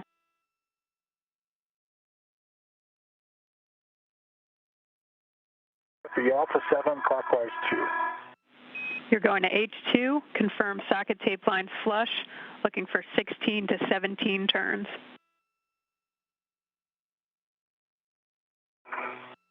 Alpha 7, clockwise 2, on H2.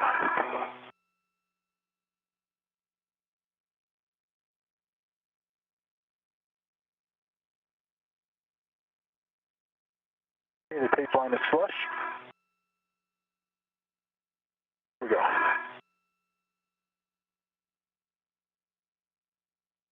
Indicator's moving.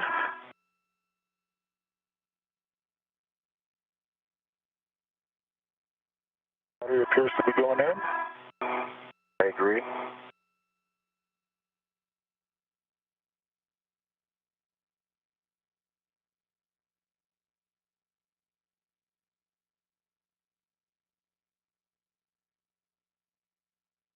This one seems snugger up against the wall than the other guy.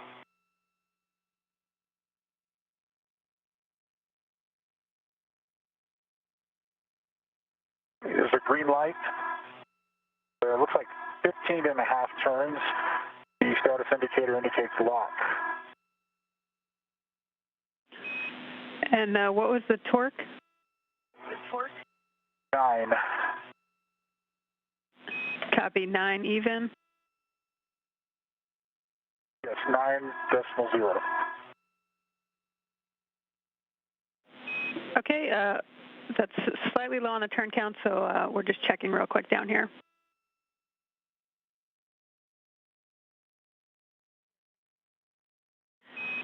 Okay. This is one of the ones with the interference.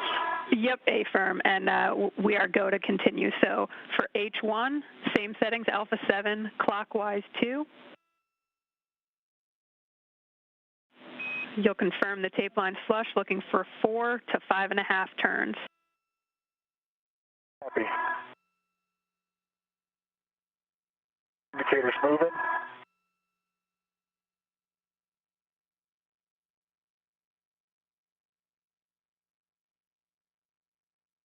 It's torqued out. The indicator is not quite to lock. 9.2. And it looks like we had about 4 turns. Copy, 4 turns, and torque was 9.2, but the status indicator doesn't quite look locked? The status indicator on battery is maybe a quarter inch from lock.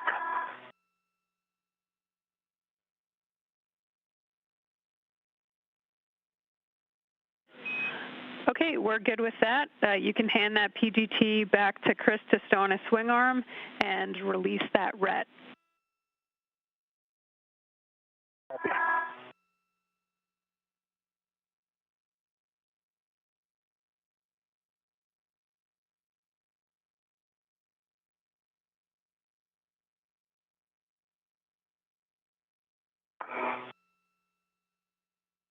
Get that firm. Yep. Flush with the adjacent battery. Everything looks straight. And Where do these scoops go? with that, so you actually moved one of the scoops we already needed over, so we're going to relocate the APFR. And so for now, the scoops can stay. And it sounds like we're far enough ahead that we can move on to the first block from EVA 2 if you're both good with that. Yeah, good. Okay, copy. So that being said, we'll relocate the APFR to WIF 22. Clocking is 12.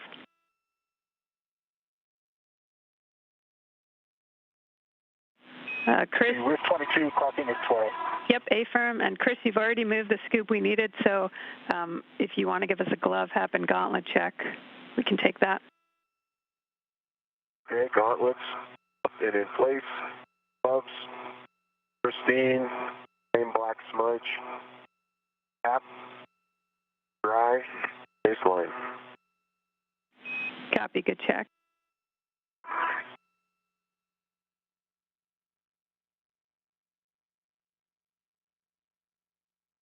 Jazz, my radio was a little crackly when you were just talking. Did you hear perfectly fine all those words? Yeah, the same as it's been the whole time. Okay. Yeah, Josh, I missed about 50% of the words that I heard, Bob. I heard you say, Bob, to move the APFR, but I missed some other stuff, so maybe tag me up one more time.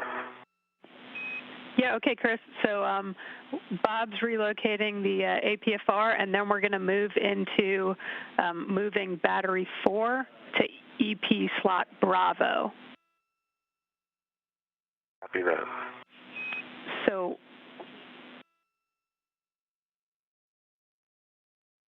All right.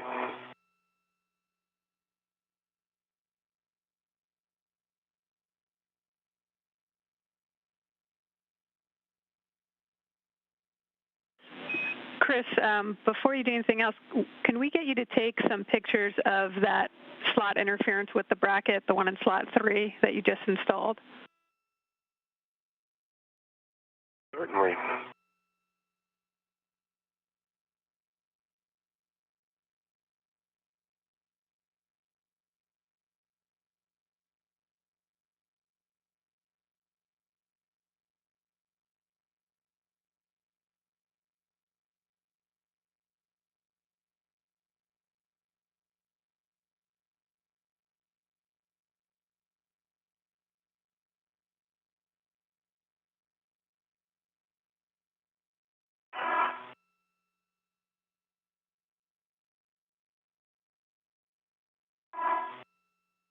Okay, Jaws, the APFR has been relocated to WIF 22.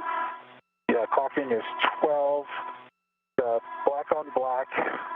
Got a good pull and a good twist test. And the pitch knob pops out. Copy. And Quebec Hotel 12, the remaining settings.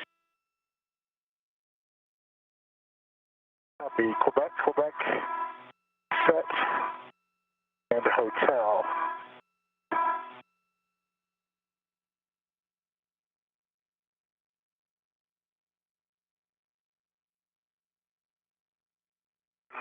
Hotel set.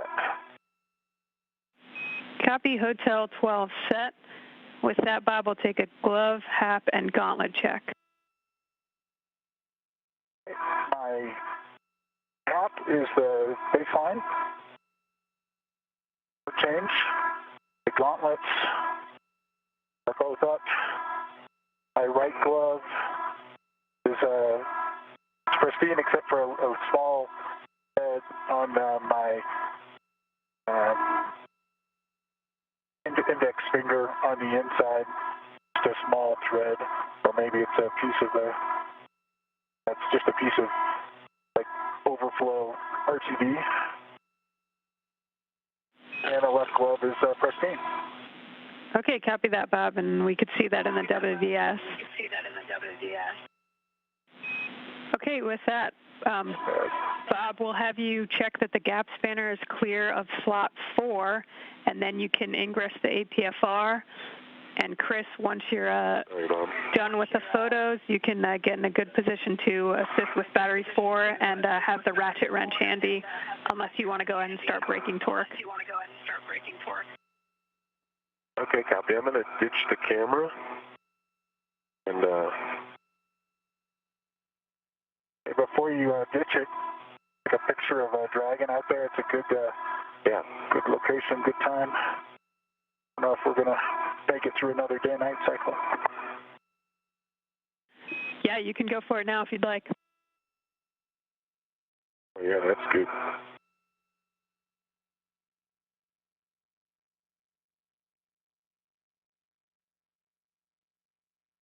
You're in a good position. My angle is kind of... Oh, I got it.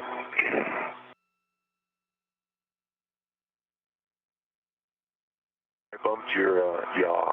I fixed it, thanks.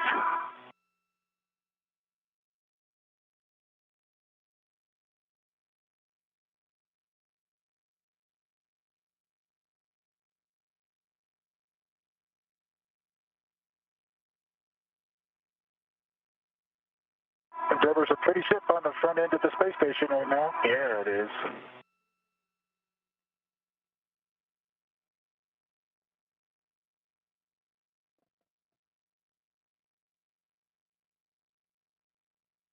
I don't have good tactile feel of this button. Yeah, I could see the click, you see the shutter move when it was pointed at me, but I don't have good tactile feel on the button either. It's a pretty shot. I think the folks in Hawthorne will appreciate it, getting a chance to see the ship from this angle on the sunny day. Thank you, Chris. Yeah.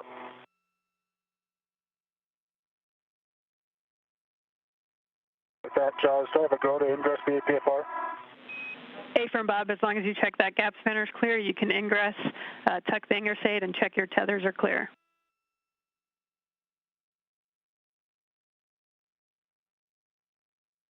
Okay. The battery 4 location is well clear of any gap spanners at this time.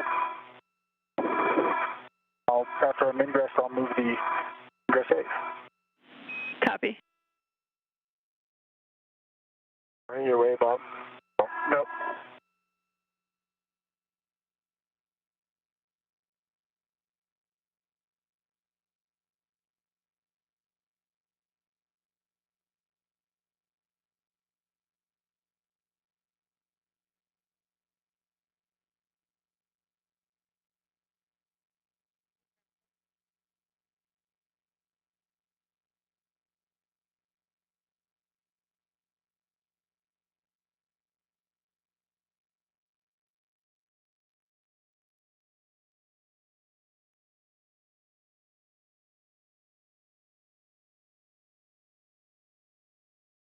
Okay, camera is back on structure. Copy, Chris. You can get in a position to help with battery 4 and have the ratchet wrench handy. If you are in a position to go to H1, you can do that to brake torque. Okay, ratchet wrench.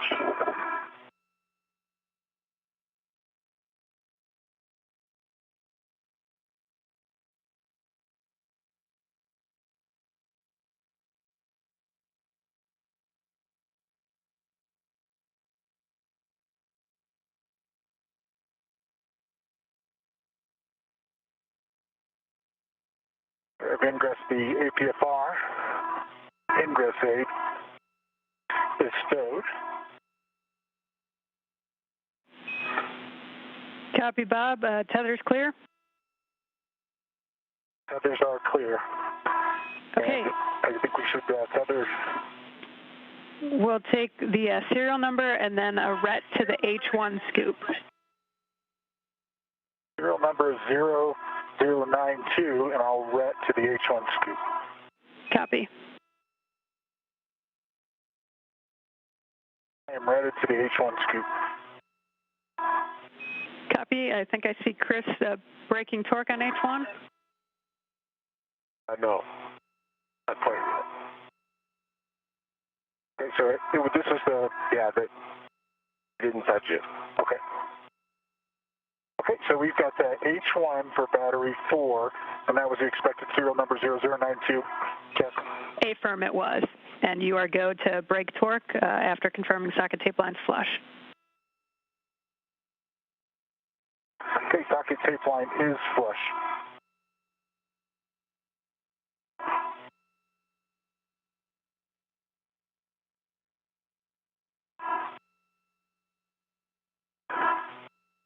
H1 torque is broke. Copy. Same for H2. Confirm the tape line flush. Brake torque less than 1 turn.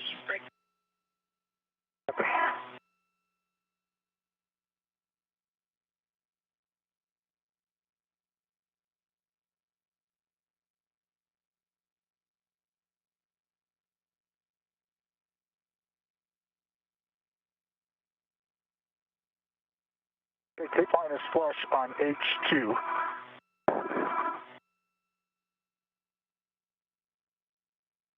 Torque is broke on H2. Got it. You got it, Chris? Okay, and Chris, you can send that back to the crew lock bag and hand off your PGT with the 6-inch. Okay, I have the PGT, and I will. Velcro keeps coming up. Yeah.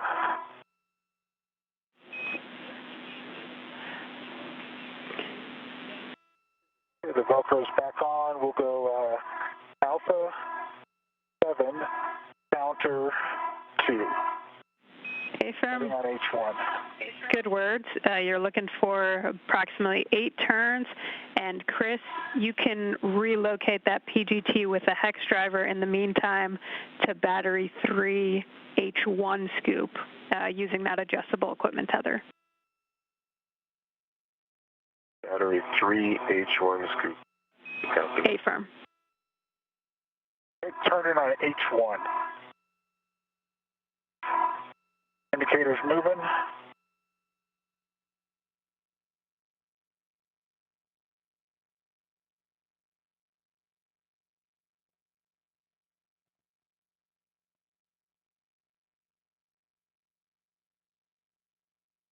It started skipping at about the 5, but there's 8 turns on H1. Copy, Bob, and status indicators unlocked? Yes, the status indicator is unlocked.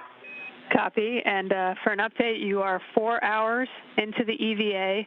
Limiting consumables MEDOX on Bob at 6:40, and you're about 2 hours ahead on the timeline. Copy. Okay, driving on, they drive on H2, Jasmine, but I just want to catch up. Yep, affirm, confirm socket tape line is flush and looking for about 19 turns, and we're about to have a handover in a minute. Tape line is flush, I'll start turning. You jacking?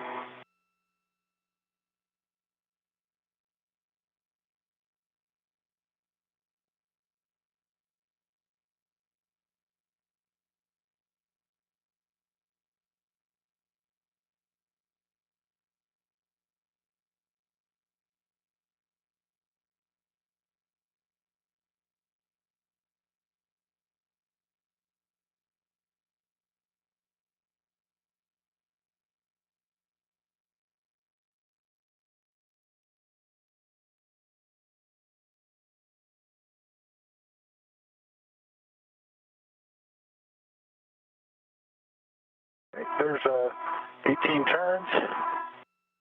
Status indicator is unlocked, and it was unlocked the last 3 turns.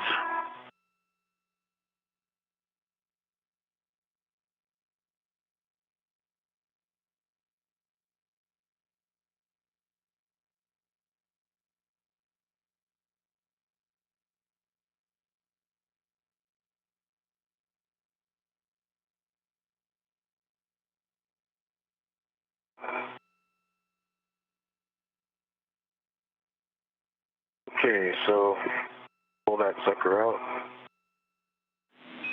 Okay, Chris and Bob, I'm back with you. I copied the good release on H2. Probably transferred that PGT back to Chris to put in a swing arm and unlock the ret. All complete. Okay. Bob, I want to assess.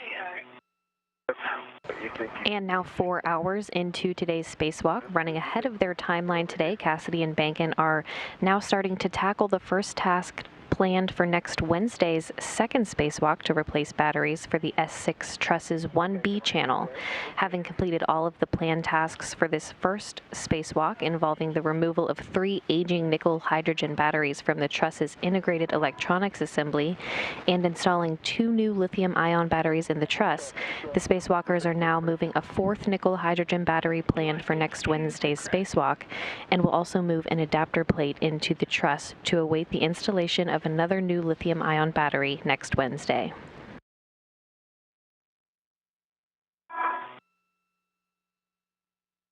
All right, and I'll take a red, I guess. Wait for you to maintain control while you get a red on. All right, my red's in place and I have control. Okay, I will remove my red.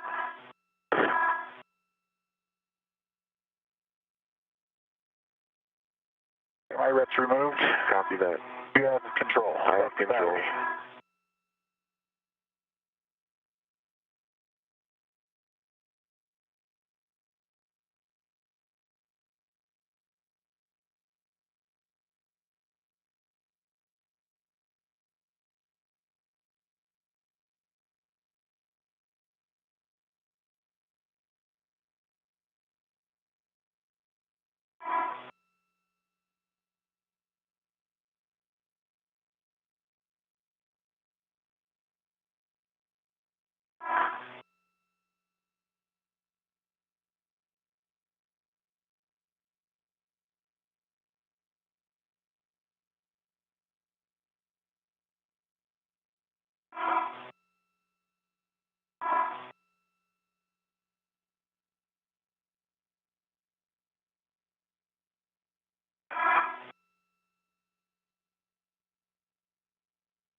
You scrunch down the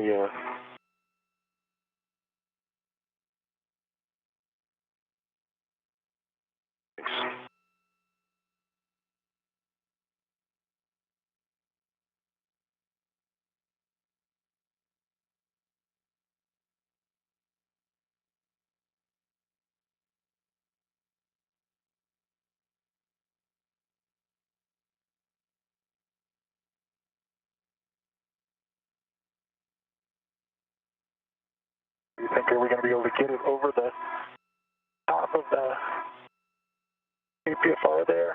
I think so. If you have a decent spot to secure yourself, let's do that spot right there.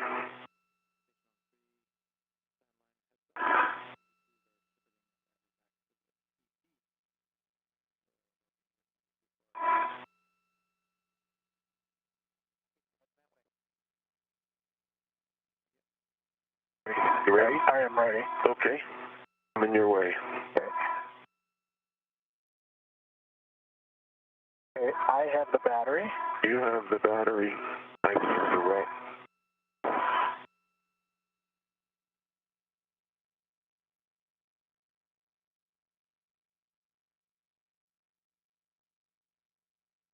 Got it. Way out of here. Yeah, thank you. Clear of the battery. Yeah, Again, running ahead of schedule, the spacewalkers are now removing the 4th nickel hydrogen battery planned for next Wednesday's spacewalk and will move an adapter plate into the truss to await the installation of another new lithium-ion battery next Wednesday.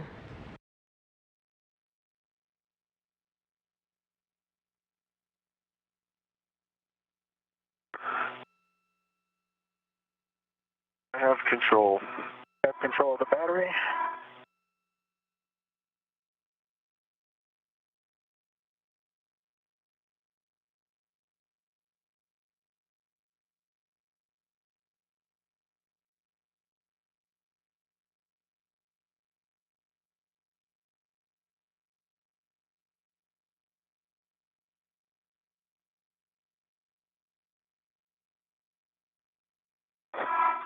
I have control of the battery.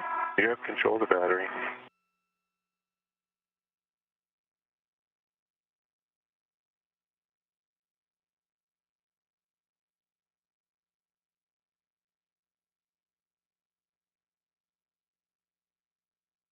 I have control. You have control of the battery.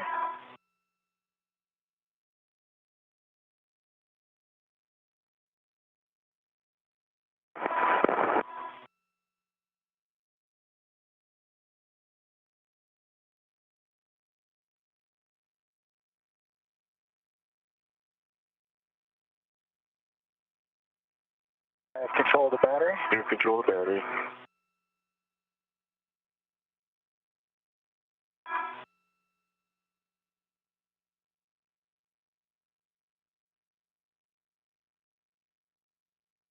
I have control of the battery. Okay, you have control of the battery.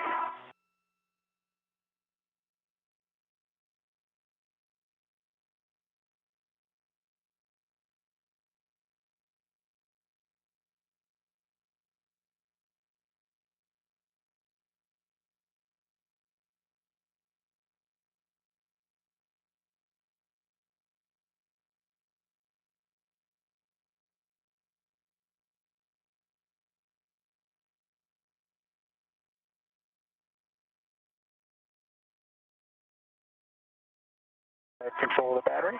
You have control of the battery.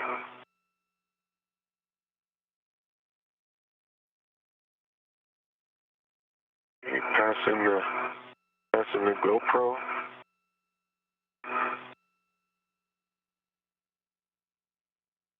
I have control of the battery. You have control of the battery.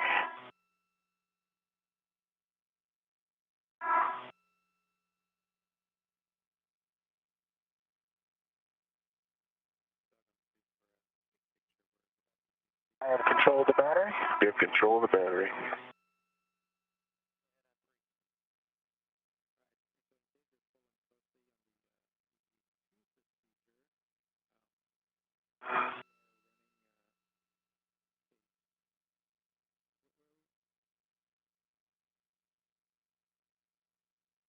I have control of the battery.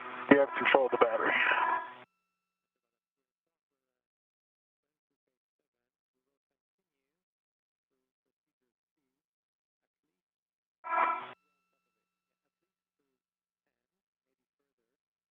One more little one for the BRT. Yep, if you go to the other side of the APFR, and then I'll get on my BRT and put a ret on it, I think. Copy. Oh, yes. I've got control of the battery. You have control of the battery.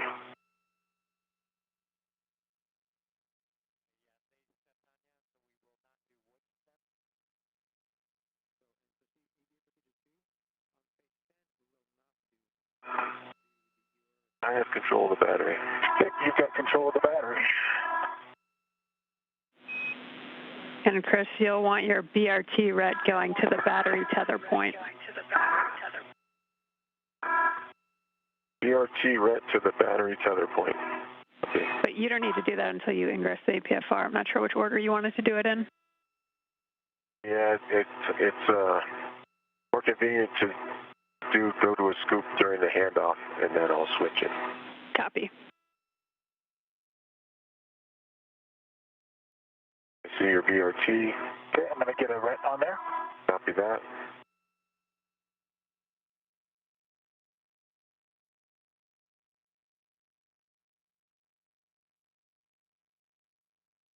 I have a ret onto the battery. I have control of the battery. You're ready. You have control. Releasing my ret. Released. And Chris, your go to Looking ingress. for APFR. Your go to ingress APFR, and a reminder to assess your reach to the tools. That's my reach to the tools. Copy that.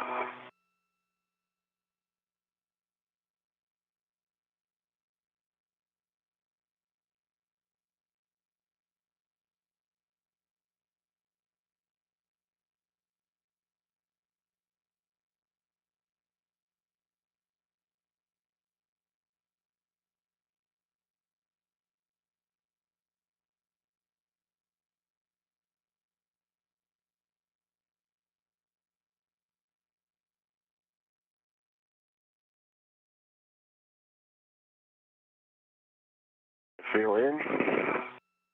Stand. Okay, Chris, if you'll check your ingress aids tucked and your tethers are clear, and then with the handoff, you're going to end up with your BRT ret on the battery tether point, and then H2 is going to go in your BRT. Okay, copy. I'm ready, Bob, and I have control. Okay, I'll remove my ret, and you're happy with your tool access? We just installing this battery, or are we doing something more, Captain? Your take the adapter plate out. Yep, exactly. Bob, can you take control for just 1 second? I'll take control back to standby. Okay, I have control. You have control.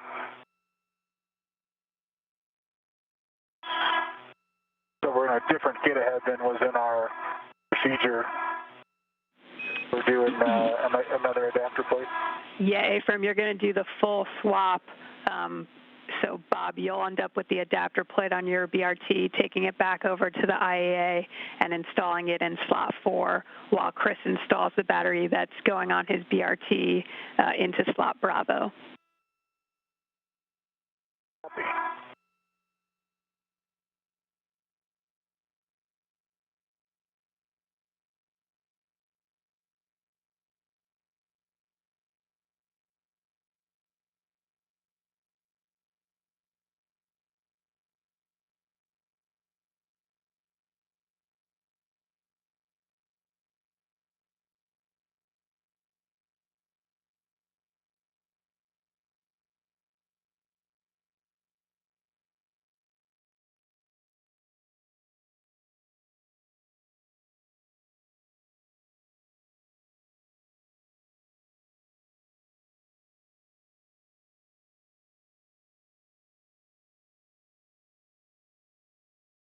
Okay, I'm back in. And bag wants to kick these tools a little out of my reach.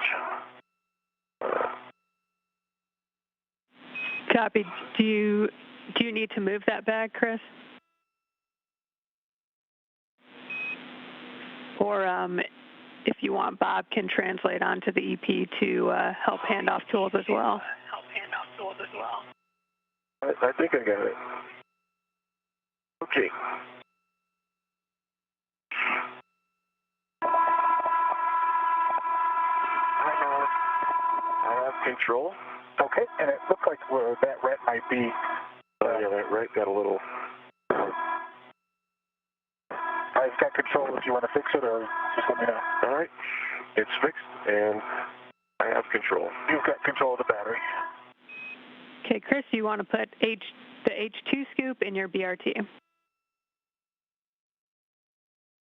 H2 to my BRT.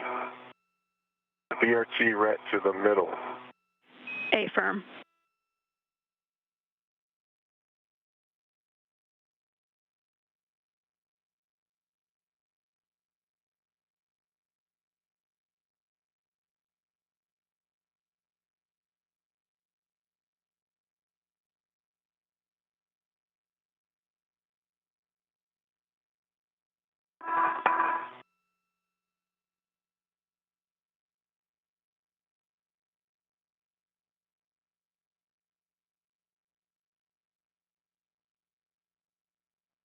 Okay, BRT ret is in place.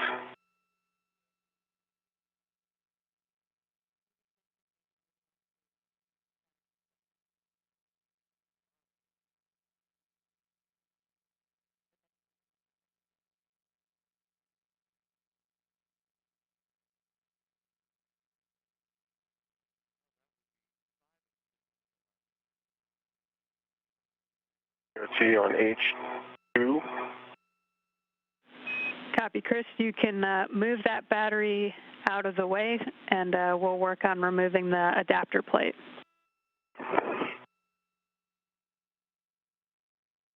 Okay, tightening up the knuckles.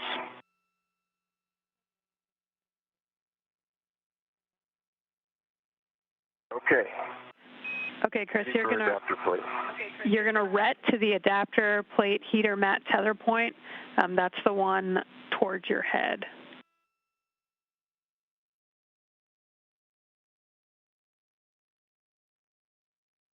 All right. The one with the recommended ret insertion technique. A-firm. Flawless. Okay. Okay, you'll retrieve the ratchet wrench with the hex driver, and you'll be going to H1 first. H1's in my right. My right. A-firm, that is to your right. And you'll confirm one line flush.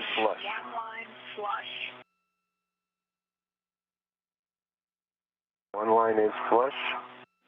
Okay, you're good to brake torque, max of 1 turn.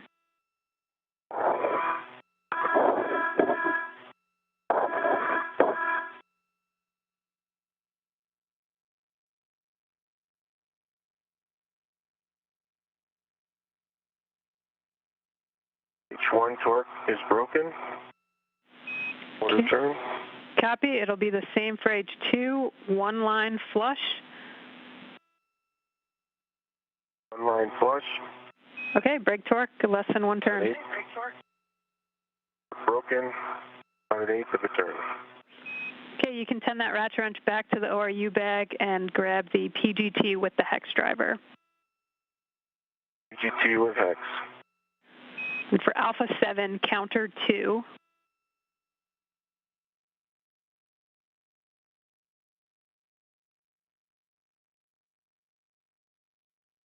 Alpha 7.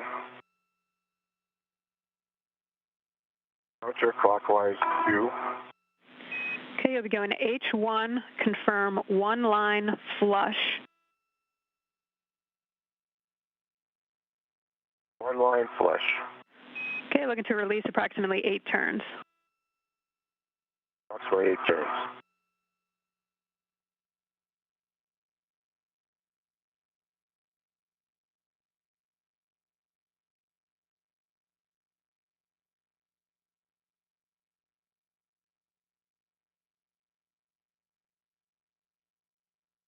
Okay, there was 8.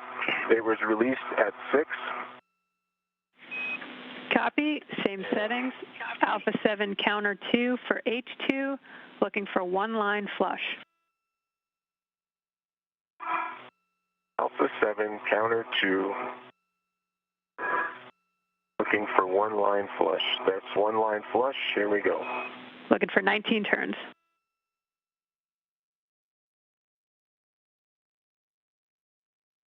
I got a torque out at 3 turns.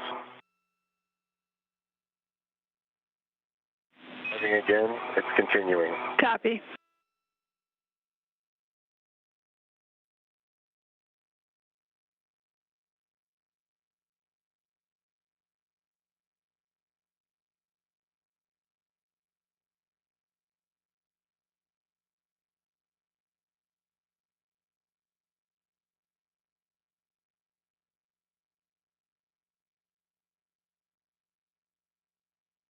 Okay, there's 17 turns, it's free. Copy. You can switch the power on the PGT off, that's to the left, and send that back to the ORU bag. Power on the PGT is off. Bring it back to the ORU bag. Copy. And with that, if Bob's in a good position, you can remove the adapter plate from soft dock and transfer it to Bob, looking to hand off, the adapter plate handrail tether point is where Bob's going to want to attach his BRT ret, so the opposite end of where you have your tether. Copy all. Whenever you're ready, just let me know. I'm ready.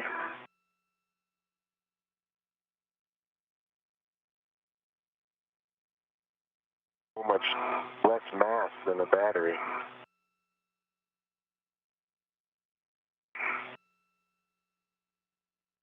Let me know if you need me to rotate it. You can come on, yeah, rotate it this way. Yep.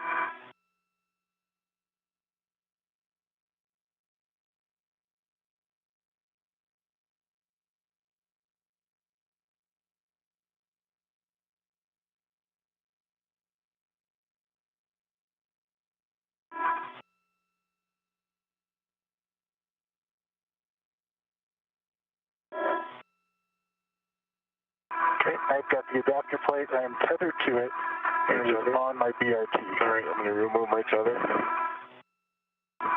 My tether is removed. Copy.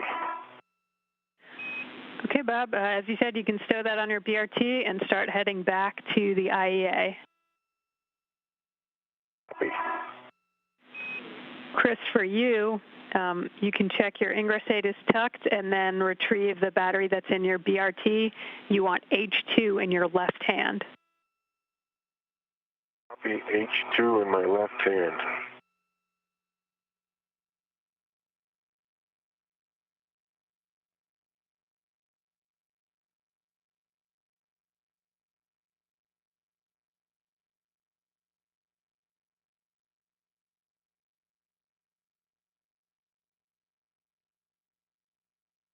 Okay, Doug, I'm going to do some work if you're ready for it. Brakes are on, you're clear to maneuver. All right. Come in.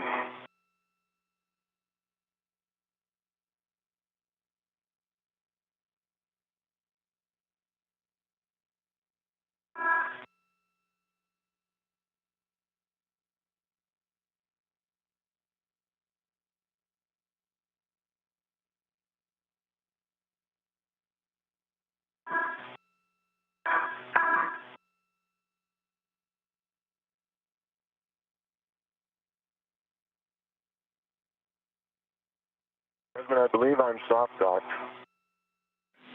Okay, copy. With that, you can grab the PGT with the 6-inch.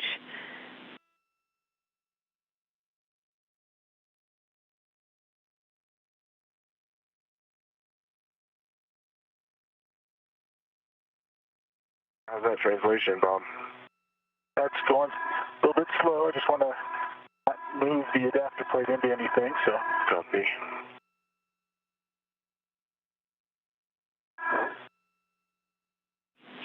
And Chris, settings are alpha 7, clockwise 2.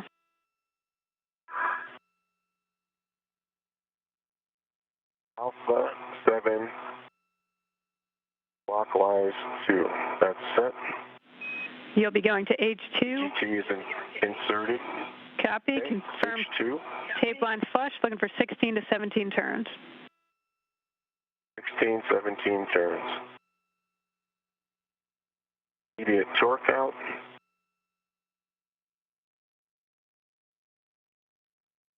At 9.1 foot-pounds.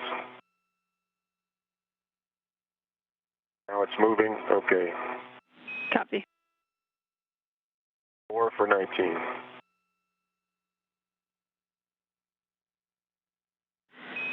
Bob, you'll make sure the gap spanner is clear and that you can reach the PGT and hex driver, and then you can ingress the APFR. Copy that.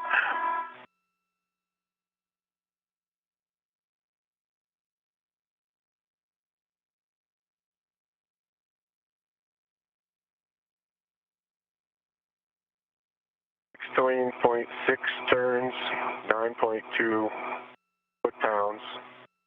The locking indicator is locked. Battery is flush with battery Bravo. Copy. And Chris, did you say 16 turns? Yeah, 16.6 is what's on the PGT. Copy. Okay, you can release the RET, stow your PGT, and then you'll be retrieving those scoops and stowing them on your mini workstation. Where are they going? They'll be going to battery Delta. Battery Delta. So that's kind of towards your feet. Over to the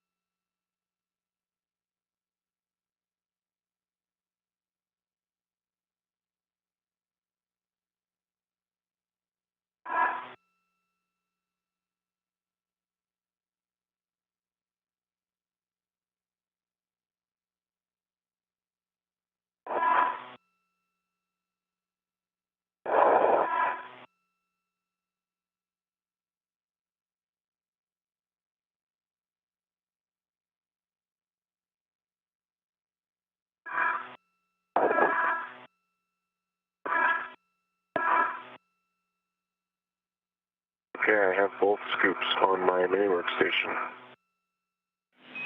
Copy, Chris, and those are going to go to battery Delta, that's nadir toward your feet.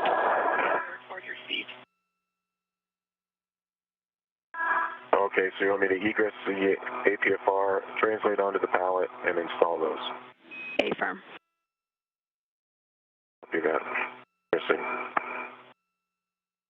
Okay, Jaws, I'm in the APFR and ready to copy. The F spanner is clear, and I can reach the PGT.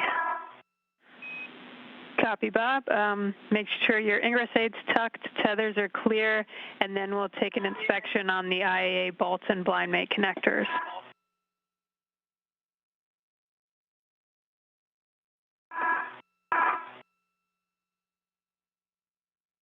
Copy.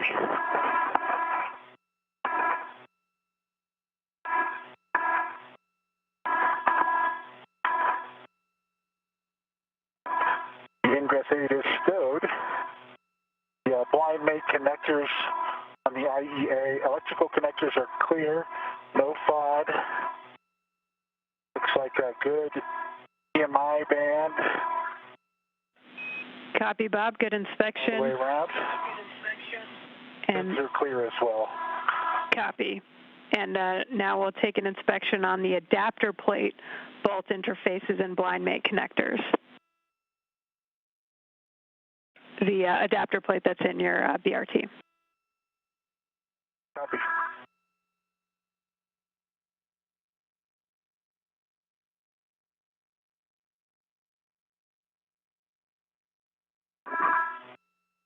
Okay, battery Delta.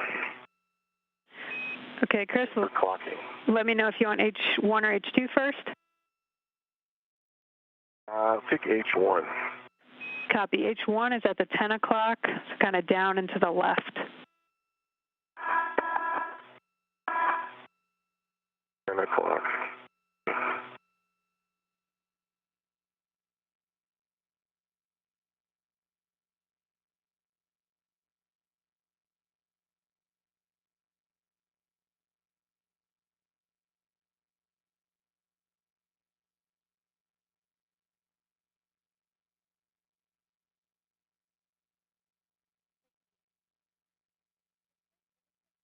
All right, H1 is installed. Copy, Chris. H2 will be at 3 o'clock, which will be up.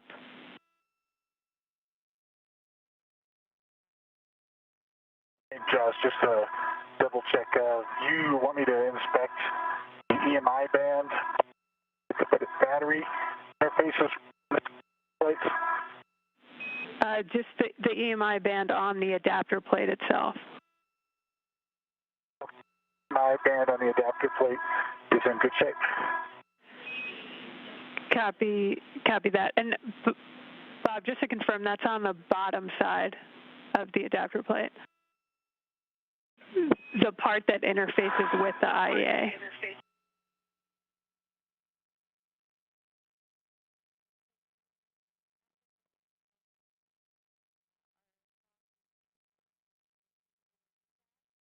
That EMI band is good as well. And the electrical connectors are clear. Copy that, Bob. You can You want the blind mate connectors oriented station outboard, and you can soft dock that adapter plate into slot 4. Copy. H2 scoops installed.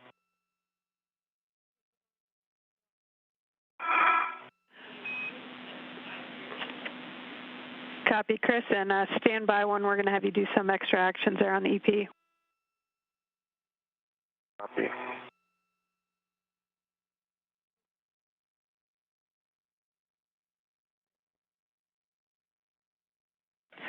Okay, Chris, while you're on the EP, we'll have you stow the tools in the ORU bag. So I think if you just have the PGT there, the camera and GoPro are currently in other locations, but stow everything in the ORU bag.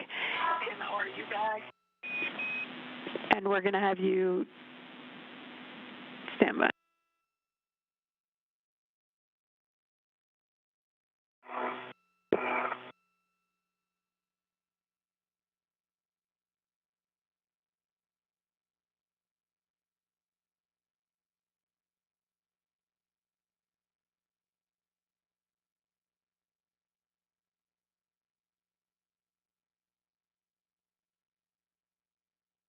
And Jaws, I'm ready with PGT settings for H2 on the adapter plate. Okay, Alpha. Clockwise 2. That's correct. And you'll be on H2. You want to confirm one line flush.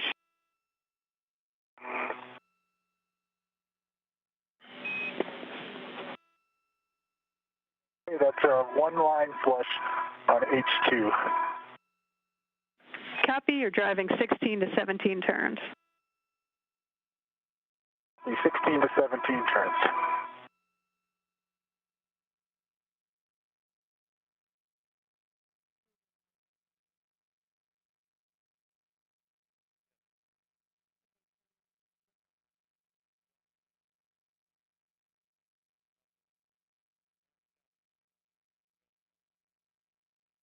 No issue, Jaws, just have to go through the CAL procedure. The PGT switch was bumped.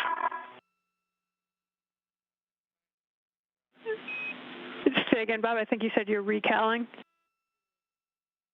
Yes. Copy. Alpha 7. Clockwise 2. Clockwise 2.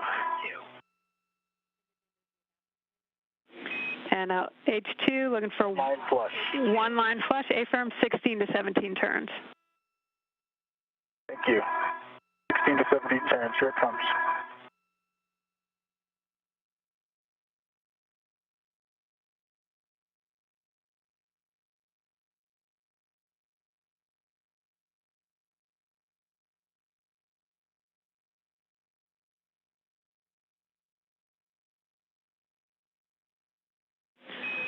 Chris, for you, once you clean up that ORU bag, you'll take it back onto structure, and you can temp stow it right by the GoPro on handrail 2005. Okay. No inventory needed. We'll do that after.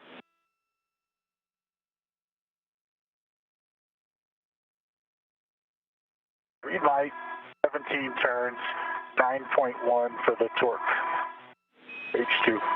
Copy, Bob.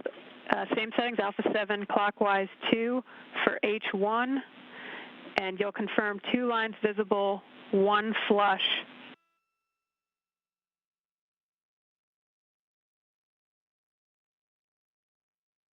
Okay, 2 lines visible, 1 flush. Looking for 4.5 to 5.5 turns, and we have a handover in 1 minute.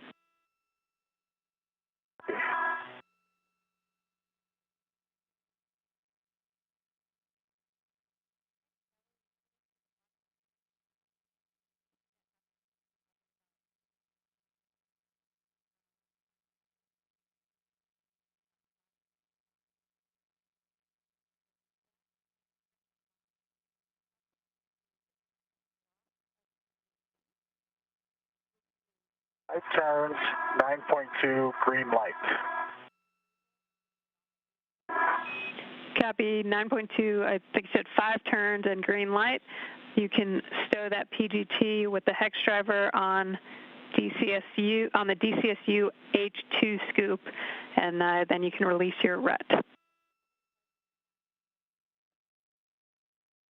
Okay, I'm going to release my RET and egress the APFR, and then I'll move the PGT over there. Is that okay? Affirm.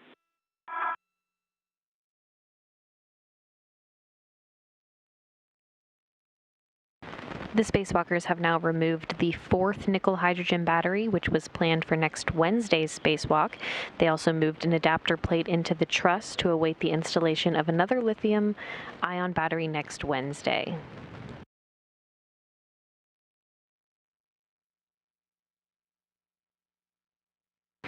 With the crew now running through these get-ahead tasks so quickly, we're standing by to see what their next step will be. And I step in just for a second, but I don't know if you were saying something and it got cut off. Well, my radio has been squirrely, though.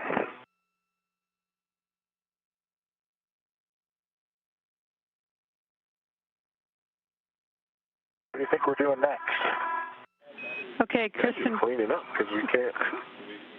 Oh, sorry, guys. Back with you after the handoff. And Chris, where were you at on the bag? The bag is stowed. Both tools are in the bag. It is on my PRT. I'm looking around. There's no remaining tethers visible. Everything's in the bag or on me. And I think I'm ready to hop back over to the APFR. Yeah, Chris, we'll have you make sure the ingress aid is stowed on the boot plate. And yeah, and you can go back over to structure onto the APFR, stow that ingress aid, and then check tethers are clear. And when all that's true, you can give SSRMS the go to back off.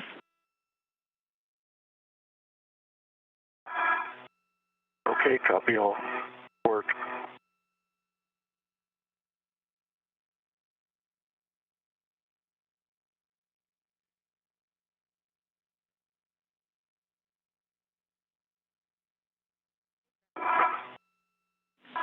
And Bob, to tag back in with you, I think you stowed that PGT and are working the TA clamps now?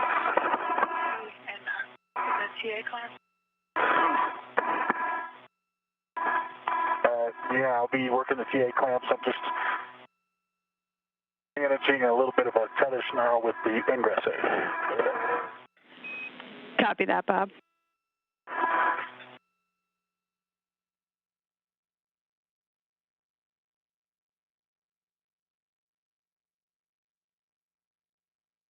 Okay, the PGT has got the adjustable tether going to H1 on the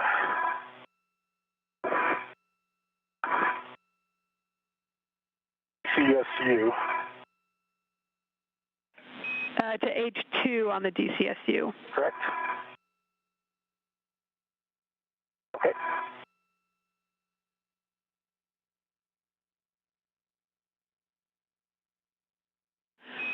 And Bob, you can temp stow that ORU bag at handrail 2005 by the GoPro, or Chris rather.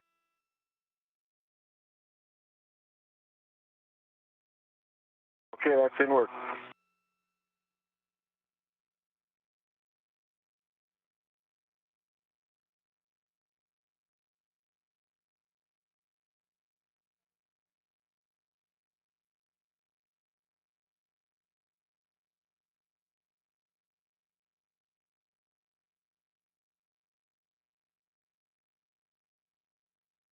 Joe, I was just trying to catch up with you as to, are we cleaning up right now? Is it the situation here, or are we moving towards doing another?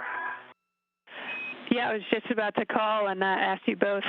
We should have time to move battery 6 to adapter plate Bravo and slot 4 if you both are good to continue.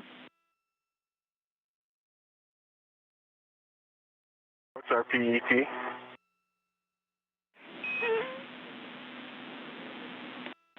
442. Copy that. Okay. Okay. Okay, you're both good with that? All right, there you. Okay, you're both good with that?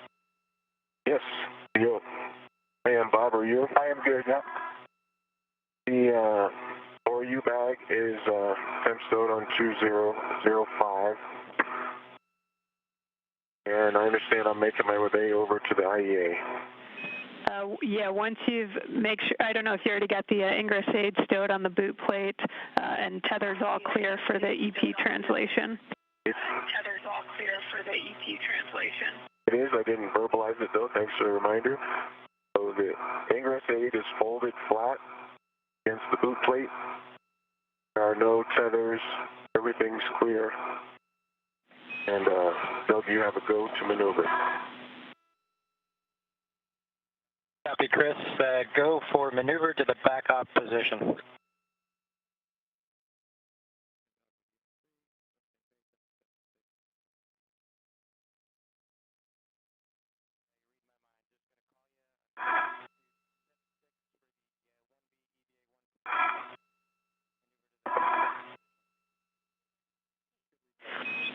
Okay, so Bob is currently working the adapter plate TA clamps and that connection that will go from the battery to the adapter plate, and then we'll step into battery 6.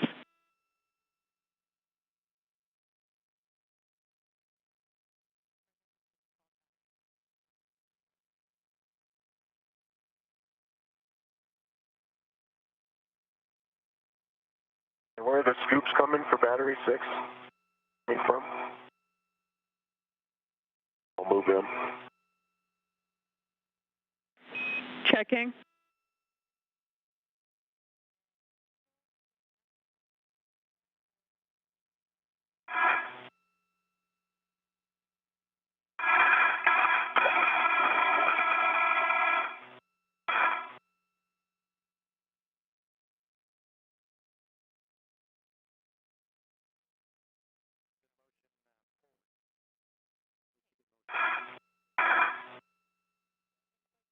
Scoops available on the ECSU or slot 3? Chris, they're coming from the battery that's in slot 3 right now. So you'll take both the scoops off the battery currently in slot 3.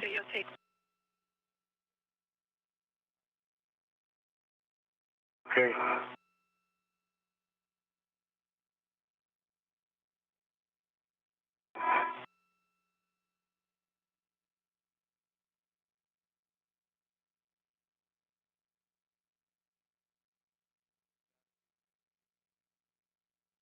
The TA clamps are released. Copy, Bob. You can demate the adapter plate connector from P4.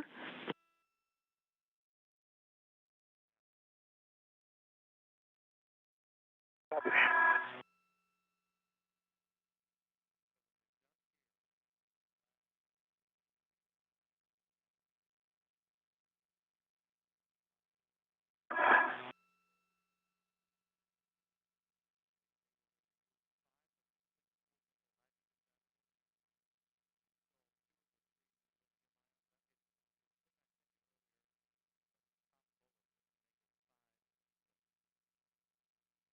Hey, Bob, your least tether is, if you can pass me the scoop later on when you're done with it from your waist tether. So you need that scoop. It's no rush. Just keep working. Your work is more important than these scoops.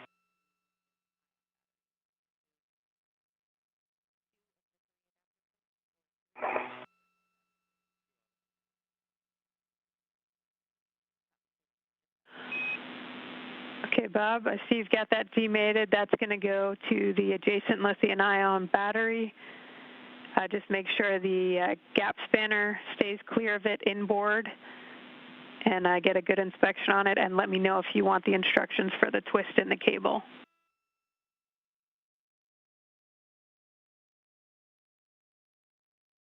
Copy.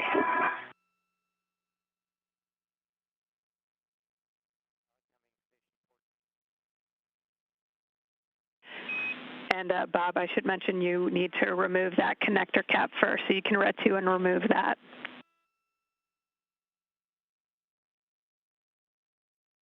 Okay. Yeah, I'm clear of that base tether off of that scoop, but I can use it for... Yeah, just keep with it. No big deal. All right, Jasmine, H2 on battery 6 is installed straight up. Copy. Looks like 3 o'clock. Good install. And for H1, you'll be going to 10 o'clock. That should be down and slightly to the left. All right, that'll be a little bit. I was using that scoop for a minute.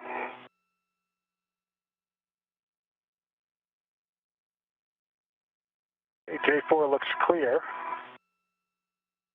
and B4 looks clear, and the EMI band looks good. Do you say the words about the twist in the cable? With the pins towards structure, you would want to rotate it no more than 1 turn clockwise.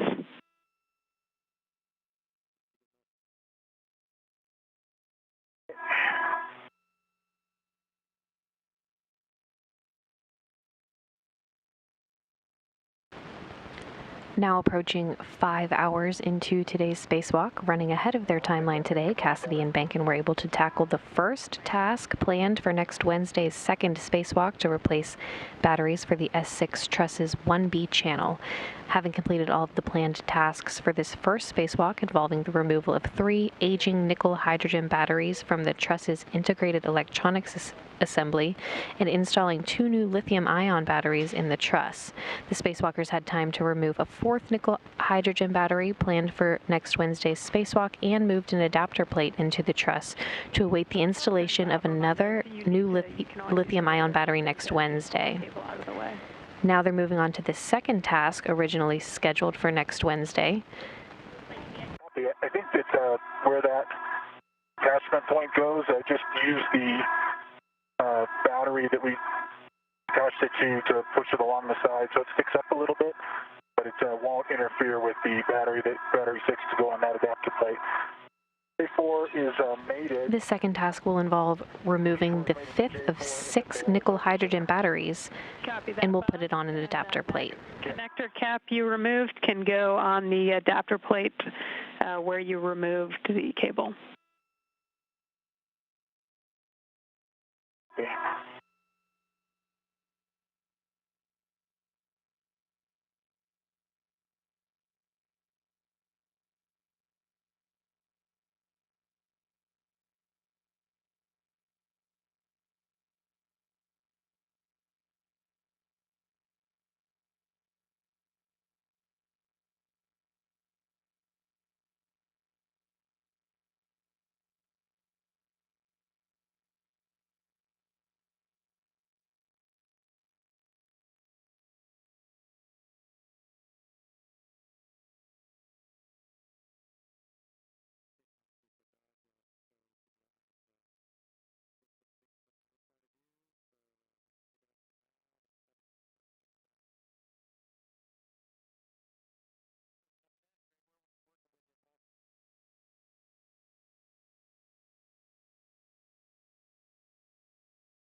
Okay, the cap is reinstalled. Copy that, Bob. And Chris, did you get that second scoop on H1 already?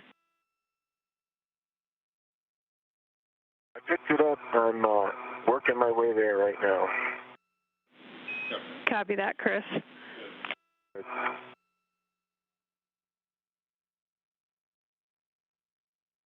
Going in, Joe. And there you go.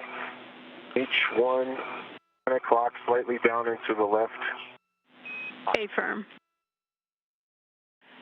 And Bob, we'll have you just hold still for a little bit, just looking at your met rates.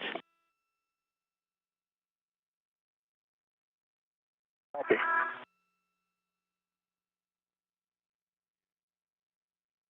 Jasmine, I can break work on H1 if you'd like me to. Chris, hold one. We're talking it down here. Okay.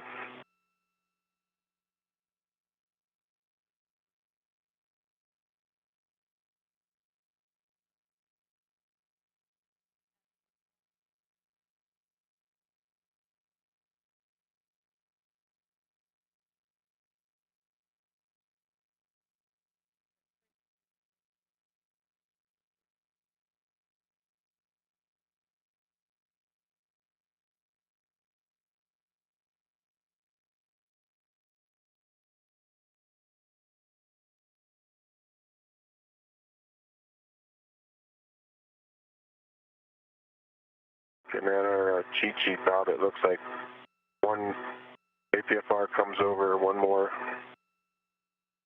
And one more spot. One more spot. Okay. And then we can get the battery out. Yeah. Chris and Bob, I'm back with you after a little handover. We'll take a glove, hap, and gauntlet check from both of you, and then Chris, your go to break torque on battery 6, but we're not going to go with the PGT yet. We're just discussing time down here. Copy that. My gauntlets are in place. The hap is dry. Gloves, all the RTV is in good shape. Got a little more black smudge pieces, but the RTV is great shape. Copy, Chris. Hap is baseline. My gauntlets are up. And my gloves are still in pristine shape except for those smudges. Copy, Bob. Okay, so Chris, with that, if you can make sure the gap spanner is clear of slot 4. Oh, I thought you want me to leave 6 and go do that? I was about to break torque on H1 and H2. Sorry, not 4. Just, yeah, sorry, break torque first. So you can go to H1. On H1, battery 6. A-firm, you'll confirm the socket tape line's flush, and you can break torque less than 1 turn. Socket tape's flush, it was about 1/8 of a turn. Copy. You can go to H2, and Chris, can you report the serial number when you get a chance? Yeah, just give me a second.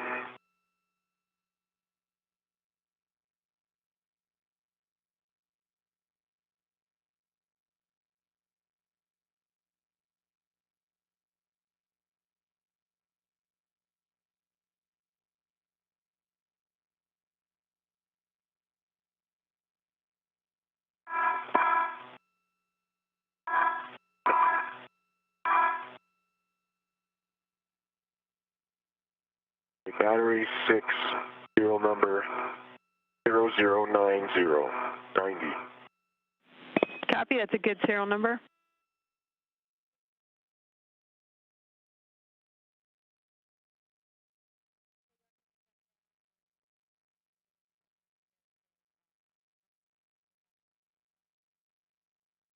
Tool is inserted to the tape. Copy, Chris, you go to break torque on H2.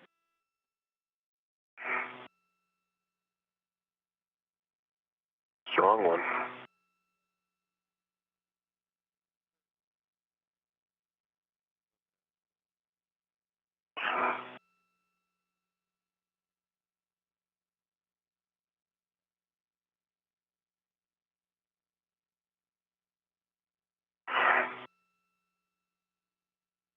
Quarter of a turn. That's broken. Torque's broken, rather. That was the most significant torque breakage I felt. Copy that, Chris. This one. And Bob, how are you feeling? Your met rates are starting to come back down. I feel fine. I didn't notice that my met rate was high, so I feel fine. I just don't. You guys must be managing CO2 or NOx. Copy. Okay. If that's the case, then we can pick up and continue with moving battery 6 to slot 4. Okay. So that being said, if we can make sure the gap spanner is clear for the battery install onto the adapter plate in slot 4.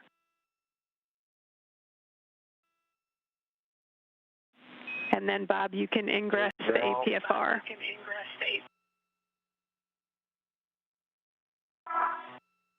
Okay, copy. We'll check the APFR settings. Looks before that. And then I'll be on the other side of you after you get in. Copy. And Bob, it's up to you if you want to roll the APFR first or ingress and then roll it. But if you want to roll it first, we're looking at a setting of delta.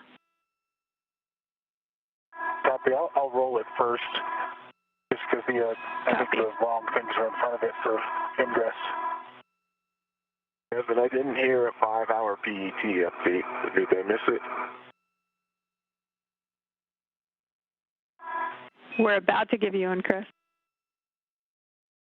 Copy.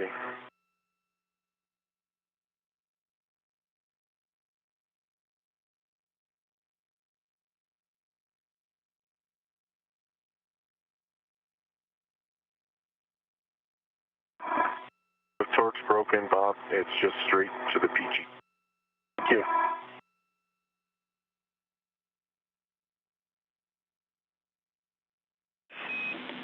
Okay, and Chris and Bob, we're 5 hours into the EVA now.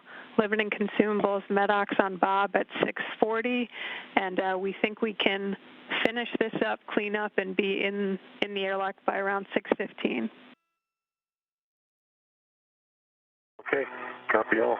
Thank you. And Chris, if you can verify the PGT with the hex drivers clear of the slot 6 install location,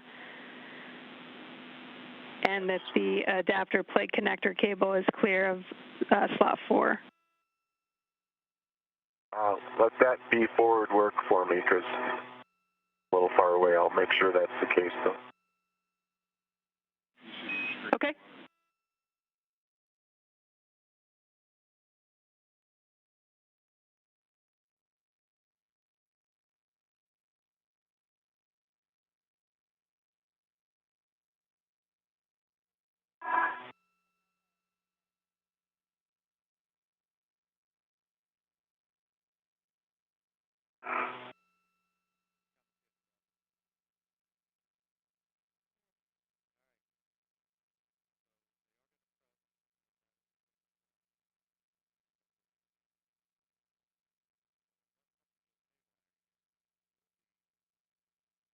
Okay, I have ingressed the APFR. Copy, Bob. So you can check the ingress aid is tucked and tethers are clear. Verified stowed. And my tethers are clear, except for the one I think I'm going to need to attach. And yeah, Chris, we're looking for your ret on the battery tether point. Okay.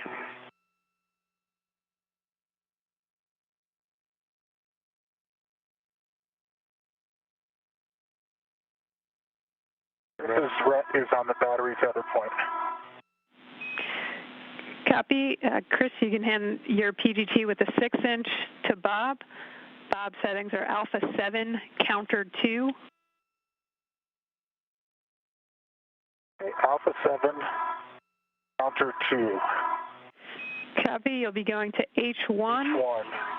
A-firm, looking for 8 turns. And Chris, you can reposition to the radiator side of the IAA for that battery transfer. Okay, let's think about this for a sec, because the way my red is. Copy. To move now, Bob, before you start driving? Yeah, let's, I'll give you your ret back. Yeah. Okay, I have it. Okay. Probably want to take the PGT with you during your relocation. Absolutely. Have it. Got it.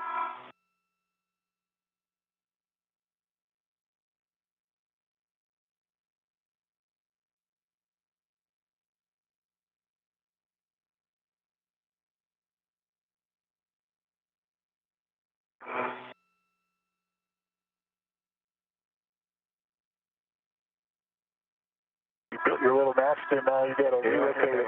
I had the perfect nest going on. Okay. So maybe to your left? Or out straight along this hand?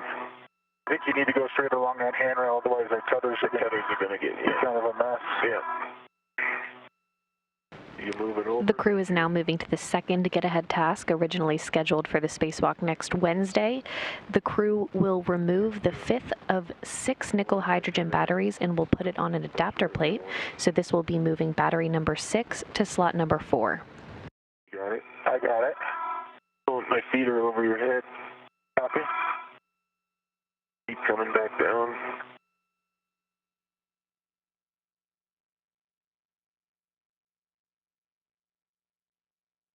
Want to fairly All right, your tether. I'll put that up on that. Maybe that's one use for those overhanging handrails.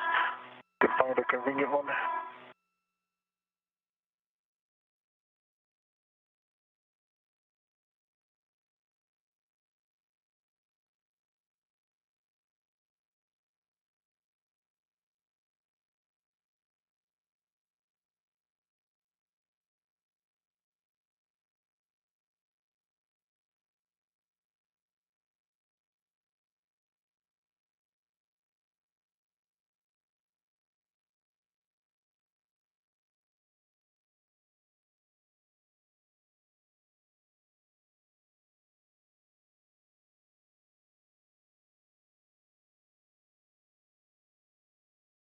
Might as well use these wires since we got them out here.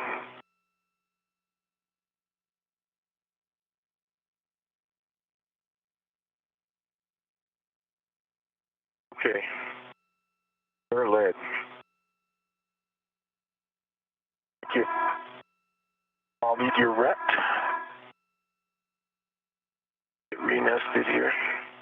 You going to go on your BRT or are you going to go? Let's see, just for now. Then you're going to pass it to me at your left hip. Yes. Yeah. And then I'll have to egress the APFR, so it might be too close. Well, this is not the permanent one. This is just the Copy. Bridge. the DGT one.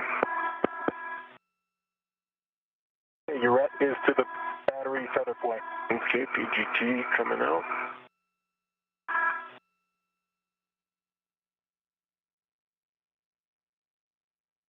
I don't know which side. I've got it. Got it? Okay. You might want to lock this one. Okay. Roger that. Lock.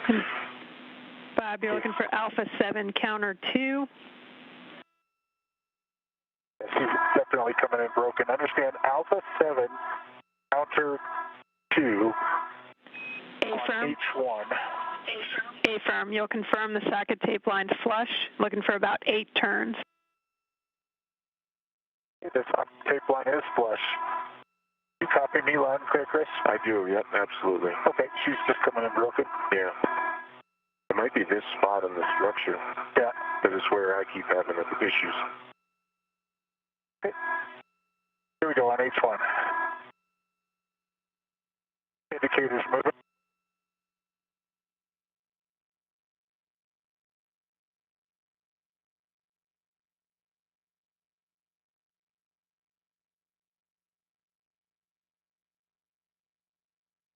There's 8 turns. Verified unlocked on the indicator. Copy, same settings, Alpha 7 counter 2 for H2. You'll confirm the tape line's flush, approximately 19 turns. Copy.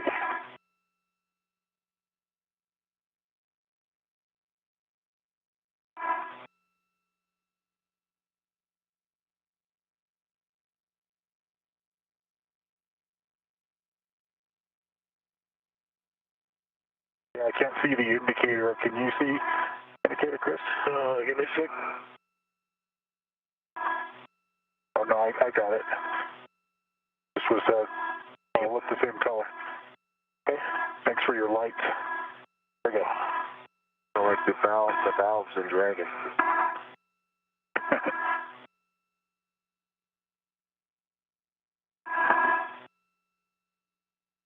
Done with the PGT? No, I bumped it to off.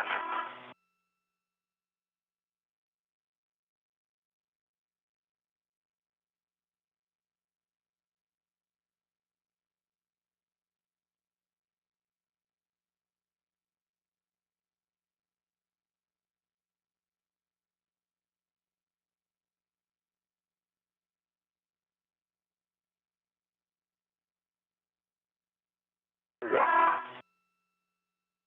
See it jacking out. I see the indicator moving.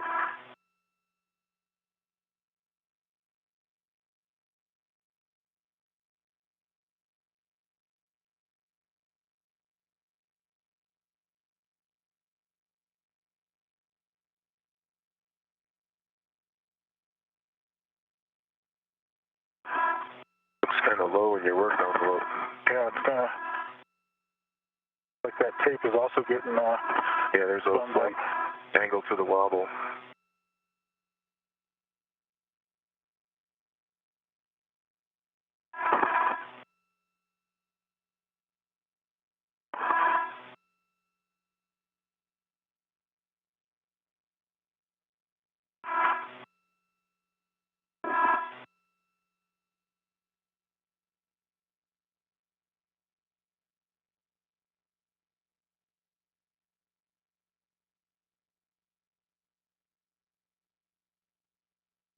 this is not a good body position for that install.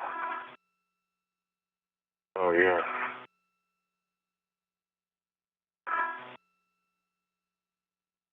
Jasmine, we have you?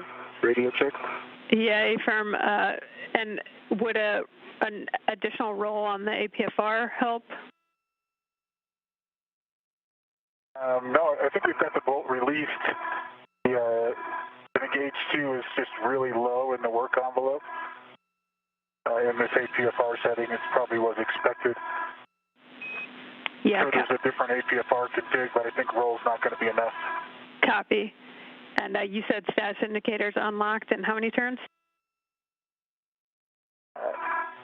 18 turns, and the status indicator was unlocked, and it clicked up there 2 or 3 times. Copy. You can hand the PD2 back to Chris to stow on a swing arm, and can remove the battery and hand it off to Chris, looking to hand H2 outboard. Copy. Let me know when you're ready for it, Chris. All right, I'm throwing a BRT down.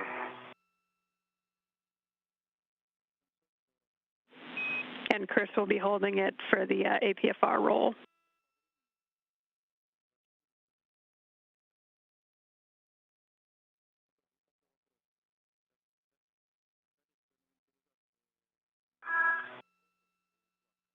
Yes, sir, I'm ready.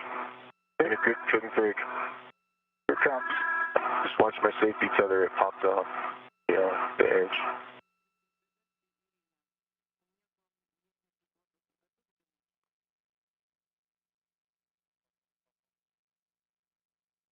Your ingress aid.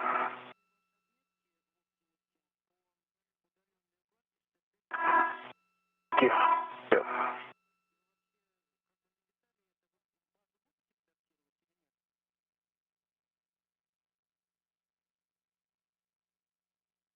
Okay, you've got H2. I have H2 and I have control of the battery. Okay.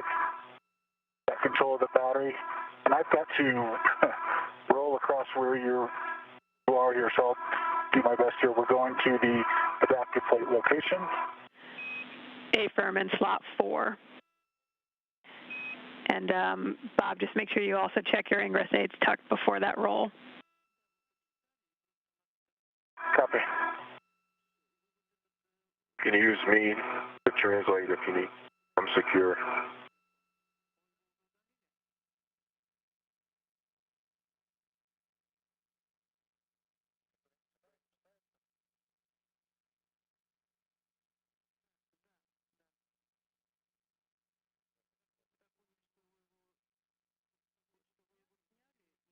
Roll is complete. Copy, Bob.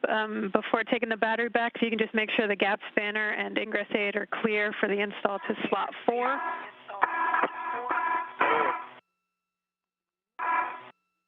Okay, the gap spanner is clear.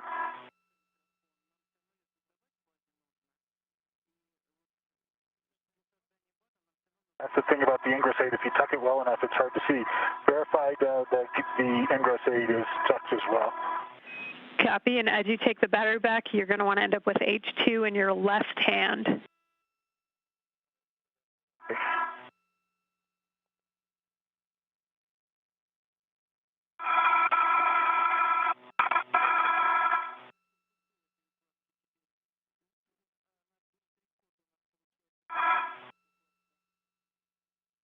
Get back there somewhere. There you go.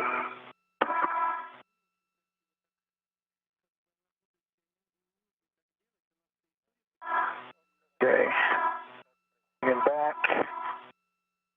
You have it? I have the battery. You have control of the battery. Okay. Let it go.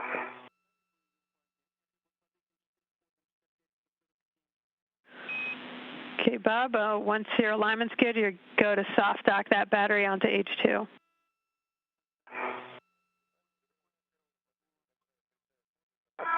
Copy.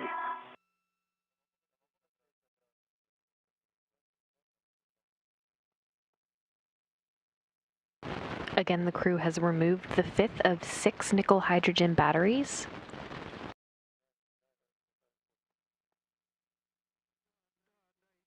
You need any help with that cable over there, or you got it? I think the cable is good. Okay.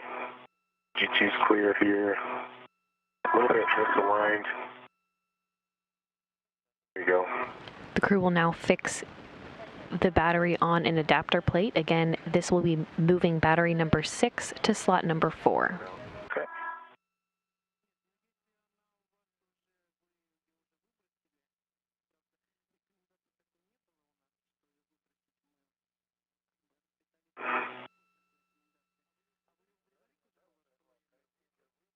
I believe we're soft docked. I think so.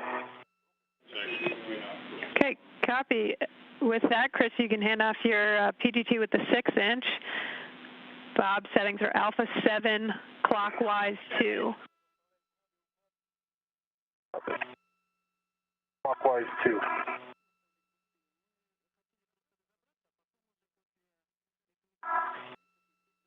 Okay, the PGT. And the Velcro strap again.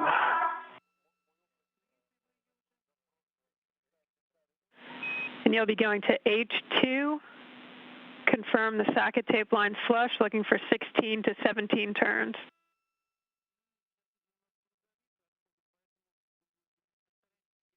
The socket tape line is flush. Understand 16 to 17 turns. And Rick, Chris, let me know if you can see it. Checking it. Roger that.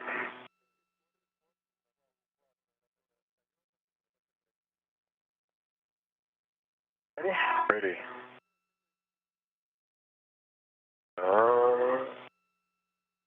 Couldn't quite tell. I think I see it going down. Yep, confirmed, going down.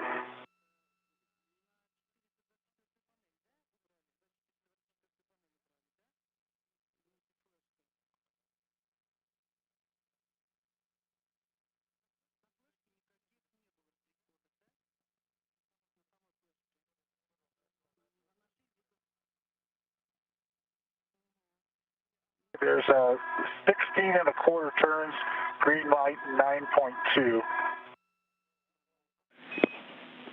Copy, and same settings, Alpha 7, clockwise 2 for H1.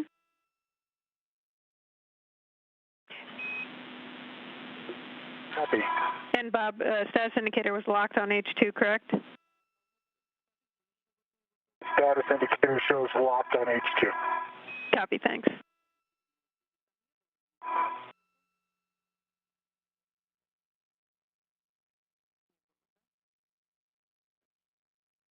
Another low work envelope. Yeah. Copy. And you're looking for 4 to 5.5 turns.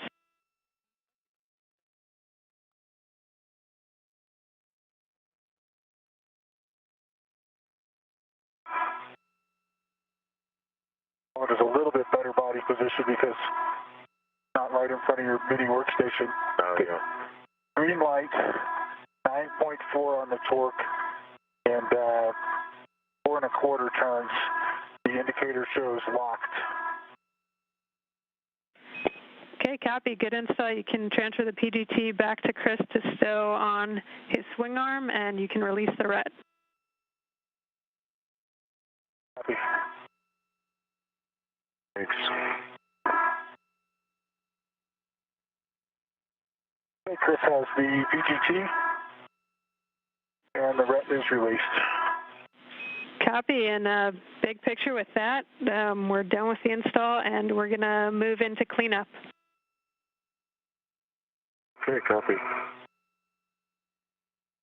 Okay, so cleanup is bag inventory, basically, Jaws, or do you have something else to do as well?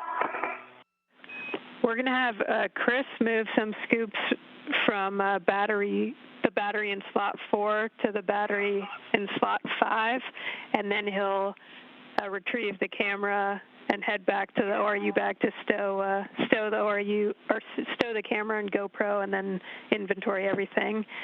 And you will be cleaning up the stowing the hex driver back on the pip pin in the crew lock bag, and cleaning up the crew lock bag. Okay, copy. Copy. Ready for the scoop? You bet.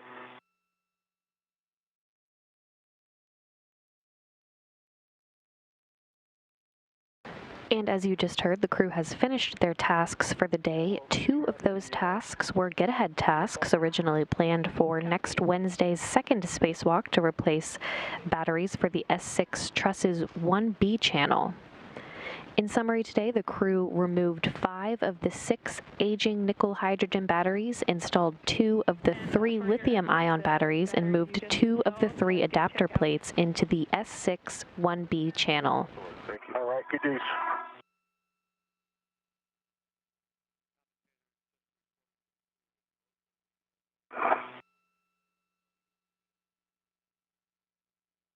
And we just received news that both of the lithium-ion batteries are both up and running and in good shape. Your bookkeeping. Copy, thanks, That Chris. was with the wire times.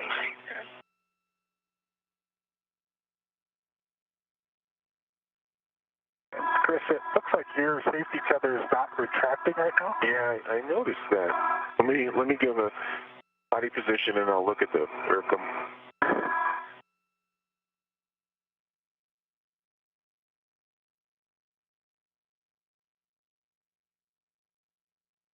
Is it wrapped around me? Kind of, it has some dynamics with it right now. It's not wrapped around you anymore. Okay, copy. The reel had gotten bumped, locked. Feel it reeling in. Okay, it looks good now. Look good?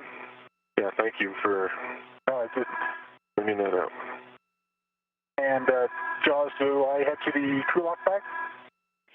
A from Bob, you'll head to the crew lock bag, stow the hex driver on the pip pin ret, and then you can retrieve your PGT with the ret series and the adjustable and put it back on your swing arm. Copy. I have stowed the ingress 8 flat to the boot plate. Copy, Bob, thanks. And tucked it down as well. Down, right? Affirm, Chris. Both are at 9 o'clock down on battery 5. Copy that. H2 scoop is installed, working on H1 scoop. Copy, Chris.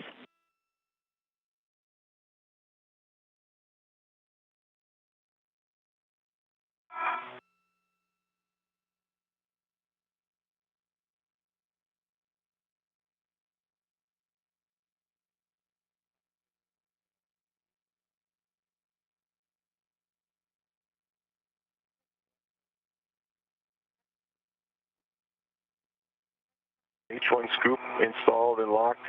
Straight down.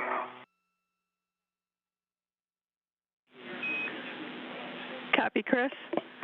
And Chris, we'll have you retrieve the camera, and if you don't mind, could you take some closeout photos of the IAA before you head back to your ORU bag? Camera and closeout photos. You got it. Thank you. And as you pass by there, Chris, could you release that adjustable from the scoop? Yeah.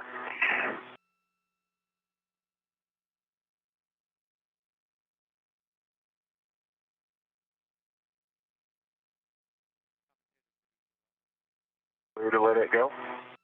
Yes. Thank you. Yep.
Okay, Jaws, I have retrieved the 9-inch X socket. It's on the pit pin, and it's a good tech test. I'm retrieving the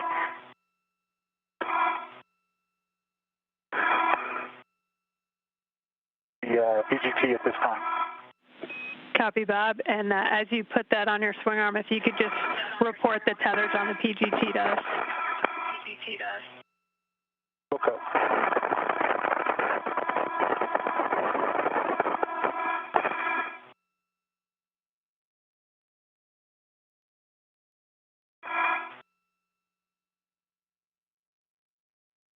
Two rets in series and adjustable on the PGT. Copy, Bob. Sounds good.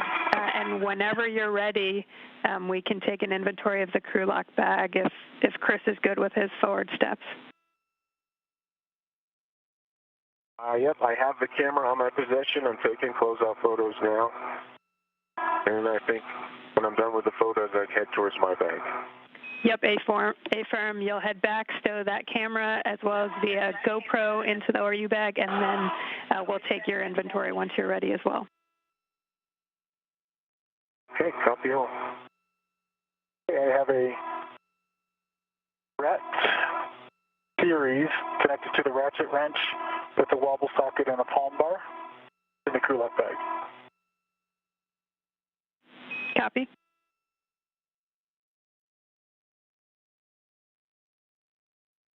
Yeah, Bob, I do not like this button on the camera. Yeah.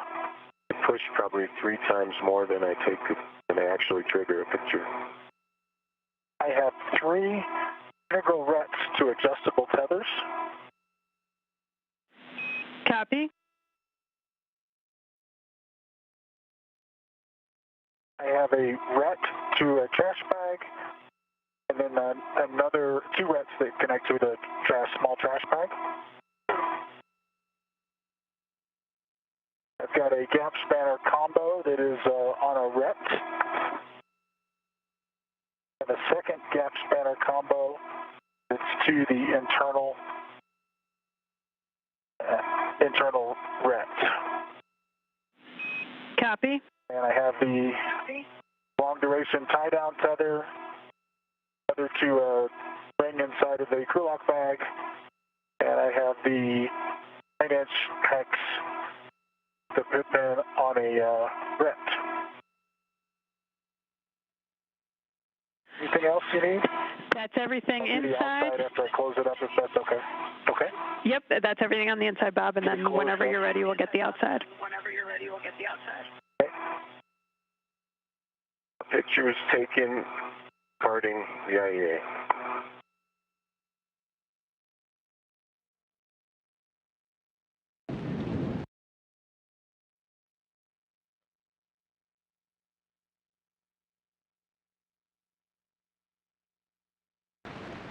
Now approaching 5.5 hours into today's spacewalk, recapping some milestones from today. Chris Cassidy and Bob Behnken were assisted in the Quest airlock this morning by NASA astronaut Doug Hurley and Russian cosmonaut Ivan Wagner, who helped the spacewalkers get suited up and run through various checks before stepping out into the vacuum of space. Doug Hurley closed the hatch at 5:46 a.m. Central Time this morning to begin depressurization. After depressurization, Chris Cassidy and Bob Behnken's suits were placed on internal battery power, officially marking the start of today's spacewalk at 6:32 a.m. Central Time. Following the official start of the spacewalk,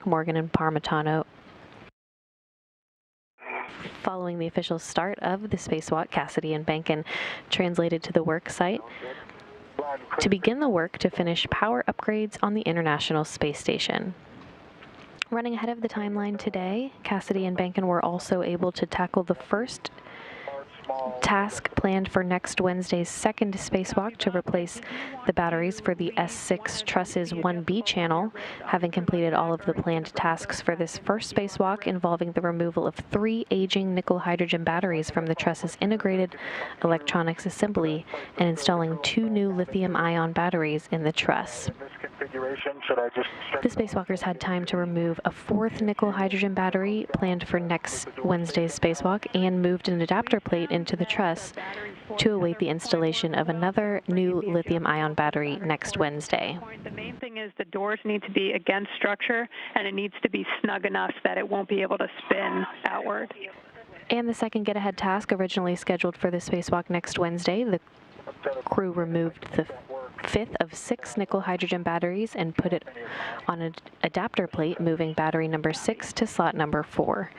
In summary, the crew removed 5 of the 6 aging nickel-hydrogen batteries, installed 2 of the 3 lithium-ion batteries, and moved 2 of the 3 adapter plates into the S6 1B channel. Both new lithium-ion batteries are up and running and in good shape. The crew now is running through some final cleanup procedures before heading back into the International Space Station. Okay. Ret in series to the ratchet wrench with a 9-inch set installed on the ratchet and a palm wheel. Copy. Ret to an adjustable with a 2-puller and a pry bar. Copy.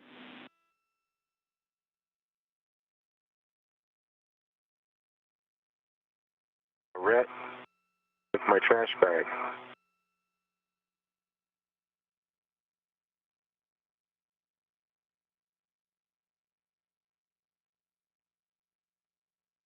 Ret with my trash bag, comm check.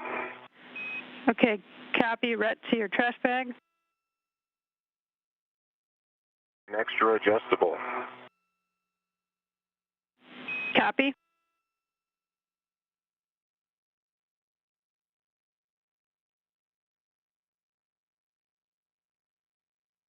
A ret and a ret with a pit pin on standby for nothing on them. Copy. Ret in series GT number 8 which is in the off position. It does have a VGT battery, and it has a line-in check set at the end of it. Copy, and does that have an adjustable equipment tether on it? It does, yep, thank you. Copy. And Charles, I'm going to have to add another tether. This bag kind of can just spin. Okay, Bob, so you're going to take one of the adjustables off your wrist? Correct. Copy.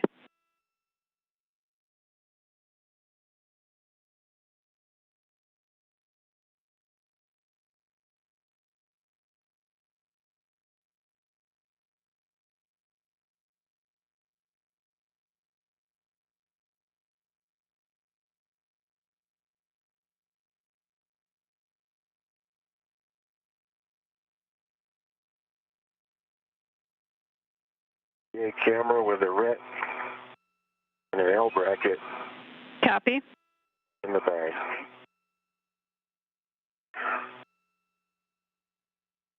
And I'm going to carry the GoPro on me. The GoPro has a RET. Okay, copy, Chris. We are seeing that's everything inside the bag. Whenever you're ready, you can get the tethers on the outside. Okay, stand by.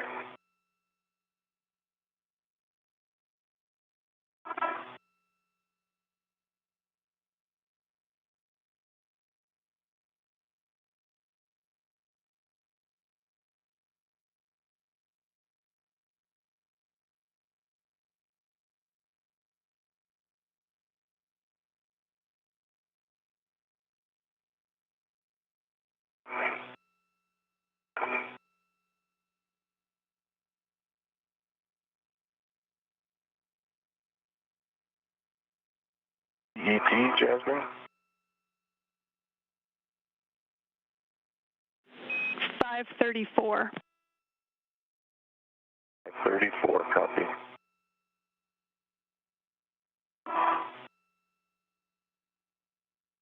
Okay, Jasmine, I have a additional adjustable for my right wrist that's going to the PFCS tether point, and that keeps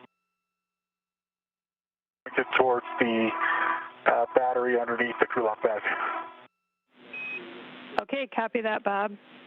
And with that, if that crew lock bag looks good to you, you can retrieve your green hook. Copy.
Okay, the GoPro is on my mini workstation.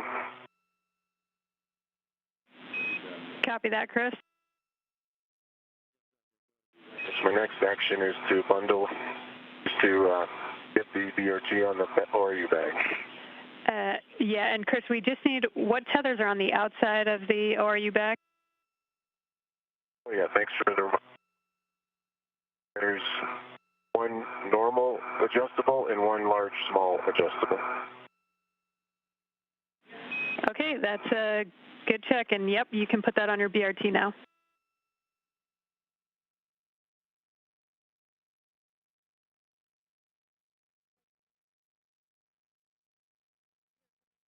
hanging out, Bob? Wait. I'm just hanging out. Copy. I'm going to come down there a little bit further, past the APFR here.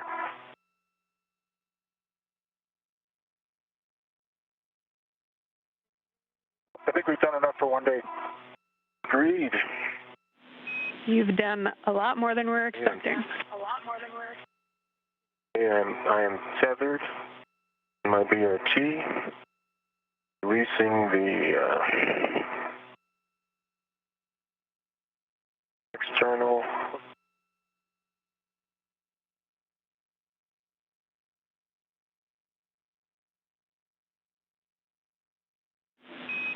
And Chris, once you've got that in a good position on our BRT, you can retrieve your green hook.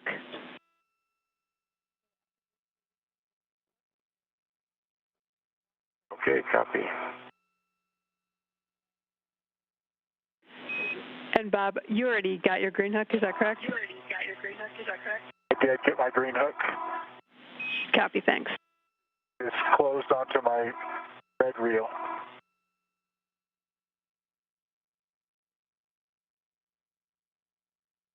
What are we flying over right now, Jess? Okay, so with that, you're both, you can both start translating towards airlock. We've got a handover in about 30 seconds. So Bob, just a reminder as you head inboard to press the CETA brake release twice. Copy the CETA brakes. All right. Paddles 2 times.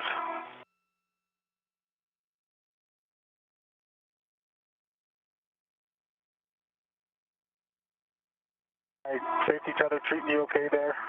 Yeah. Yeah.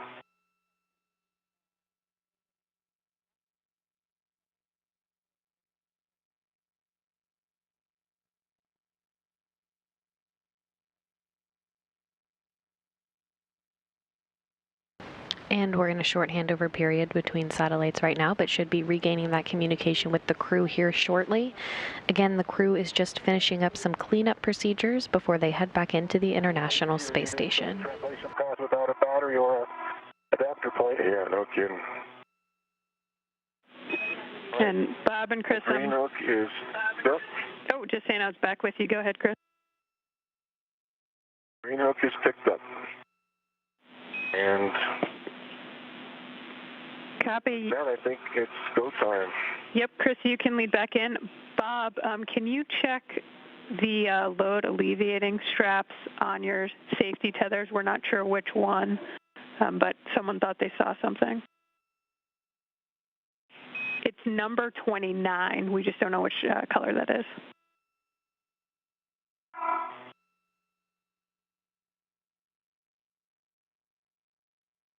Looks okay to me. I don't know if you can something else to see on there or not. Did they think they saw?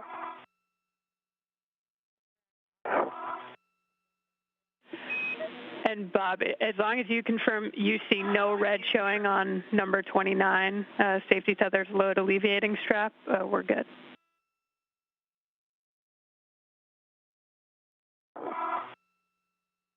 Yeah, there's no red on number 29. There's a red stripe on it, but that's on the outside of the whole buildup. Okay, stand by.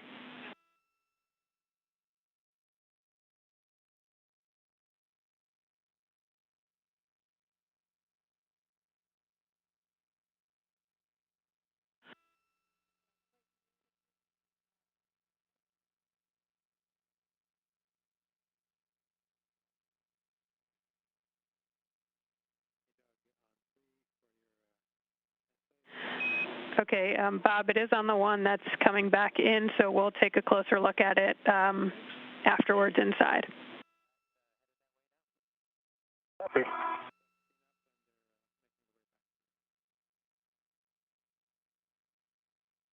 EV1 on the CETA search.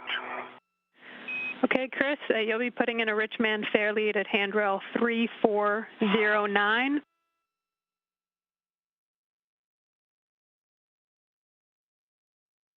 Three 409.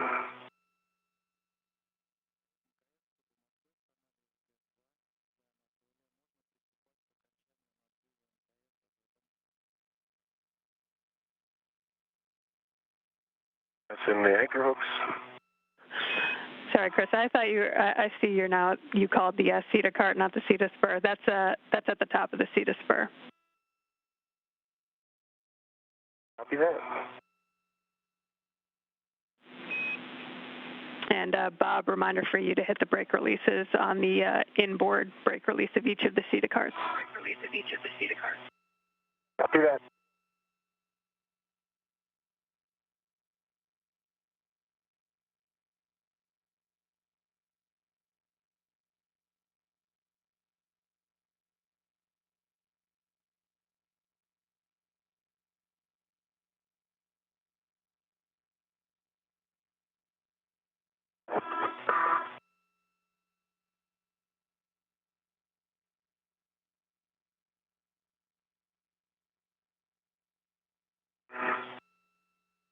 Going under the inboard CETA cart.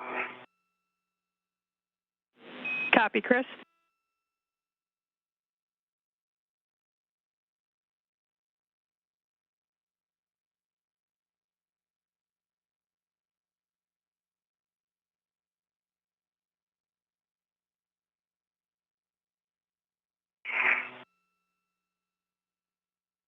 Phase 1.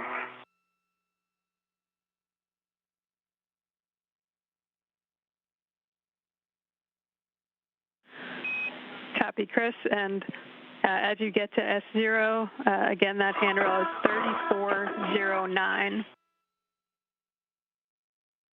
3409. It's the long one at the top of the CETA spur. Affirm. Recall correctly. Copy that. And so you'll put a rich man in there and then weave your tether down the port row of handrails on the CETA spur. Copy all. The brake pedal is released 2 times on the starboard cart. Copy, Bob.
And 2 times on the port cart. Copy that, Bob.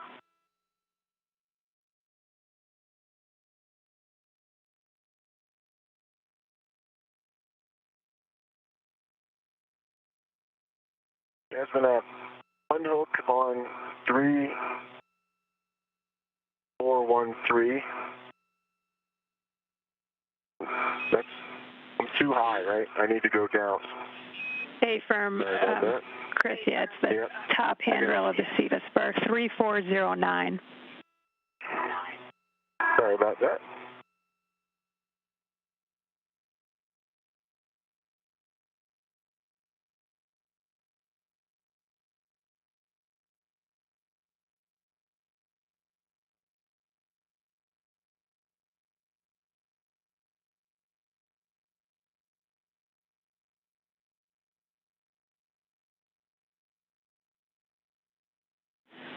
And Bob, as you get over to S0, you'll be putting in a rich man fair lead at 3410. The adjustable should already be there for it.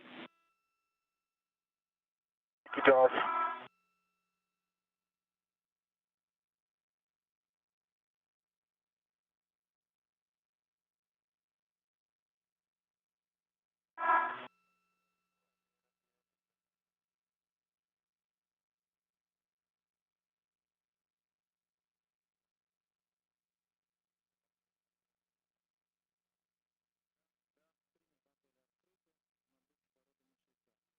Just a sec, Bob. Sorry to hold you up.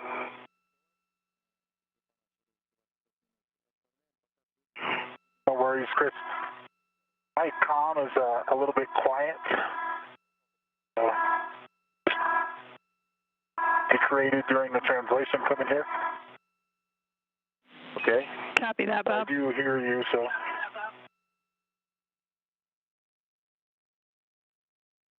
All right, Jasmine. One hook of the adjustable is on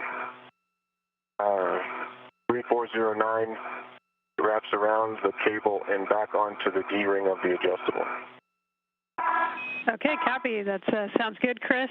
And as you head down the CETA spur, you'll weave your safety tether down the port row of handrails.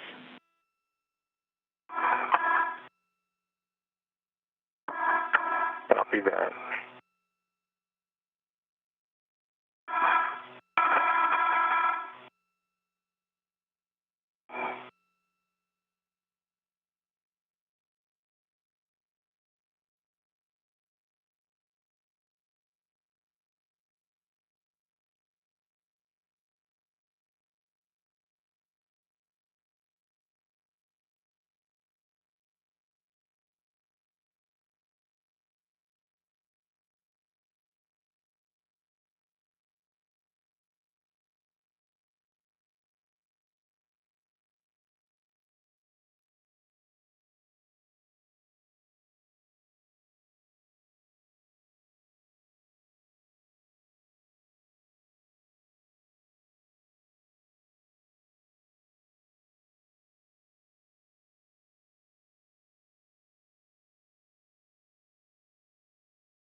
Bob, as you come down, if it pops off, if my tether pops off, can you tidy it up? Yeah, I'll try to back it back up there.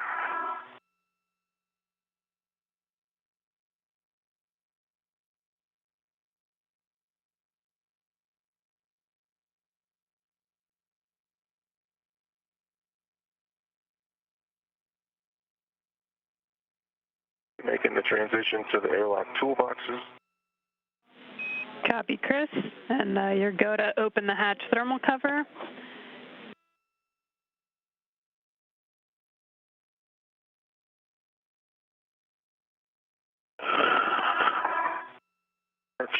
And the thermal cover is now open. Open.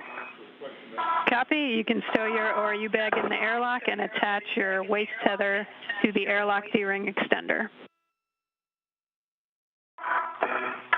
Okay, copy.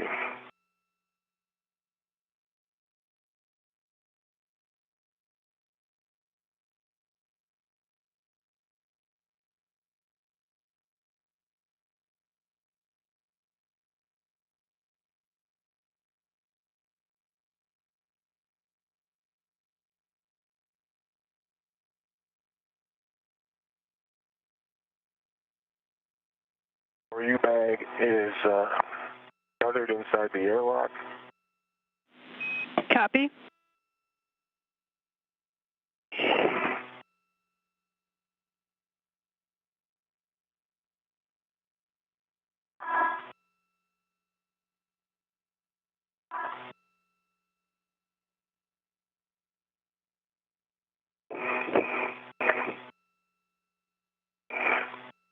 Okay, I've got a rich man's fair lead at 3410.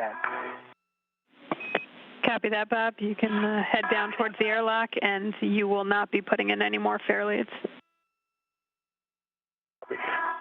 All right, I confirm my right D-ring extender has a waist tether, which is gate closed and blocked on both ends. The big hook is connected to the airlock gearing extender. Copy that, Chris. With that, you will be taking your green hook to the aft external airlock D-ring. Just make sure you tether to it first. I'm going to the aft. Copy the tethering. Affirm.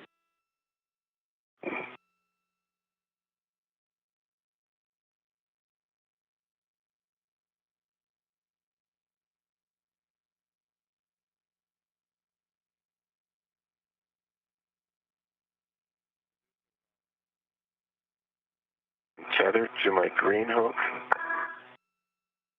Green hook on the aft. Locked it. I can pick up my yellow hook if you're ready. Copy, and Chris, just check the reel's unlocked, and then you can release your yellow hook and stow it on your mini workstation. The reel is unlocked and going for the yellow.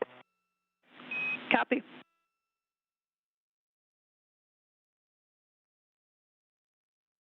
I'm at the airlock toolboxes.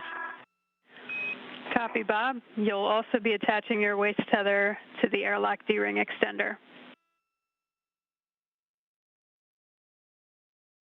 Copy.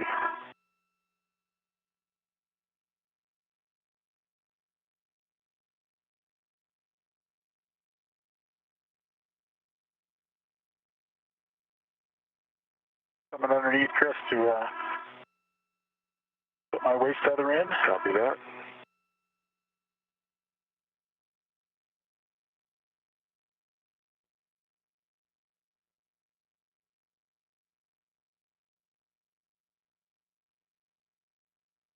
Closed and locked onto the D-ring extender. Copy, and the end on you is also closed and locked.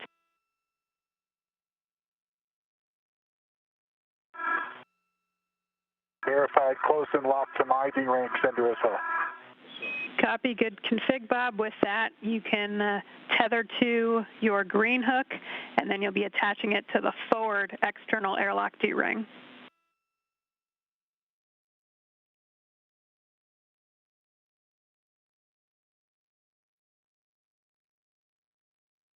Copy.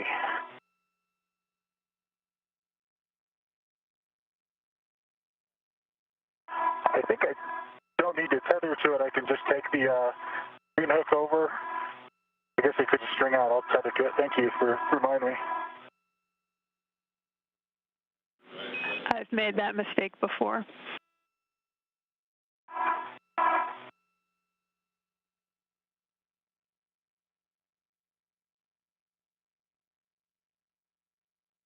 My green hook is closed onto the forward ring. Copy, and copy, hook's locked and reel unlocked. The reel is unlocked and the hook is locked. Okay, with that, Bob, you can release your yellow hook and stow it on your mini workstation, and then you're go to ingress the airlock. Copy. Yellow hook's coming off.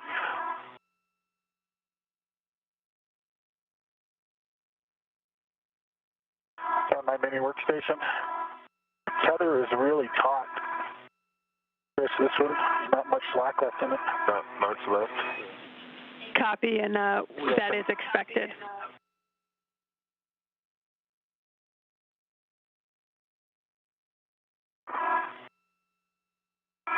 Hey, Jasmine, we know it takes a village to pull this off, and obviously the people in the control center are lion's share of that team, but Bob and I also want to give credit to the folks that keep Building 30 and the Mission Control Center open during this crazy, interesting time where everything has to be cleaned and sanitized multiple times a day. So special shout out to the custodial staff at the Johnson Space Center, in particular Building 30. Thank you very much. Absolutely, Chris. And we heard it was Kirk Shireman's final day at NASA, and just want to thank him for his service as well. I'm sure we'll run into him in his future line of work. Thank you, Uncle Kirk.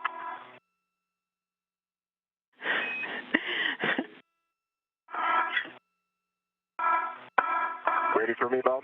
Yep, I'm ready.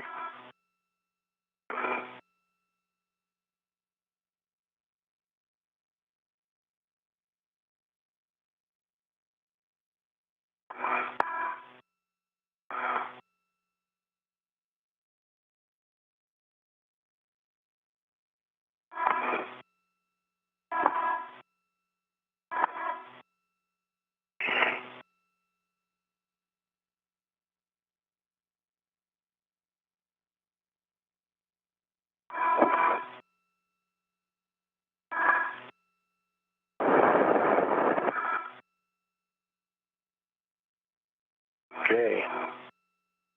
Thermal cover closed. Copy. Thermal cover is closed. With that, you can both remove your SUs from their pouches, remove your DCM cover and Velcro to the DCM, and connect your SUs to the DCM. Copy all, in work. And Doug Hurley inside the equipment lock section of the airlock, waiting for the 2 spacewalkers to get back inside today.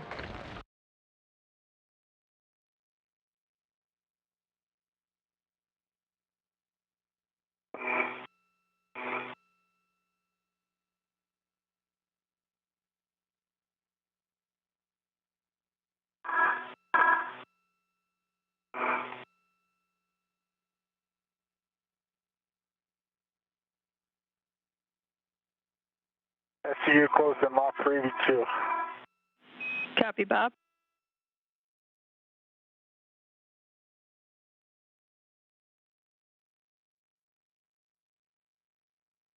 Closed and locked, EV1. Copy, Chris. Note for both of you, TCV setting of 8. Max cold minimizes time for SCU cooling. And with that, you can switch your water off or forward. Expect an H2O is off message.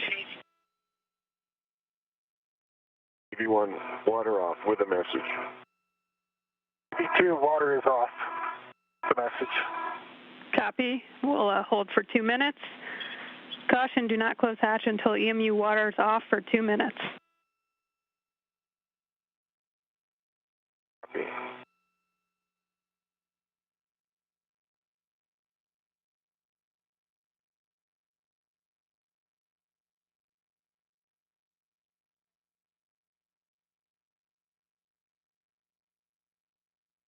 Enough room, Chris? Yeah, I got oodles of room, actually.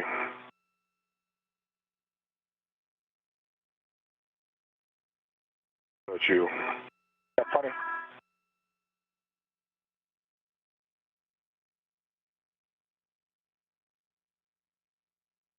Sorry, anything I need to pull up that's... No?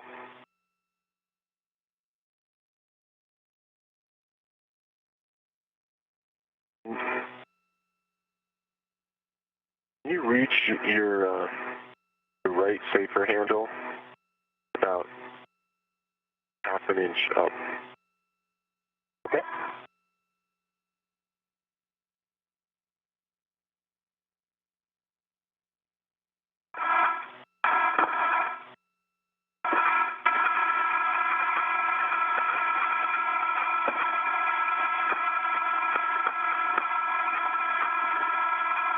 Yeah, there you go. You got it. Thank you.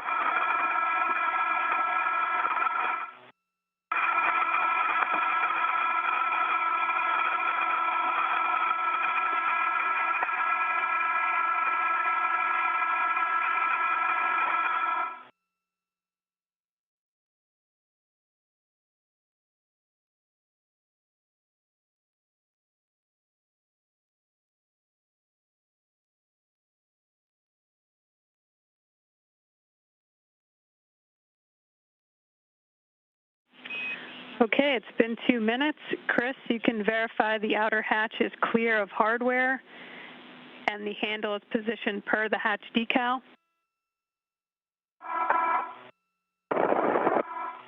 Okay. Outer hatch is clear. Copy. Ready to close. And handle per decal, and then you can close and lock it.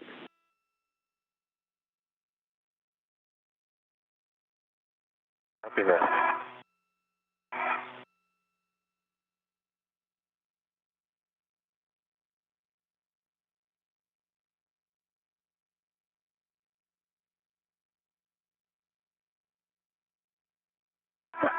That's why we don't like all those things on the DRAM side. Exactly. All right, double checking around the hatch. Everything looks good. I'm cranking latch direction. Copy.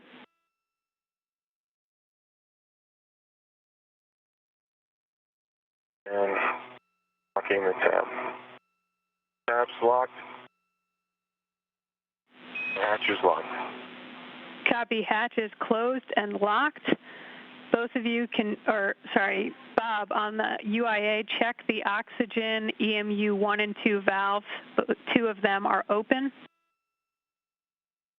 Oxygen, EMU 1 and 2 valves are verified open. Okay, Bob, switch power EV1 and 2 to on. Power EV1 is on with the EMU LED, and power EV2 is on with the EMU LED.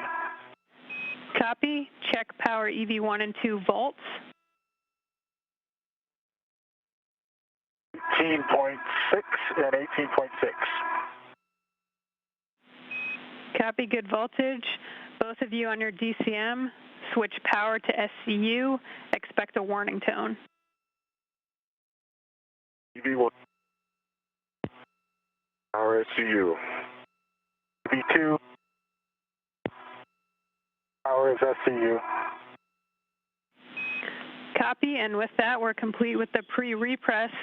Great work today, guys. I'll hand it back over to Doug for the crew lock repress. Thanks, Jasmine. Thank you, Jasmine. Thanks. It was great working with both of you. Thanks. It was great working with both of you. Okay, guys, welcome back. Thank you. Thanks, Doug. Okay, on your DCM, O2 actuator to press.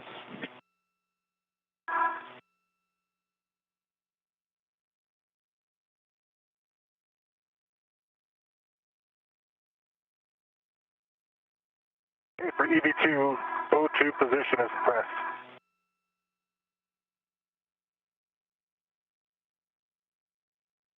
Realize I rely on my left mirror for this one.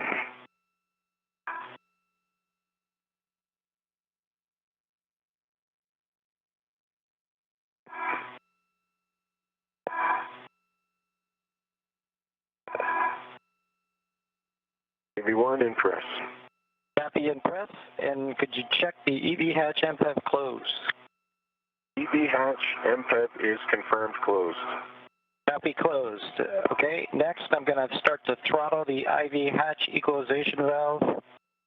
Expect an alert tone, and just to give me a call if it's too much or too little. I'll just crack it initially, and then we'll take it from there, and I'll just go on your call. Copy. Copy. Okay, here we go.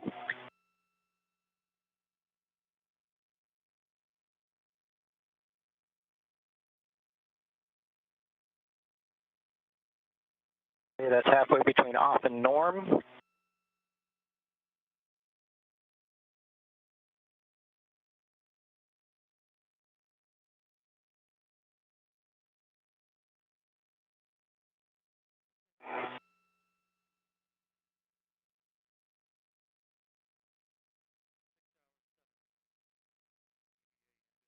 You guys are good with it? I'll take it all the way to norm.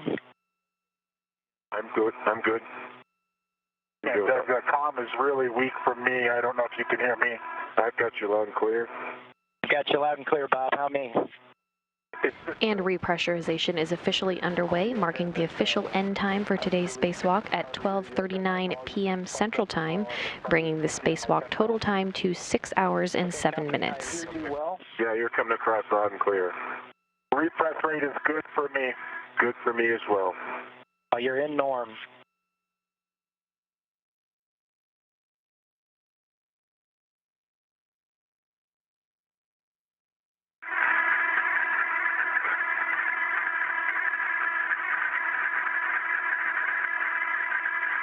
Repress rate is still good for me. Good. We're at norm. We'll leave it there. I can tell you're talking, but I can't hear you. Is any better? Repress rate is good. Good for me as well. Bob, can you hear me?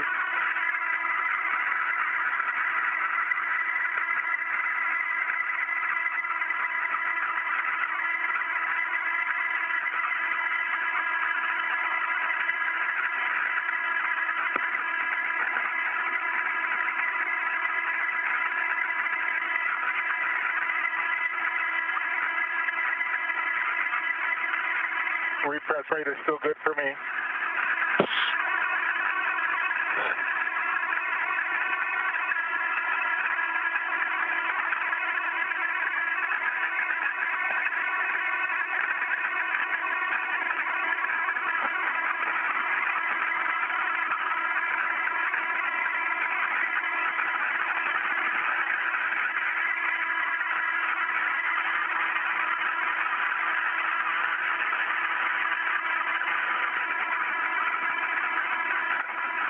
Good rate. Good rate for EV12.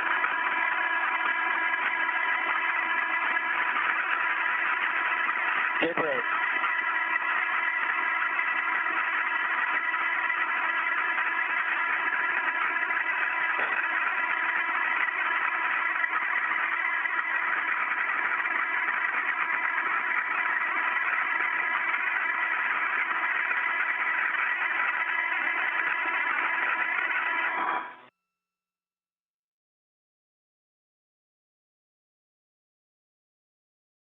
Okay, I've stopped it at 5.0, and we're waiting 2 minutes for crew lock pressure to stabilize. Copy. Okay, I understand that you're pausing at 5 psi for a leak check. Good copy.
We've waited 2 minutes. We're recording the crew lock pressure, then we'll wait another minute and just double check.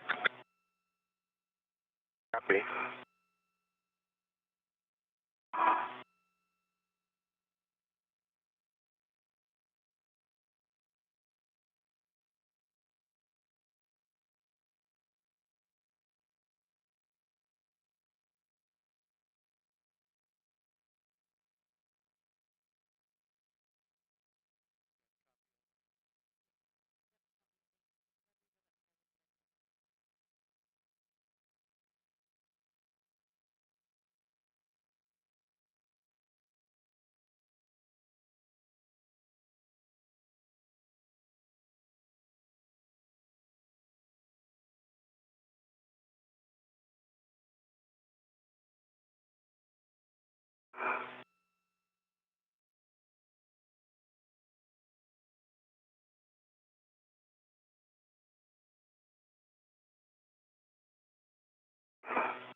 Hey, Houston, airlock looks like a good leak check. Going to proceed to step 8.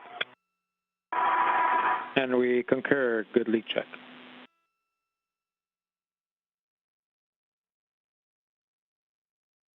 Okay, gents, check your glove heaters off. Glove heaters off. Okay, Doug, I think you're down to step 8. My glove heaters are off. Yes, Bob, that's right. Step 9, check gloves for contamination. No contamination for EV2. And no contamination for EV1. A little bit of black smudge, that's it. Okay, copy that. On your DCMs, O2 actuator to IV. O2 actuator to IV. Copy, O2 actuator coming to IV. Copy both in IV. I'm going to take the IV hatch equalization valve slowly back to normal, and we'll take it down to, basically take it down to equalization. Expect an alert tone at DPDT at 0. So are you step 11? The spacewalk today was the 228th spacewalk in support of International Space Station assembly and maintenance. The official end time of today's spacewalk came at 12:39 p.m. Central Time, bringing today's spacewalk to 6 hours and 7 minutes. It was the 7th spacewalk for Space Station Commander Chris Cassidy, bringing his total spacewalk time to 37 hours and 21 minutes. The spacewalk today was also the 7th for NASA astronaut Bob Behnken, bringing his total spacewalk time to 43 hours and 40 minutes. The 228th spacewalk brings a total time of 1,434 hours and 33 minutes, which is the equivalent of 59 days, 18 hours, and 33 minutes of spacewalking time in support of International Space Station assembly and maintenance. The new lithium-ion batteries that were involved in the spacewalks today and will be involved in the spacewalk next Wednesday and again in the mid-July timeframe were carried to orbit on the last of the Japanese cargo ships, HTV-9, in May for installation into the integrated electronics assembly on the Starboard 6 truss. These battery power upgrades began in January of 2017 with a pair of spacewalks for the Starboard 4 truss power channels. They continued in March of 2019 with a pair of spacewalks for the Port 4 truss power channels, and most recently continued in October of last year with 4 spacewalks to upgrade the power channels on the Port 6 truss of the station. Today, the crew went all the way to the other end of the truss to begin the work to finish these power upgrades. In all, when the work is completed next month, 48 older nickel-hydrogen batteries will have been replaced by 24 new lithium-ion batteries.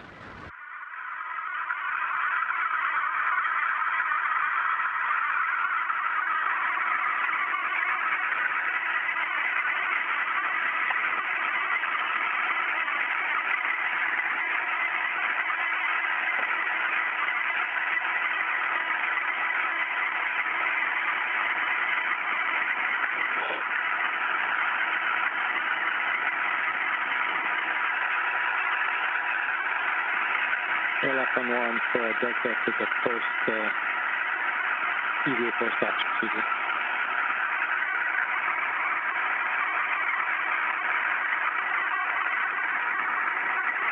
Yes. All right, heads up, when you're working the post-op procedure, before step 4, we'll need Bob to move his comm to alt.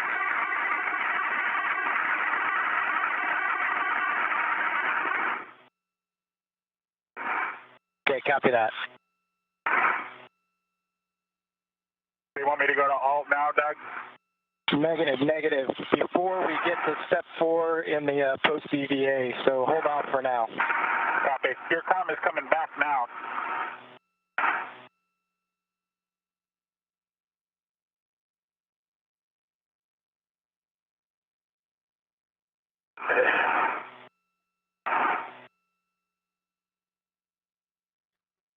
Chris, have you been able to hear me the whole time? Yeah, the whole time, loud and clear. Yeah, you're loud and clear now.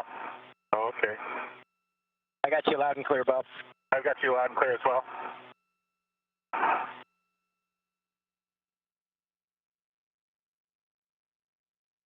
My nickel's on the comm cap. That's a good nickel.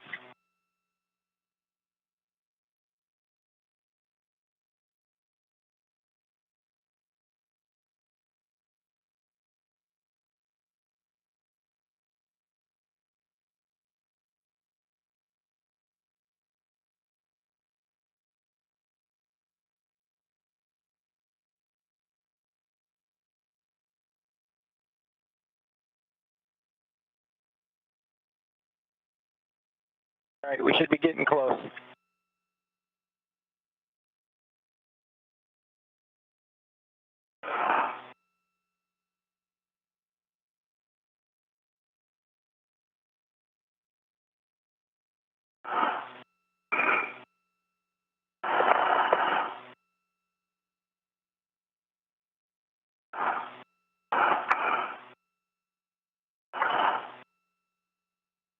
Here, Bob, I'm going to give you your waist tether.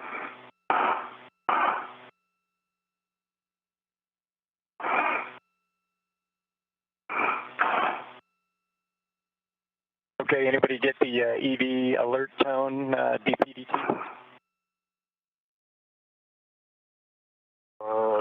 Mine just says O2 position IV.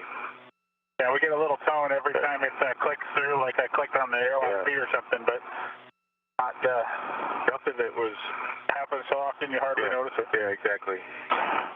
Okay, looks like we're pretty well equalized. Houston, if you can confirm, we're ready to open the hatch. We agree with you. We're stable pressure. Go to open the hatch.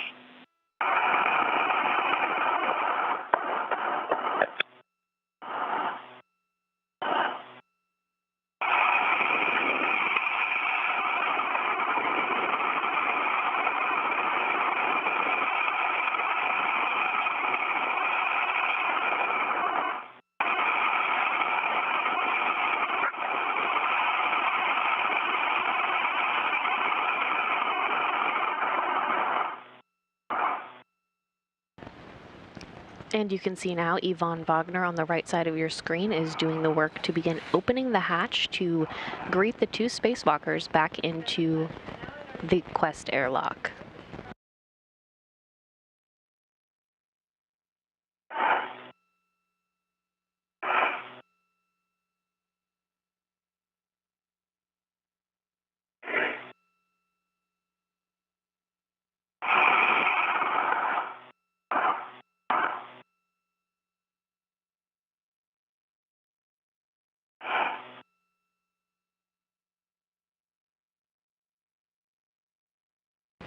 And the hatch is now opening.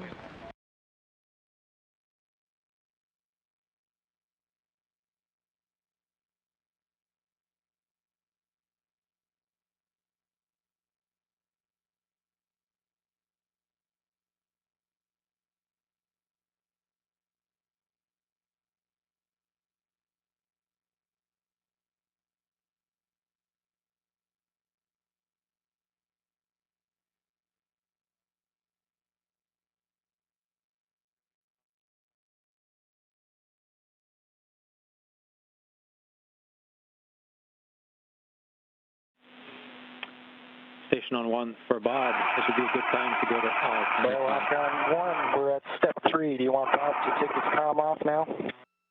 Affirm, comm on alt for Bob.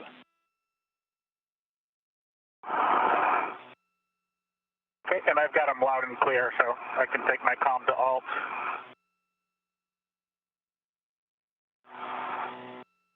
And Houston, comm check from EV2 on alt low.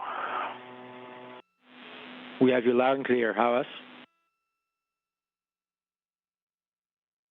I have you loud and clear. I have you the same as I did just a minute ago on Fry. Copy that.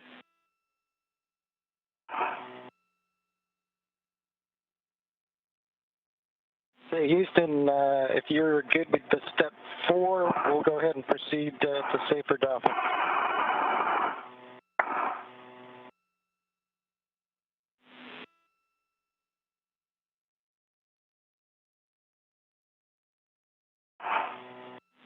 Okay, Doug, yeah, Bob will stay on alt, and Doug, yes, we'll pick up step 4. You're go for step 7.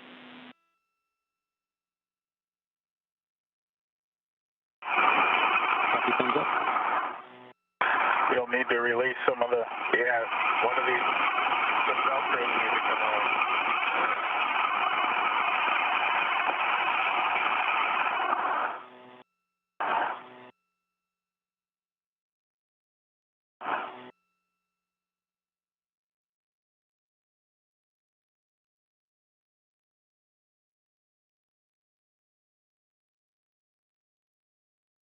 And moving through the hatch now is Bob Bankin, again wearing the suit bearing no stripes.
Yvonne Wagner has removed Bob Bankin's safer jetpack.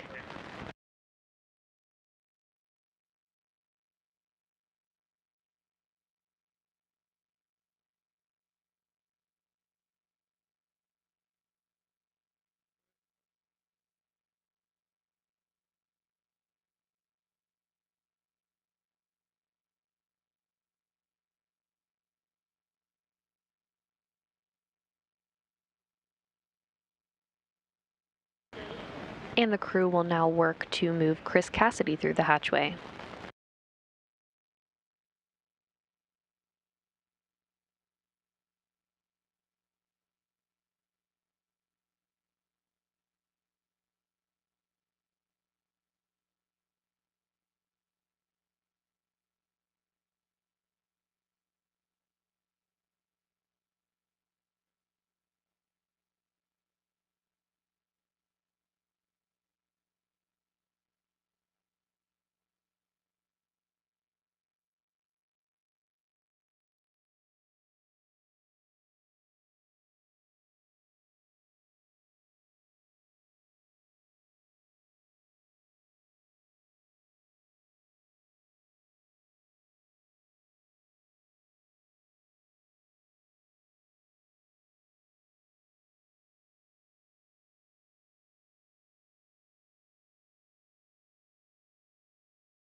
And Russian cosmonaut Anatoly Ivanishin is now in the bottom left side of your screen, popping in to say hello to the crew as they come back in to the International Space Station.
Station on 1 for the airlock with a request for photos.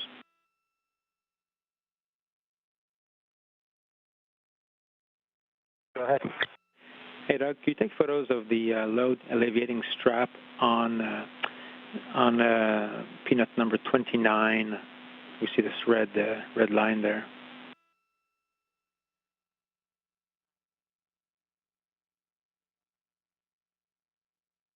I think you just put it in the crew lock. Take care of it. Thank you.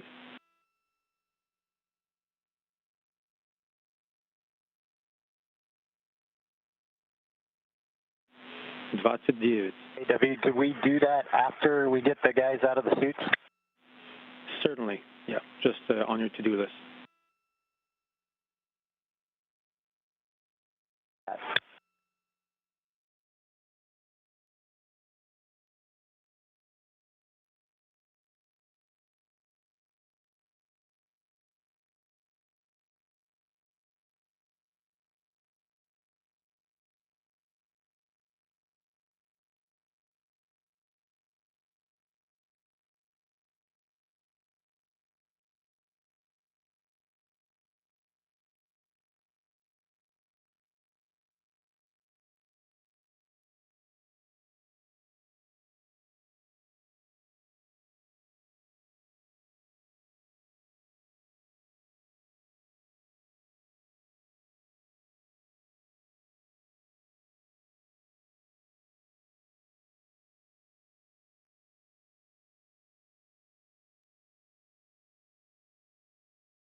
Bob Bankin and Chris Cassidy's gloves have now been removed. They'll now move to remove their helmets.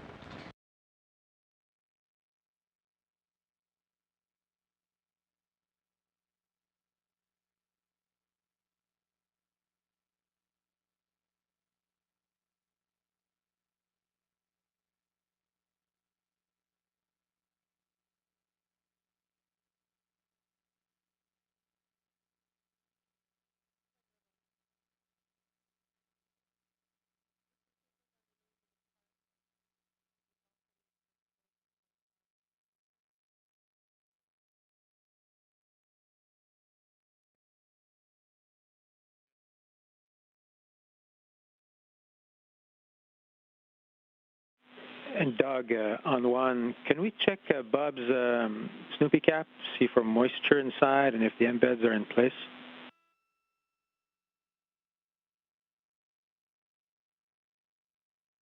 Yeah, he's looking at it right now.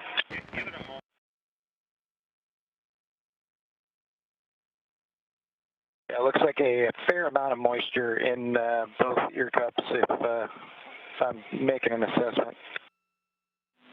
Okay, thanks. And are the embeds in place, those little stickers?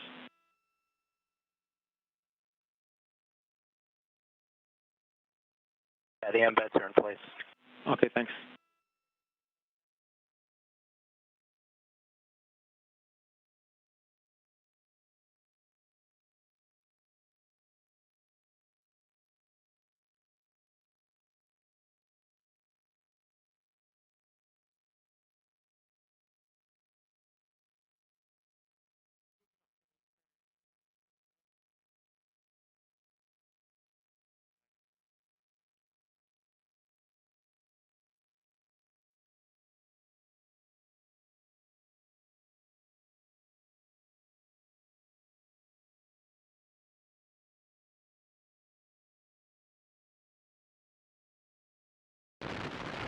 Recapping some milestones from today, Chris Cassidy and Bob Bankin were assisted in the Quest airlock this morning by NASA astronaut Doug Hurley and Russian cosmonaut Ivan Wagner, who helped the spacewalkers get suited up and run through various checks before stepping out into the vacuum of space. Doug Hurley closed the hatch at 5:46 a.m. Central Time this morning to begin depressurization. After depressurization, Chris Cassidy and Bob Bankin's suits were placed on internal battery power, officially marking the start of today's spacewalk at 6:32 a.m. Central Time. Chris Cassidy's mirror on his left wrist became detached on his way out of the hatch, and there was no risk to the crew or the spacewalk. Cassidy was still able to use the mirror on his right wrist for the duration of the spacewalk today with no issues. Following the official start of the spacewalk, Cassidy and Bankin translated to the work site on the station's starboard 6 truss to begin the work to finish power upgrades on the International Space Station.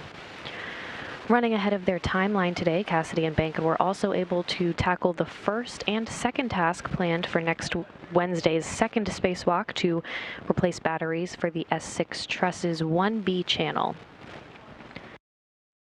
Having completed all of the planned tasks for the first spacewalk involving the removal of 3 aging nickel-hydrogen batteries from the truss's integrated electronics assembly and installing 2 new lithium-ion batteries in the truss, the spacewalkers had some time to remove a 4th nickel-hydrogen battery planned for next Wednesday's spacewalk and move an adapter plate into the truss to await the installation of another new lithium-ion battery next Wednesday.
And airlock on 1 for Doug with one more request.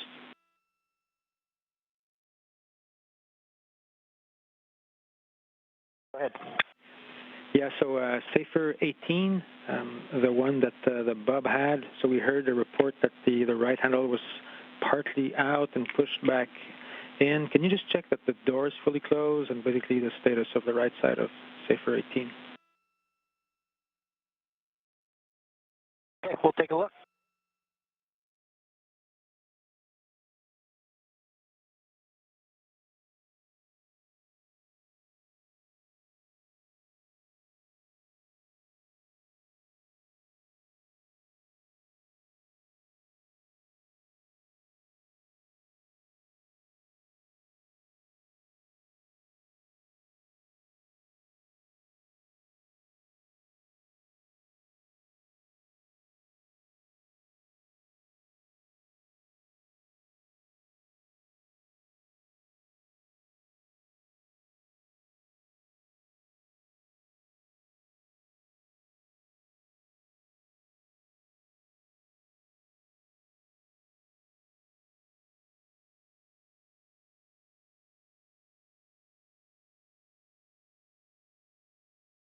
Just an airlock on 1. The right side of Safer 18 looks fine. Door is closed. No issue whatsoever.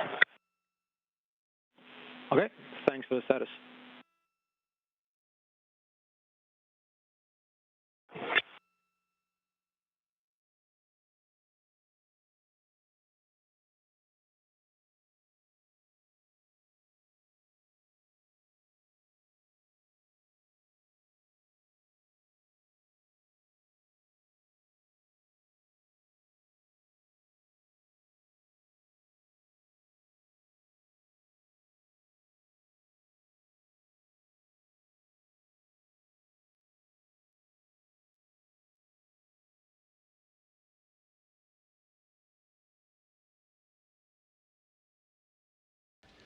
In summary, the crew today removed 5 of the 6 aging nickel hydrogen batteries, installed 2 of the 3 new lithium-ion batteries, and moved 2 of the 3 adapter plates into the S6 1B channel.